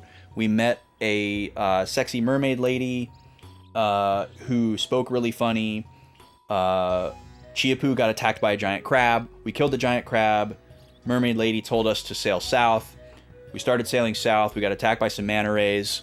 We beat them up. They stole our oars to our ship, which I didn't even know we still had. Then we were drifting on the ship again, and then we got picked up by Princess Flare and her nice knight attendant friend Desmond, and they just took us back to their kingdom of Obel that we've presumably never been to or heard of before, and they told us to come meet him at the Royal Palace. There's your recap. Oh, what's the matter? Are you not feeling well? If you'd like, I'll take a look at you. I am you. No, you're not. I'm me. I may not look at it, but I'm a doctor. Oh, yes, I need to tell you this first. The fee is 500 poch per visit, in advance. That's a little expensive. I have to make a living off of this, you know? If you can't pay, please go elsewhere. I can't treat you for free. Is this like an alternative to an inn? Or does he like only cure status effects? Or is he just scamming me? He's got a portrait, so I got to assume he's important. So I'm going to write down Obel. And then I'm going to write doctor in quotation marks. That's like half of the game so far. A lot has happened today. That's Nabokov again. We already did that. We appraised everything we could appraise. We didn't go to this shop. Would you like to play the lottery? Sure. Oh, it seems like you don't... Oh, we still don't have a lottery ticket. That's right. Are you going to play the lottery too, mister? In that case, you can have this. Oh, thank you, little girl. Why do you gamble? Did you know that if you have a lottery ticket equipped, you could win nice prizes? Well, that's what we say amongst ourselves. Call it superstition if you'd like. Wait, you can equip it? Really? I can increase my luck, though, By 15! Holy moly. Well, that seems like a good idea to put that on my strongest character because I got to assume it's associated with critical hit rate. Physical and magic defense up. Magic defense up and water resistance. Okay, what's everybody looking like here? 47, 73, 39, 47, 55, 40, 51, 49. Okay, so Chiapu is by far the lowest defense. So we'll give them the guard ring. We don't know if there is any... oh, you can equip the lottery ticket. That's interesting. So I'm assuming it won't be consumed to play the lottery. You have to wear it on your head. That's so funny. I'm assuming you have to have a separate one to play the game and a separate one to wear. But we'll try it. We'll try it, I guess. You don't remember this translation being bad, and it's better than 1 and 2, but it still might be bad. There's been a few lines that caught me off guard, but most of them made more sense as the conversation continued. It's a pretty high bar to clear, to be worse than 1 or 2. Let's see. I guess just canonically, I'll give this to Jewel because she has the water rune. I don't know if that's smart or not. Alright, I'm gonna put this lottery ticket on my head instead of my iron mail, or whatever it is. Okay, yeah, so we can't play the lottery ticket while we have one stuck to our head. Okay, who can wear this necklace? Chiapu can wear it. Okay, that actually makes good sense, because he doesn't have headgear at all, and he has the lowest defense, so we'll give him the necklace.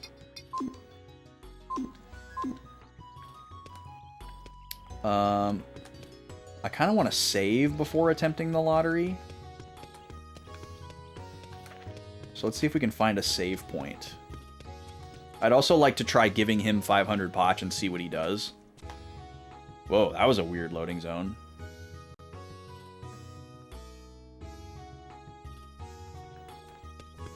Alright. What impeccable timing you have. Can you talk to this good-for-nothing for me, too? All he does every day is drink wine and drink more wine, on and on. I swear, this man is just so... Hey, go fish once in a while, like you used to. I swear, take a page out from the book of His Majesty. All right already. You've come at the right time. My wife won't shut up. Please help me. Why are you asking for help? I swear, all you're good for is talking your way out of everything. You say I should work like the king. Until you start treating me like one, there's no way I could do that. This is a very, very broken relationship. Okay, this is really strange. They both have a perception of the king as being hardworking. That is really strange in and of itself. And then the fact that he is so lazy that he can't be bothered to go fishing is hilarious. The fact that fishing is considered hard work. I mean, I guess if it is like commercial fishing and not just like dropping a line in the water, then it is very hard work. Is that a cat? That is a cat. Oh no, it's a dog. Wine. What's wrong, little guy? Sweet little doggy. Ugh. I can't breathe. I'm dying. Can we break the door down and help you? That's strange. A portraited character. How do I describe this? So we're in Obel. Sick / coughing.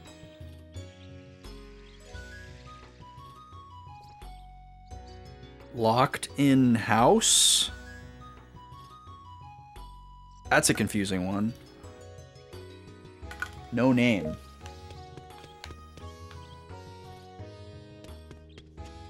Maybe there's another way to get into the building? Look, it's a chicken and a chick! Or a rooster and a chick. That doesn't really make sense. What is this? Is this a loading zone? It is a loading zone. It's kind of a big town.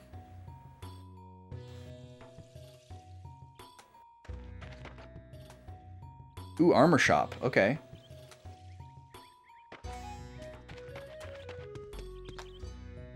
Our armor selection is second to none. Knee socks.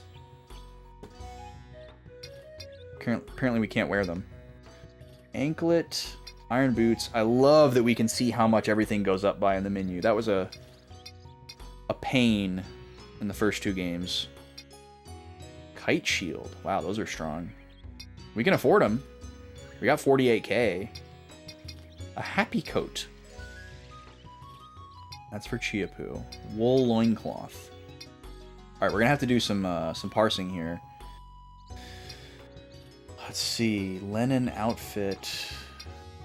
I'm gonna guess that, like, encumbering is not a thing in this game. And we're just gonna go off of stats. But it's possible that, like, perceived heavier items can affect agility, even though you don't see it in this screen. But I'm not one to really care about that anyways. Ooh, a chance of countering. That does seem to be a pretty cool mechanic so far, and valuable.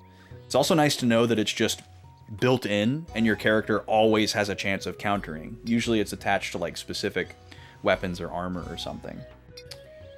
Okay. Let's start working our way through this here.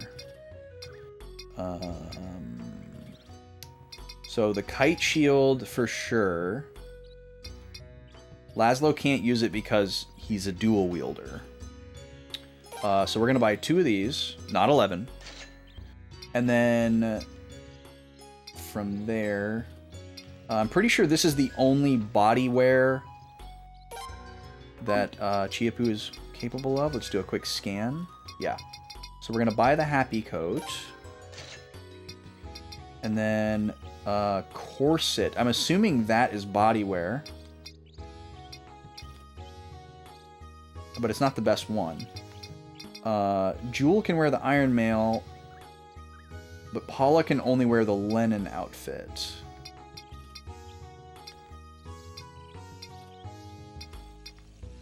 Okay, so we need 2 iron mail. And then looks like 1 linen outfit. Do a quick scan.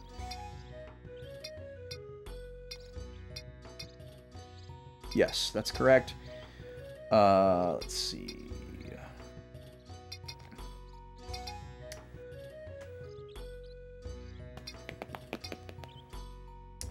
Two iron boots. And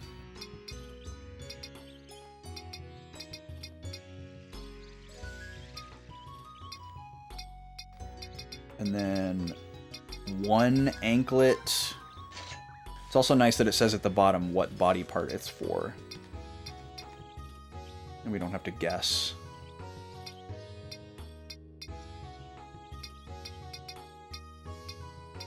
I love when they give you equipment items that none of your characters can use, just to remind you, like, hey, there's going to be more characters and different types of them.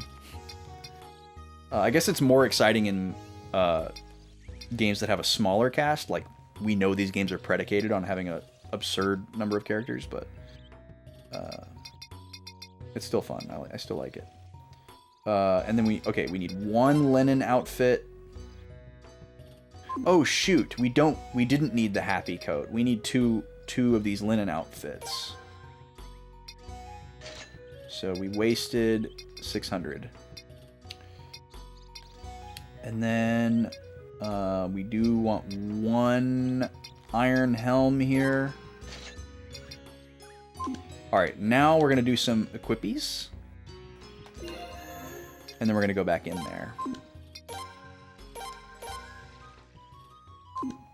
Wait, this says I have 7 lottery tickets.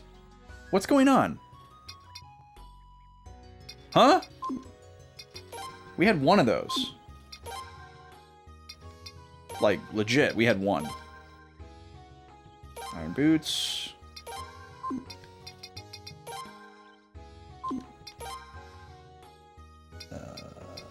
Linen outfit. Sandals. My man, rocking some thongs, some flippy floppies. Linen outfit.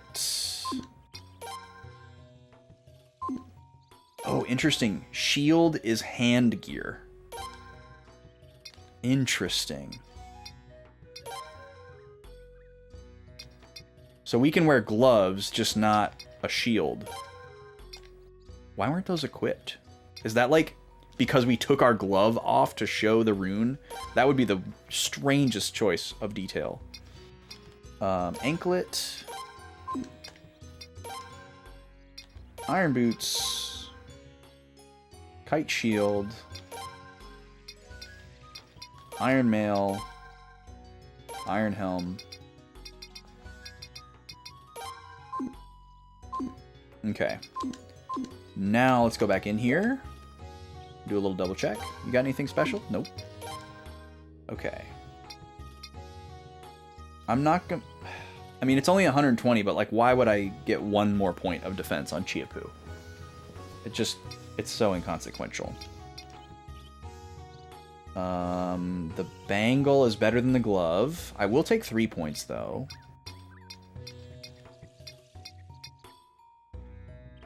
1 point, not enough.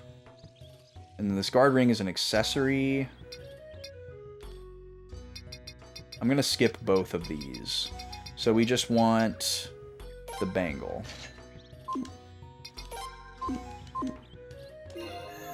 I wonder how often that bargain item resets, like what it's based on. If it's like every time you enter the menu and you can just like spam it and farm it, or if it's based on like your progress in the story.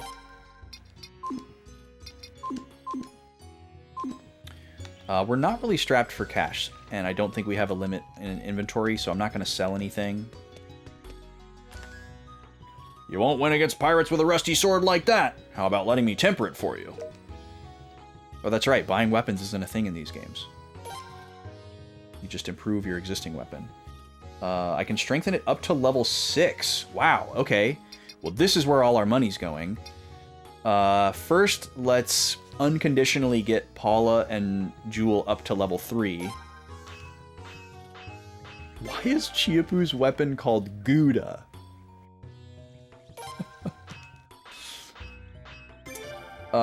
Let's see, we've got another ad coming up here pretty soon. Luca, if you're here, you can go ahead and open up the prediction. Otherwise, I got it.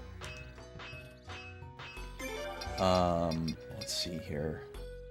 Now, 1,500 to go up a level. So we'll do everybody's up to level 4. Try to keep everybody even.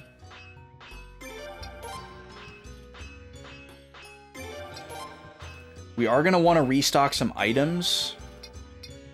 But I see no reason not to spend like as much money as we possibly can here. Because this is a really, really good amount of stats. We have enough to get everybody up to level 5. So let's do that. And we'll still have a decent chunk of money left to buy items with. We won't have enough to go up to level 6. But we would if we sold some stuff, so maybe we'll look into that. Oh, we went from Gouda to cheddar. That's quite the upgrade. Not a big fan of Gouda myself. But cheddar? Classic. Alright, so let's see. How much would we need to get everybody to level 6? We would need... oh, we're actually really close. Yeah, okay. That's super attainable.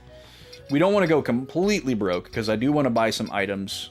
I'm sure there's an item shop here. But yeah, we'll try to get everybody to level 6. We did find some rune pieces. We've got some water and some wind. I think I'm just going to go canonical here. Paula has a wind rune, so I'm going to give her all 3 of these wind pieces.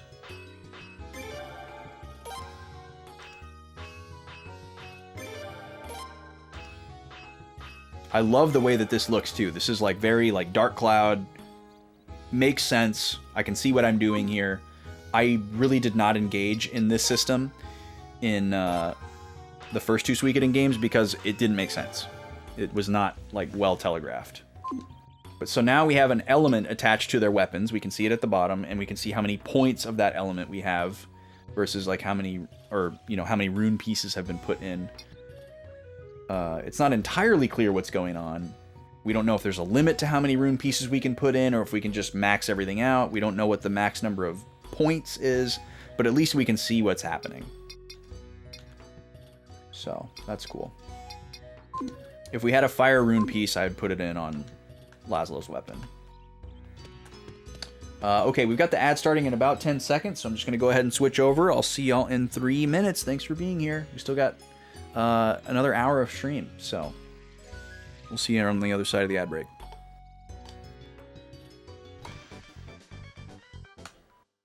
Free for all!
3, 2, 1,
Pikachu ties it up again. Unbelievable. That's pretty nuts. Well, that's presumably the last ad break of the night, so I guess we're going to have a draw this week. First time that's happened. Oh, whoops. Or wait. No, I'm wrong. I was thinking Captain Falcon was in the lead. Okay, so Pikachu's pulling away. It's 5-3 now. False alarm. So I'll get the sheet updated here. Sorry I took a few extra minutes on the break there. I had to fix myself a little snack because I was getting peckish. Yeah, the blue corner takes it for the first time ever. The curse is broken by Pikachu.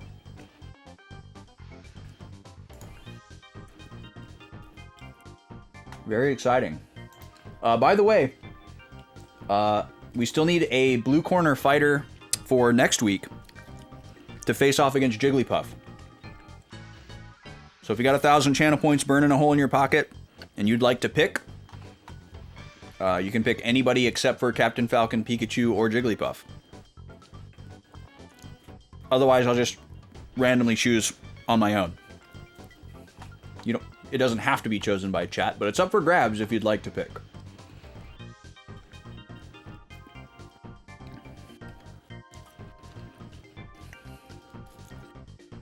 I'm just sitting on the screen while I wolf down a couple of bites of food here. Apologize.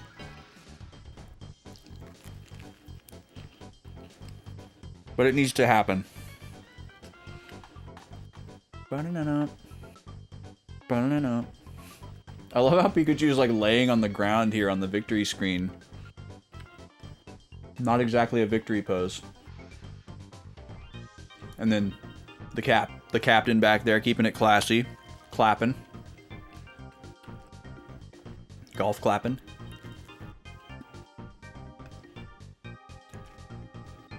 Bow, bow, bow.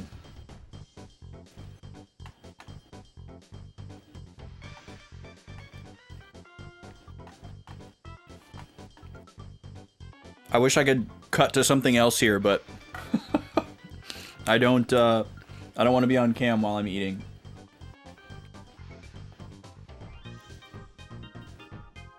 I've been getting the Wild Arms VODs ready for YouTube. Which, by the way, if you have any interest in watching my old RPG playthroughs from the stream on YouTube, I am working on getting them all uploaded. I just finished uploading my playthrough of Wild Arms 3, which was the first major RPG first playthrough that I did on this channel. A lot of fun. Probably still, like, out of all the stream RPGs I've played, the one I think that was, like, the best and most meaningful as far as, like, a first playthrough. Really, really loved that game. I feel like I'm definitely a more competent streamer now than I was then. But I think I still did pretty alright back in 2022. And 2023, early 2023. But the last couple episodes are still airing, as it were, on YouTube. But that playlist is there. I've got Eternal Sonata up there. I got Suikoden 1 and 2, if you missed those. And then once I get Skies of Arcadia up there, I'll be all caught up. I'm not planning to upload, like, all of my VODs. I just want to do, like, the RPG ones. It takes a lot of work for me. I don't edit them down or anything. I just scrub through all the VODs and I timestamp the chapters so that, like, if you just want to watch the gameplay, you can do that. Like, I put in a timestamp anytime I, like, cut away to, like, taste a soda or a snack, or, you know, there's a puppy on the stream or whatever. Any type of, like, thing where the gameplay stops, I timestamp it. So if people want to cut specifically to those segments, they can, but it's mostly there for people who are just there for the gameplay, so they can skip all the chatting, or cutaway segments, or, you know, wheel spins, or whatever it may be. Dead air, ad breaks, especially. Like, you know, the best thing about it is you can skip the pre-roll at the beginning before I actually start the stream, and you can very precisely skip all of the, like, ad breaks where it's just a BRB screen for, like, you know, 3 to 5 minutes. Obviously, nobody's gonna watch that. So I put all the chapters in there on all the VODs. I think for the few people that do want to watch through the playlist, I would assume that they appreciate that. I hope they appreciate that, because it takes me a long time to do it. But it doesn't take as long as it would take to put the VODs in a video editor and, like, try to cut all that stuff out. That would take exponentially longer, so. If you're wishing I did edited down, super slick videos for YouTube, I don't know what to tell you. I have the skill set, but I don't have the time. I love editing videos. It's really fun, but it's also stressful because it takes me forever. And I get way too perfectionist about it, and, like, put in, like, dumb little stuff that's not important, and end up spending way too much time on it. So it's just really hard for me to carve out time for doing really hyper-edited videos like that. I actually have a different video I need to edit this weekend. Perfect time for me to plug this. My band recently performed at 2DCon, and it was live streamed on Twitch, which is really cool, and I told friends to go watch it. And if you're in my Discord, you got pinged a bunch of times about it. But unfortunately, the audio quality on the stream was dog doo-doo. It was so bad, like unlistenable. And there were a couple of troopers that, you know, just hung out and vibed, and I love them for that. But they didn't really get anything good out of it. The video was nice, but luckily, we got a copy of the audio that's good. We record the band that played after us, multi-track recorded the whole show through our in-ear monitors rig. So we got a copy of all of our stems. Our mixing engineer mixed it up nice, and we got a copy of 2DCon's stream. So we have the video, and then I've got it all synced up with the new audio, and we actually have 2 additional camera angles from some phones that the violinist recorded with. So I got to cut that all together and get it on YouTube for you guys, so you can actually see a real proper version of that concert. Because it was a good show, we played really well, but you'd never know watching the 2DCon VOD because the audio was trash. And they know it. They're very sorry about it. Also, the VOD's not up anymore. Yo, what's up, SNES? Yeah, I love the way Wild Arms 3 looks. It's aged so well. Like, it's cel-shaded, but then there's also that, like, texture thing on all the character models where they kind of look like paper, almost.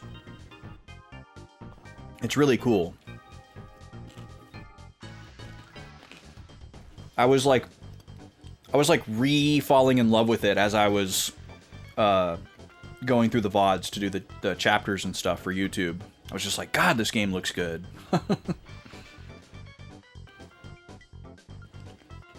I really, really like that game. Yo, what's up, hot dog? We're just sitting on the BRB screen here for another few more seconds while I choke down some food. How are you doing? We're talking about Wild Arms and my band. Yeah, the horseback fights were great. They weren't the most fun to play. You mean like Wild Arms in general?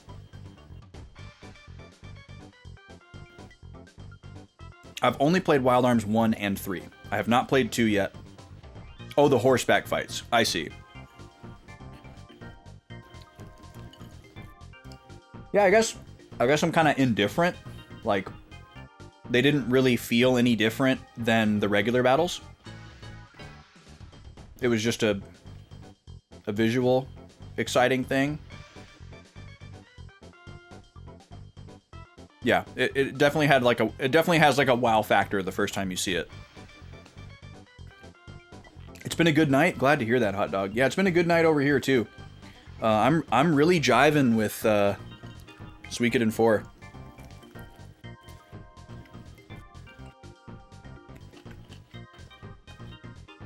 This game is super cool. I'm really intrigued by the plot so far. I feel like I'm jiving with it more than 1 and 2. Both for like mechanical UI reasons and plot reasons. Okay, I'm finally done snacking. Sorry about that. Thank you for sitting through it. We're back. So for those of you just joining us, we are in a new town here. We're in the Kingdom of Obel. We were rescued at sea by the princess and her attendant, knight, husband, I don't know. Probably not husband.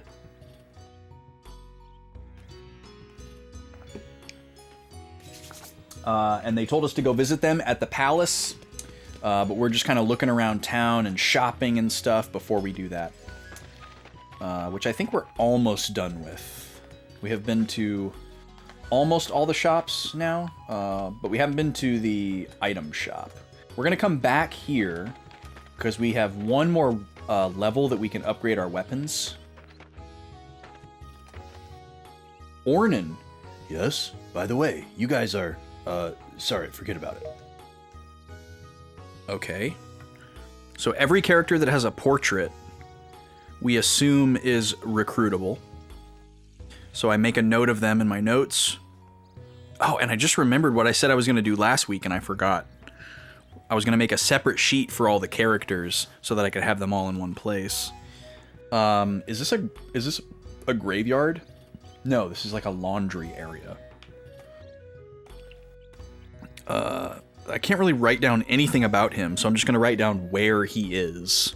Laundry area by shops. East. What's the matter? Do you have something that requires washing? Here, I'll share this with you. Soap! That's a Suikoden reference. What, you want something from us old ladies?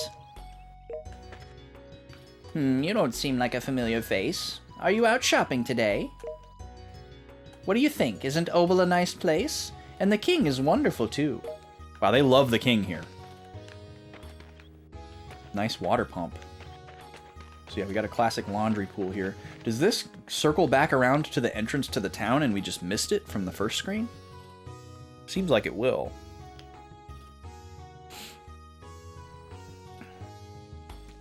Oh.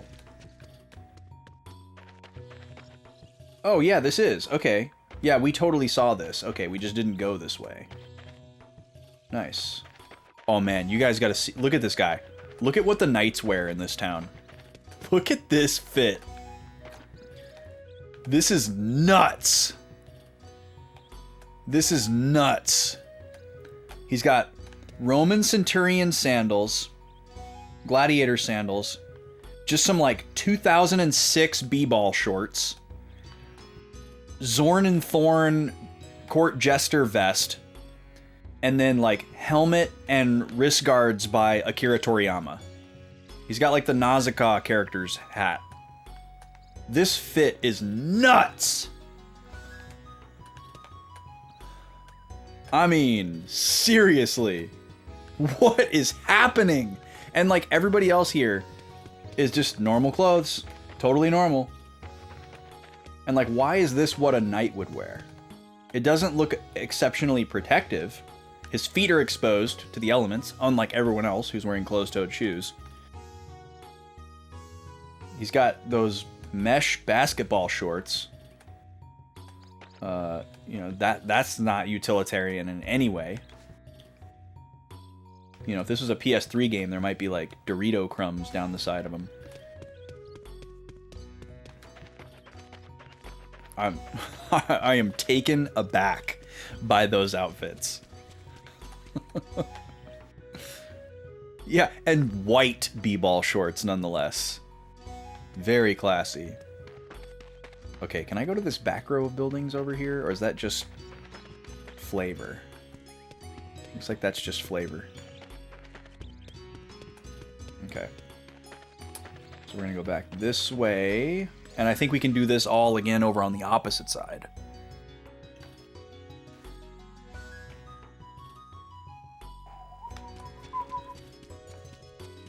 But maybe not. Maybe it's not symmetrical.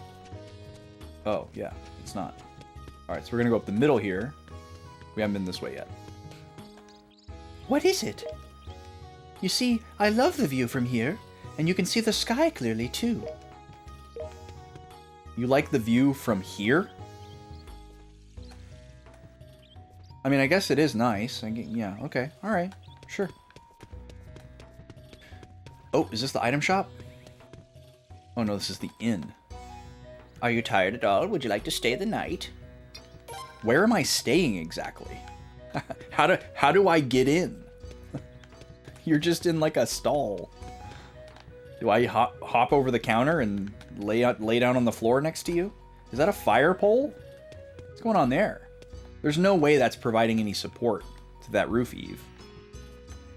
What's the point of that? Oh yeah, I forgot to press X on everything. There's hidden items all over the place in this game. How do I get those treasure maps appraised? We have all sorts of things. You'll need supplies at your long journey, won't you? Yes, we will. Ooh, a thunder amulet. That's new. Escape talisman. We definitely are going to want at least one of these on hand all the time. We haven't been in a proper dungeon yet, actually, which is an interesting thought. All right, let's stock up on potions here. Let's grab 17 of these, and then let's get 10 megas. All right, and now we need to sell some stuff to be able to afford the rest of the upgrades. So we can sell some old equipment here. Probably get there. Wait, why do we have an extra cotton robe? Didn't we just buy those? Check that out in a second. Happy coat we didn't mean to buy. That's unfortunate. Wasted money.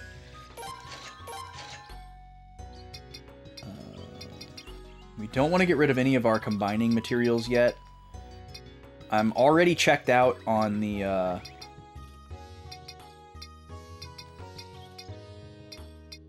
Okay, those are all decoration. Oh, the soap is a trade item. I'm already checked out on the trading thing. Valuable. Does that mean you're supposed to sell this? Ooh, it's pretty expensive. It was a rare drop, so it's probably intended for selling. Yeah, an unanalyzed treasure map. So we must need to find a different type of shop to get the treasure maps analyzed. That's probably some side quest. The pearl would get us to the money that we need. Oh, this is the rune shop. Can we purchase one? Sunbeam gradually recovers HP. Whoa. Oh, 10,000. I was like, seems early for this. It's a stretch. Lightning and earth we don't currently have access to, so I definitely want to buy these. We don't need another water. We have an extra one in our pocket that we're not using already. Alright, and let's equip. I want to put lightning on somebody.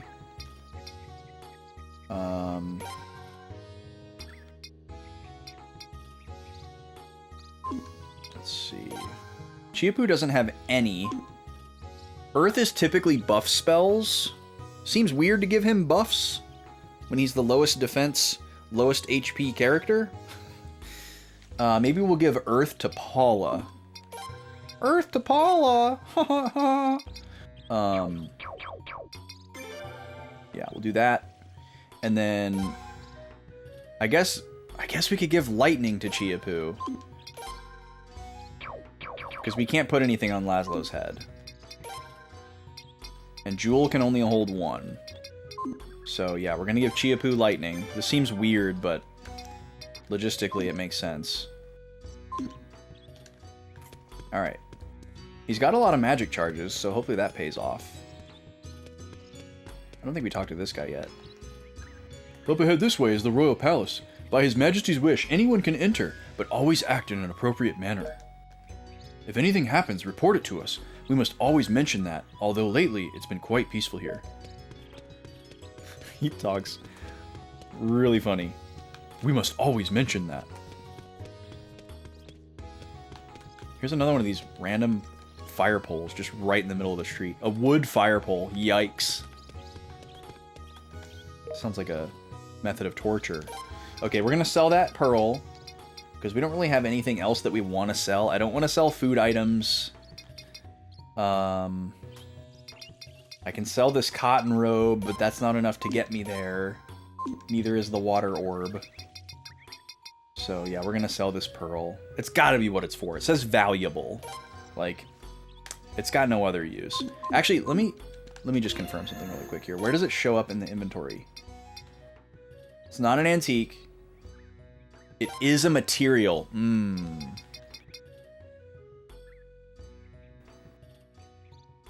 Okay, I'm just gonna ask this. If you know the answer to this question, if you've played this game before, you're allowed to answer this question. Does the pearl actually have a use in the combining system, or is it only intended to be sold? I would like to know.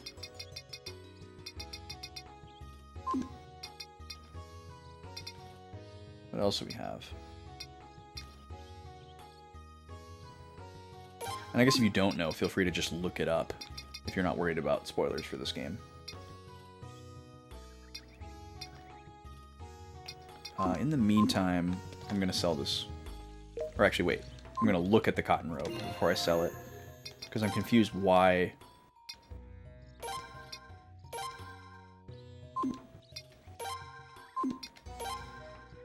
Okay. I guess I bought the linen robe. The cotton robe must have been somebody's default question. You can use it for crafting if it's under materials. Okay. Gotcha. So it's probably like... Okay. That pretty much tells me what I need to know. Like, it's probably... Like, if it's a really rare item, it's probably used in crafting something that is also rare or valuable or, like, you know, powerful, you know, high value in some regard. What are these worth? Oh, these are worth $750? Okay, I'm gonna sell these to earn the money that I need. I don't want to get rid of anything that I can use for this combining system until I get a sense of what the combining system is. We may learn about it and then it's just like, oh, I don't care, and I just sell it all. But until I know, I don't want to do that. However, with decorative stuff, I really don't see myself wanting more than one of anything. This really doesn't matter to me at all. So I'm just gonna sell... I guess I'll just sell 5 of these. Because that gets me to where I needed to go. It's clearly a fairly common item. So we could end up with more. Wait, okay. Hold on. What is going on with our lottery tickets? Our lottery tickets are like multiplying in our inventory. Just by themselves. On their own. We had 7. We got 1 from a little girl. And then all of a sudden we had 7. Now we have 8. What's going on? Where was the lottery? It's in the bottom screen. We're gonna go finally play the lottery now. We've been tempted several times. What's going on downstairs? Some banging going on. Okay. So they told us it's lucky / superstitious to equip a lottery ticket before playing the lottery. So we're going to do that. I'm going to put one on my head. And now we're going to play. Would you like to play the lottery? Alright. We didn't find a save point, so... Oh, okay. It's just like Mario Party 4, guys. Is that good or bad? 5th place, okay.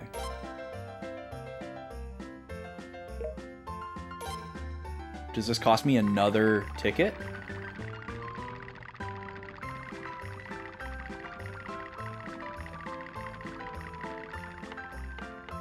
Got the blue! Mega medicine. Okay, yeah, this is costing me a lottery ticket every time. So you get to spin for as long as you want, and then when you let go, a ball comes out.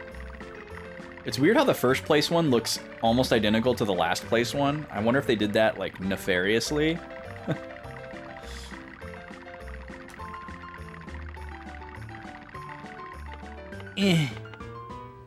So pathetic the way that it falls out of there. Alright, we'll do one more here. Why did they choose the right analog stick? I mean, I guess it doesn't matter at all. It's just interesting that they chose the right stick. Can I go the other way?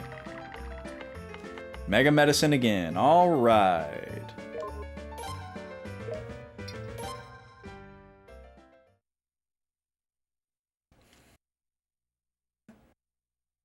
If I were to see a game like that in real life, I would just assume that there was, like, no... You know, there's, like, all white balls in there and a couple of blue ones, and that's it. The other ones aren't even in there. You know, the container's not even clear. Like, if that game was real, you'd have to have a clear container or something. You know, you'd have to have one of those, like, wire ball-shaped bingo ball spinner tumbler things to at least let people know that it was possible to win. Okay, we're going up to the palace. Gonna say what's up to the princess. Oh, there's a shirtless man in your courtyard. Knights? Knights? Mods? Man. Wait. This guy has a portrait, but he doesn't have a name? He's just man? There's no way that's his name. The Royal Palace? It's that building over there. You wouldn't happen to know if the king is there, would you? Huh.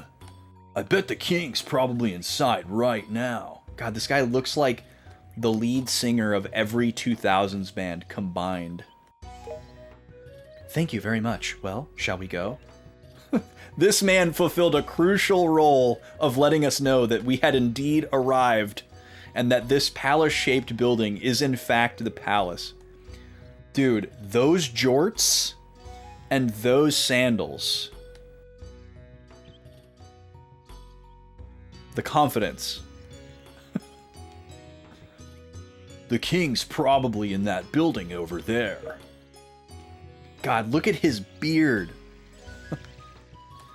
The widow's peak and that beard combo, like, it invokes, like, a specific kind of anger inside of me. Yeah, all with the open vest, with, like, the Aztec print on the back. That's actually pretty cool, though. And the necklace. Oh, God, let's get a look at that necklace. Yeah, it's the new metal anger. Oh, yeah, dude. Hell yeah. He can't decide if he is a surfer dude or if he's like Fred Durst. What is going on here? Get my man a trucker hat or something. What is the deal? All right. Oh, I can just frolic in the fountain. Wow, PlayStation 2 water physics.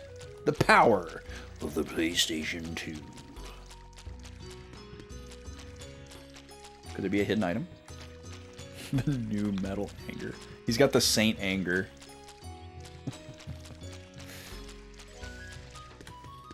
Oh, we got a little moment over here.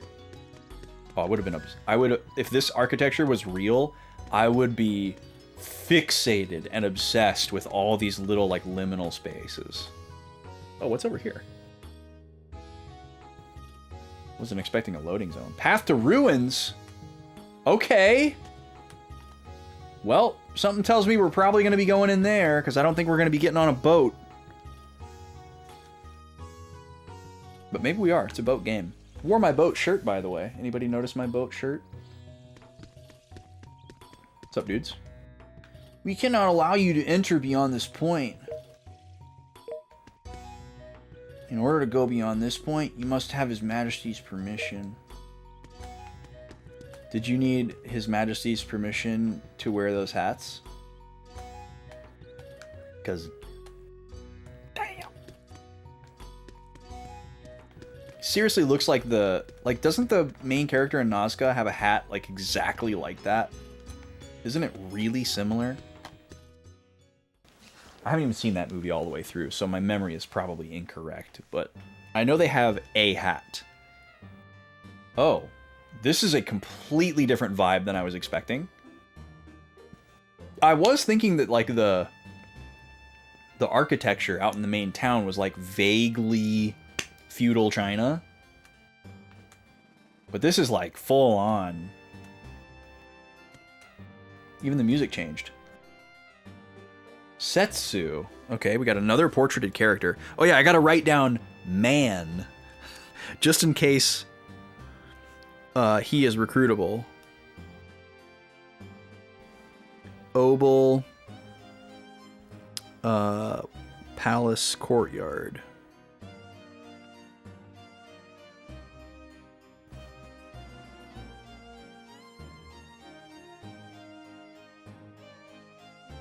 And this gentleman's name is Setsu. Man, he is rocking that skull cap. Obel. Palace Foyer. If I'm not mistaken, you're the ones who arrived with Lady Flare on that ship, correct? Yes, that's right. Wait a second. You wouldn't happen to be the king, would you? Me, the king? The king is a most magnificent man. That you would mistake one such as me for him is quite foolish. In any case, Lady Flare has informed me of your circumstances. Please come inside. But be more mindful of your manners in the future. Yeah, Chiapu is pretty lacking in self-awareness, it seems. He's a pretty special guy.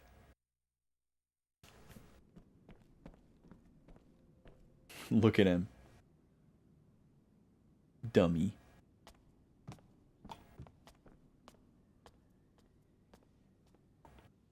How is man just magically in here? Where's the king?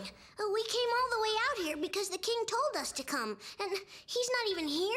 That's enough! Such disrespect is not permitted in the royal palace! Setsu, there's no need to raise your voice. Settle down. Show some restraint. Your Majesty, this is why I am always begging. This guy is the king? For you. Your Majesty? Sorry no way, dude. I'm Lino and Coolest, King of Obel. Pleasure to meet you. What? This guy is the king? So, I've been waiting to speak with you. Everyone, will you leave us alone for a moment, please? Do you think that is wise, Your Majesty? We don't even know who he really is. Just relax. Oh my god, he really did do exactly the Matthew move. You're right. Too. We'll be outside. Yeah, please leave, Chiapu. Everyone else can stay, but Chiapu, please leave. All right, let's get straight to the point. My daughter informed me about your situation. Will you show me the rune? I wish she would inform me about my situation, because I don't think we really know. What if the rune was on his butt and he had to just pull his pants down? Indeed, there's no doubt about it. This is the one. The rune that was once on this island. Oh.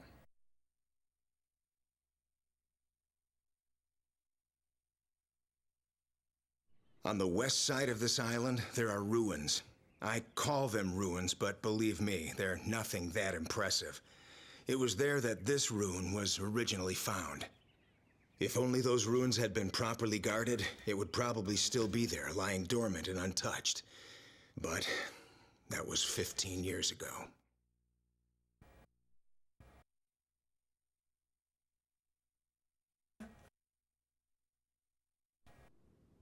For now, though, I suggest you pay a visit to the ruins. They're currently being guarded, but you should be able to get in with guarded. Where are you from, dude? From Minnesota? They're currently being guarded. Yeah, did you heard that too, Luca? The ruins are currently being guarded. He's from Rosemount. Oh my god. Yeah, he lives out in Mound. By the lake. Oh man.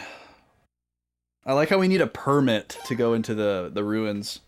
He's the freaking king, and he just like... Deep in the ruins, you will find someone who knows a great deal about the rune. Seek out that person, and you will hear the story. Is he okay in there? Do you send him food? Why is he just living in there? He's dressed like that because he took his kids out on the pontoon earlier. Oh, it's coming full circle. Like, you know this guy can slam some natty ice. Like, he can pound some grain belts.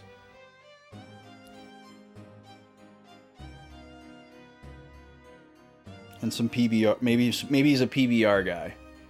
Probably not though. I don't think he's quite with the jorts. Well, I don't know. It's a different time now.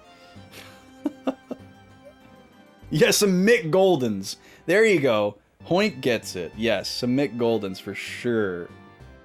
Yeah, he can throw back some Micks. Like the best of them. He calls a jet ski a ski-doo. Champagne of beers kind of guy. Wait! Luca! His name is Lino! How did I not notice that sooner? Holy moly. Alright, this guy's incredible. Best character. I changed my mind.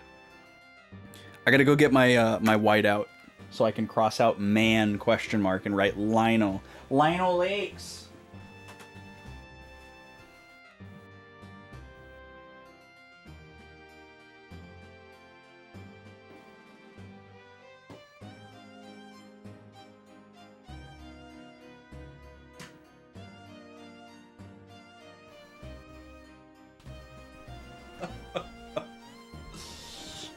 Go down to the ruins there, and there's a guy inside. He'll tell you all about it. He'll get you going.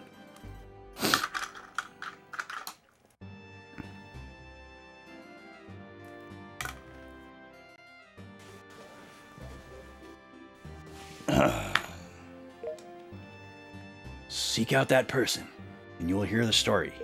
But I doubt you'll hear many good things about the rune. With that rune, you must realize that a harsh fate awaits you. He's got a bench at the fair.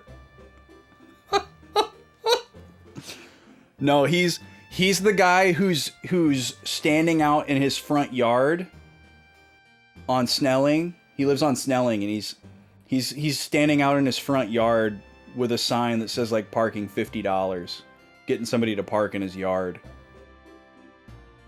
while he's throwing back Mick Goldens. Fortunately, though, I can see that you have friends who care for you. Now listen to me. Do not bring them grief.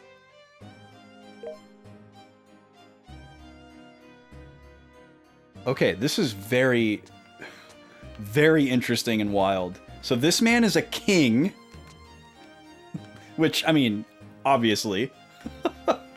Ah! I can't.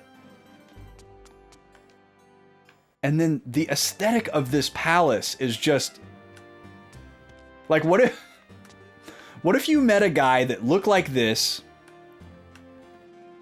who was from the Midwest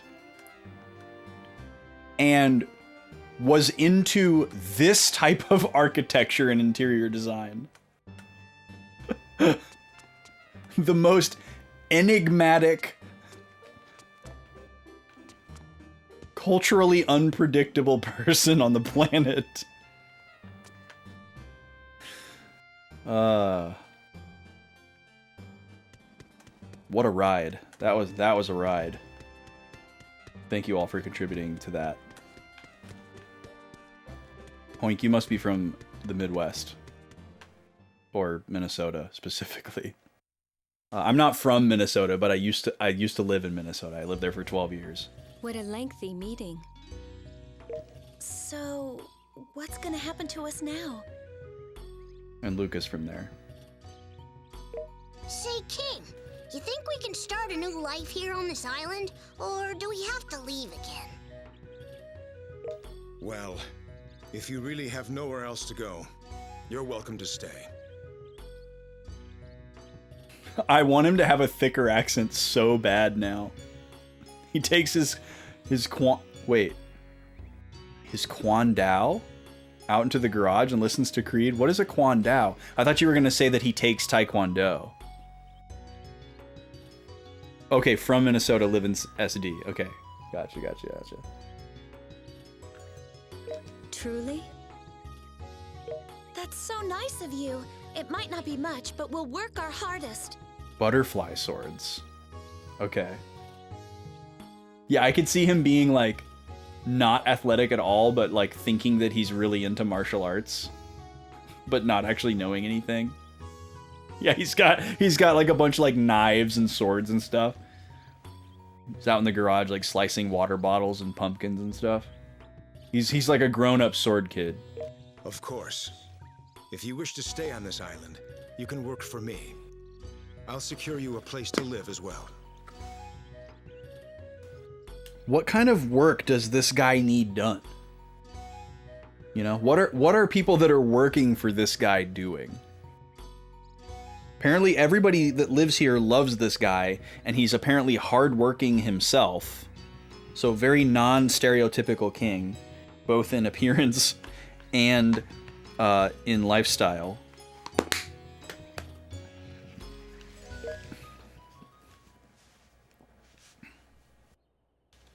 Desmond! Are you here? Yes, Your Majesty. Actually... Your Majesty, are you serious? Yes, I'm serious. Don't worry, it'll be fine. So, can you do it for me? I'll leave it to Desmond to show you to your living quarters. He'll also be watching over you and getting you anything that you need. Please realize that I can't trust you completely just yet. Nothing personal, you understand. Well, there you have it. I pray that we don't encounter any significant difficulties. Okay, let's be on our way. The place you'll be staying is east of the Royal Palace, towards the wharf. I love Desmond. Oh, he's joined our company. Not our party, but our company. He needs us to wax his surfboard, yeah. So we have a 5th slot down there for like guests, but he's not there. So I guess that's what company means.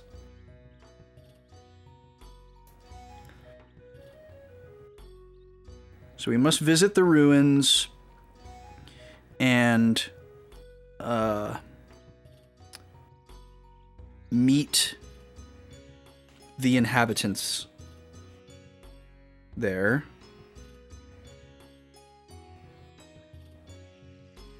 To learn more about the rune. Lino offers us a place to stay, but whispers something to Desmond,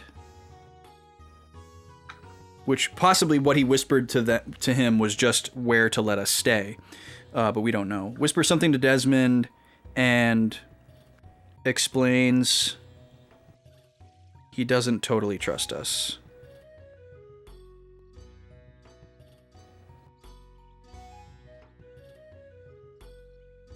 Okay.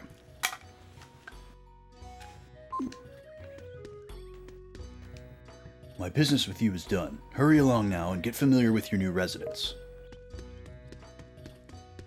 Boy, he's really pushing us living here now. Like, we brought it up, but now he's just like, this is a thing. You live here. Stay. Cliff Path. It is a pretty island. I'll give him that much. Certainly the best option we've got at the time. We can't go back where we came from. It is also a little bit scary that we don't know where we are in the context of the world. Because we don't have a sea chart anymore. I like that that's actually a thing, though. Like the fact that we don't just automatically have a world map when we're on the world map. It was something that we had at the beginning and now we've lost it. The back of this cave will be your shelter on this island.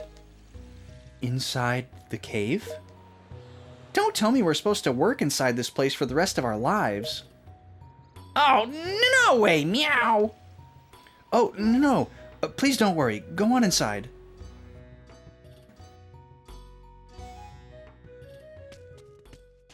Whoa, it's pitch black. Meow.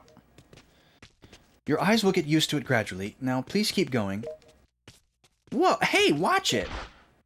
Ooh, your foot was in the way. Sorry. So, it's not so bad, right? Is it easier to see now? Oh! Desmond has left our company. If this is a ruse, I'm so mad. What?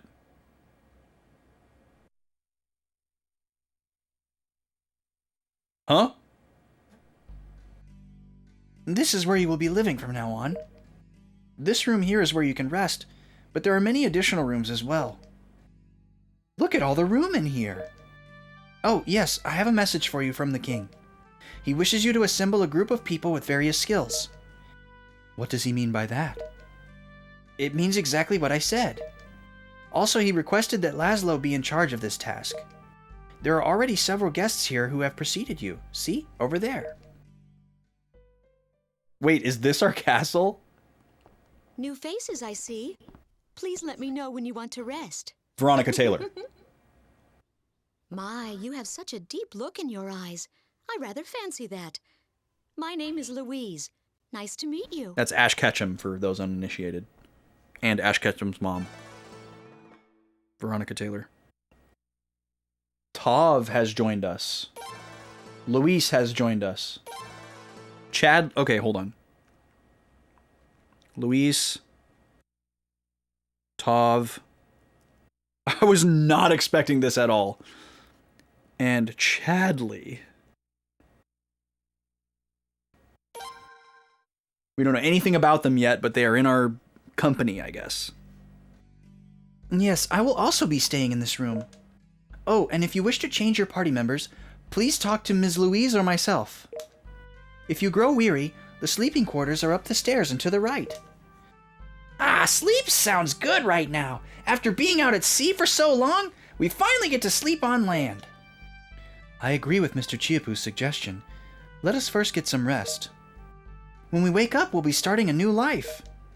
Let's do our best, Laszlo. Don't worry, we'll get to return to Razoril someday.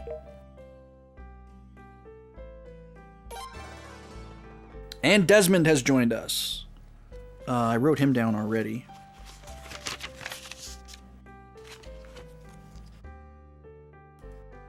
So I'm just gonna call him a knight? Question mark. Attendant to Obel Royals.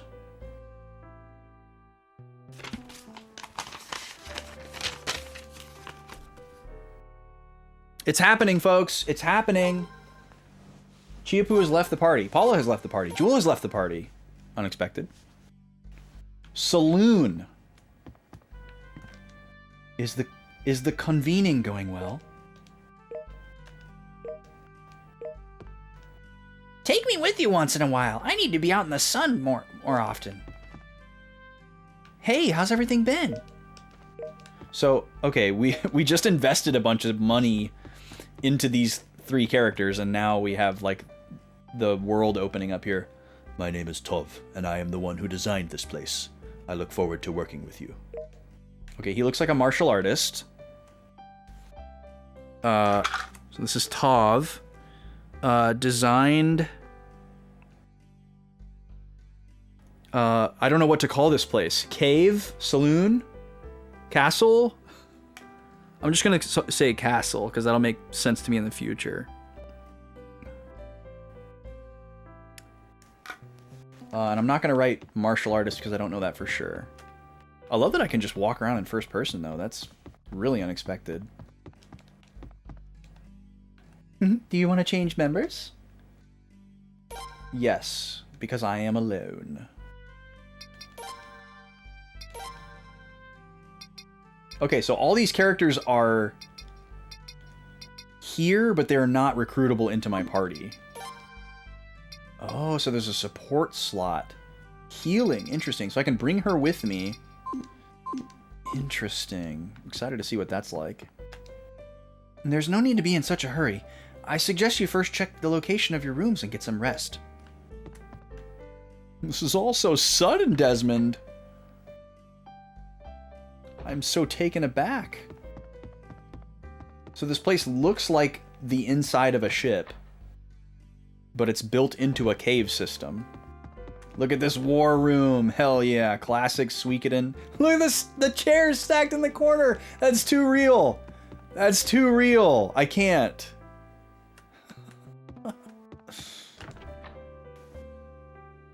Oh, support slots are from 3? Okay, cool. So we can look forward to that in other games. That looks like a door, but apparently is not.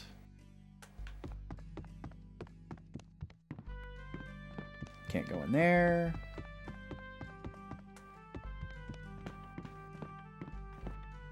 Okay, it looks like we're like kind of blocked off right now, because these are all clearly like intended to be pathways, but we can't go in a bunch of them. I'm just trying to do a little bit of an explore. This looks very disorienting and easy to get lost. Oh, this is the 2nd floor of the saloon. Okay.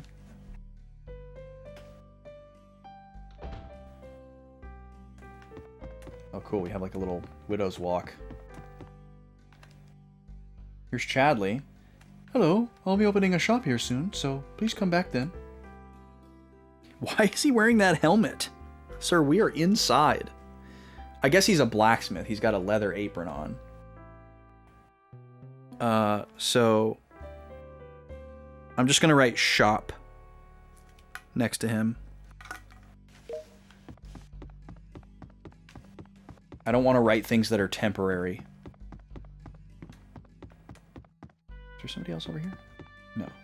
Another little moment. There's no need to be... Okay, so this is the door out. This is where we came in. So what's down here?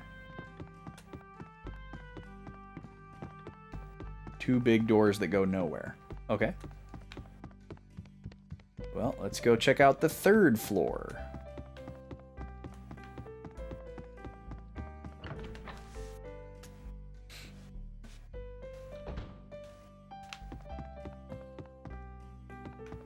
Go in here. Oh, this is my room.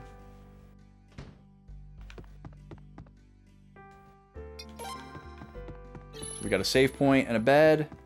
Cool. We'll do that in a minute.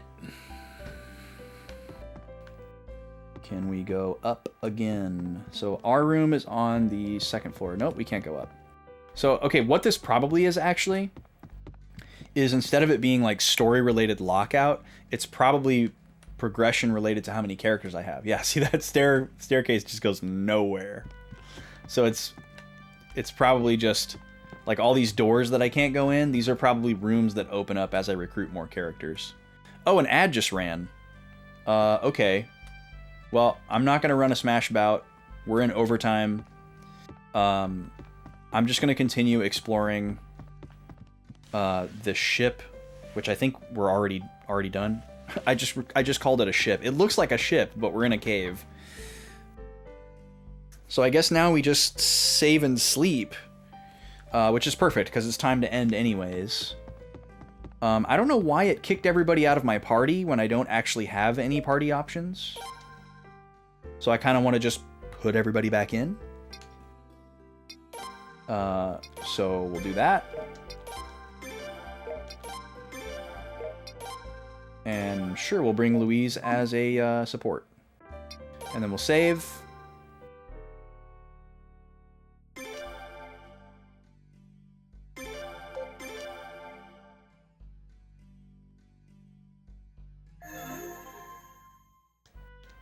All right. And Louise is not there. I guess we also have to rest. So I'm actually gonna go to my room and save again. And then when we pick this back up, the first thing we'll do is sleep to progress the story.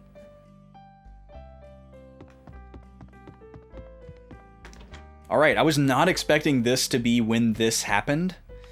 That's very surprising. But hey, I'll take it. It's a great stopping point.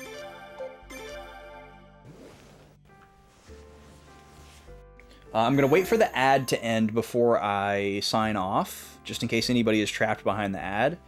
But I'll go ahead and figure out where we're headed for the raid. And let's see here. See who's hanging out. See who's online. I have a few things I want to remind y'all of before we raid out. Let's see here. Oh, let's see. Oh, cool. Okay, we're gonna raid Eris. Eris is really close to the end of Ocarina of Time.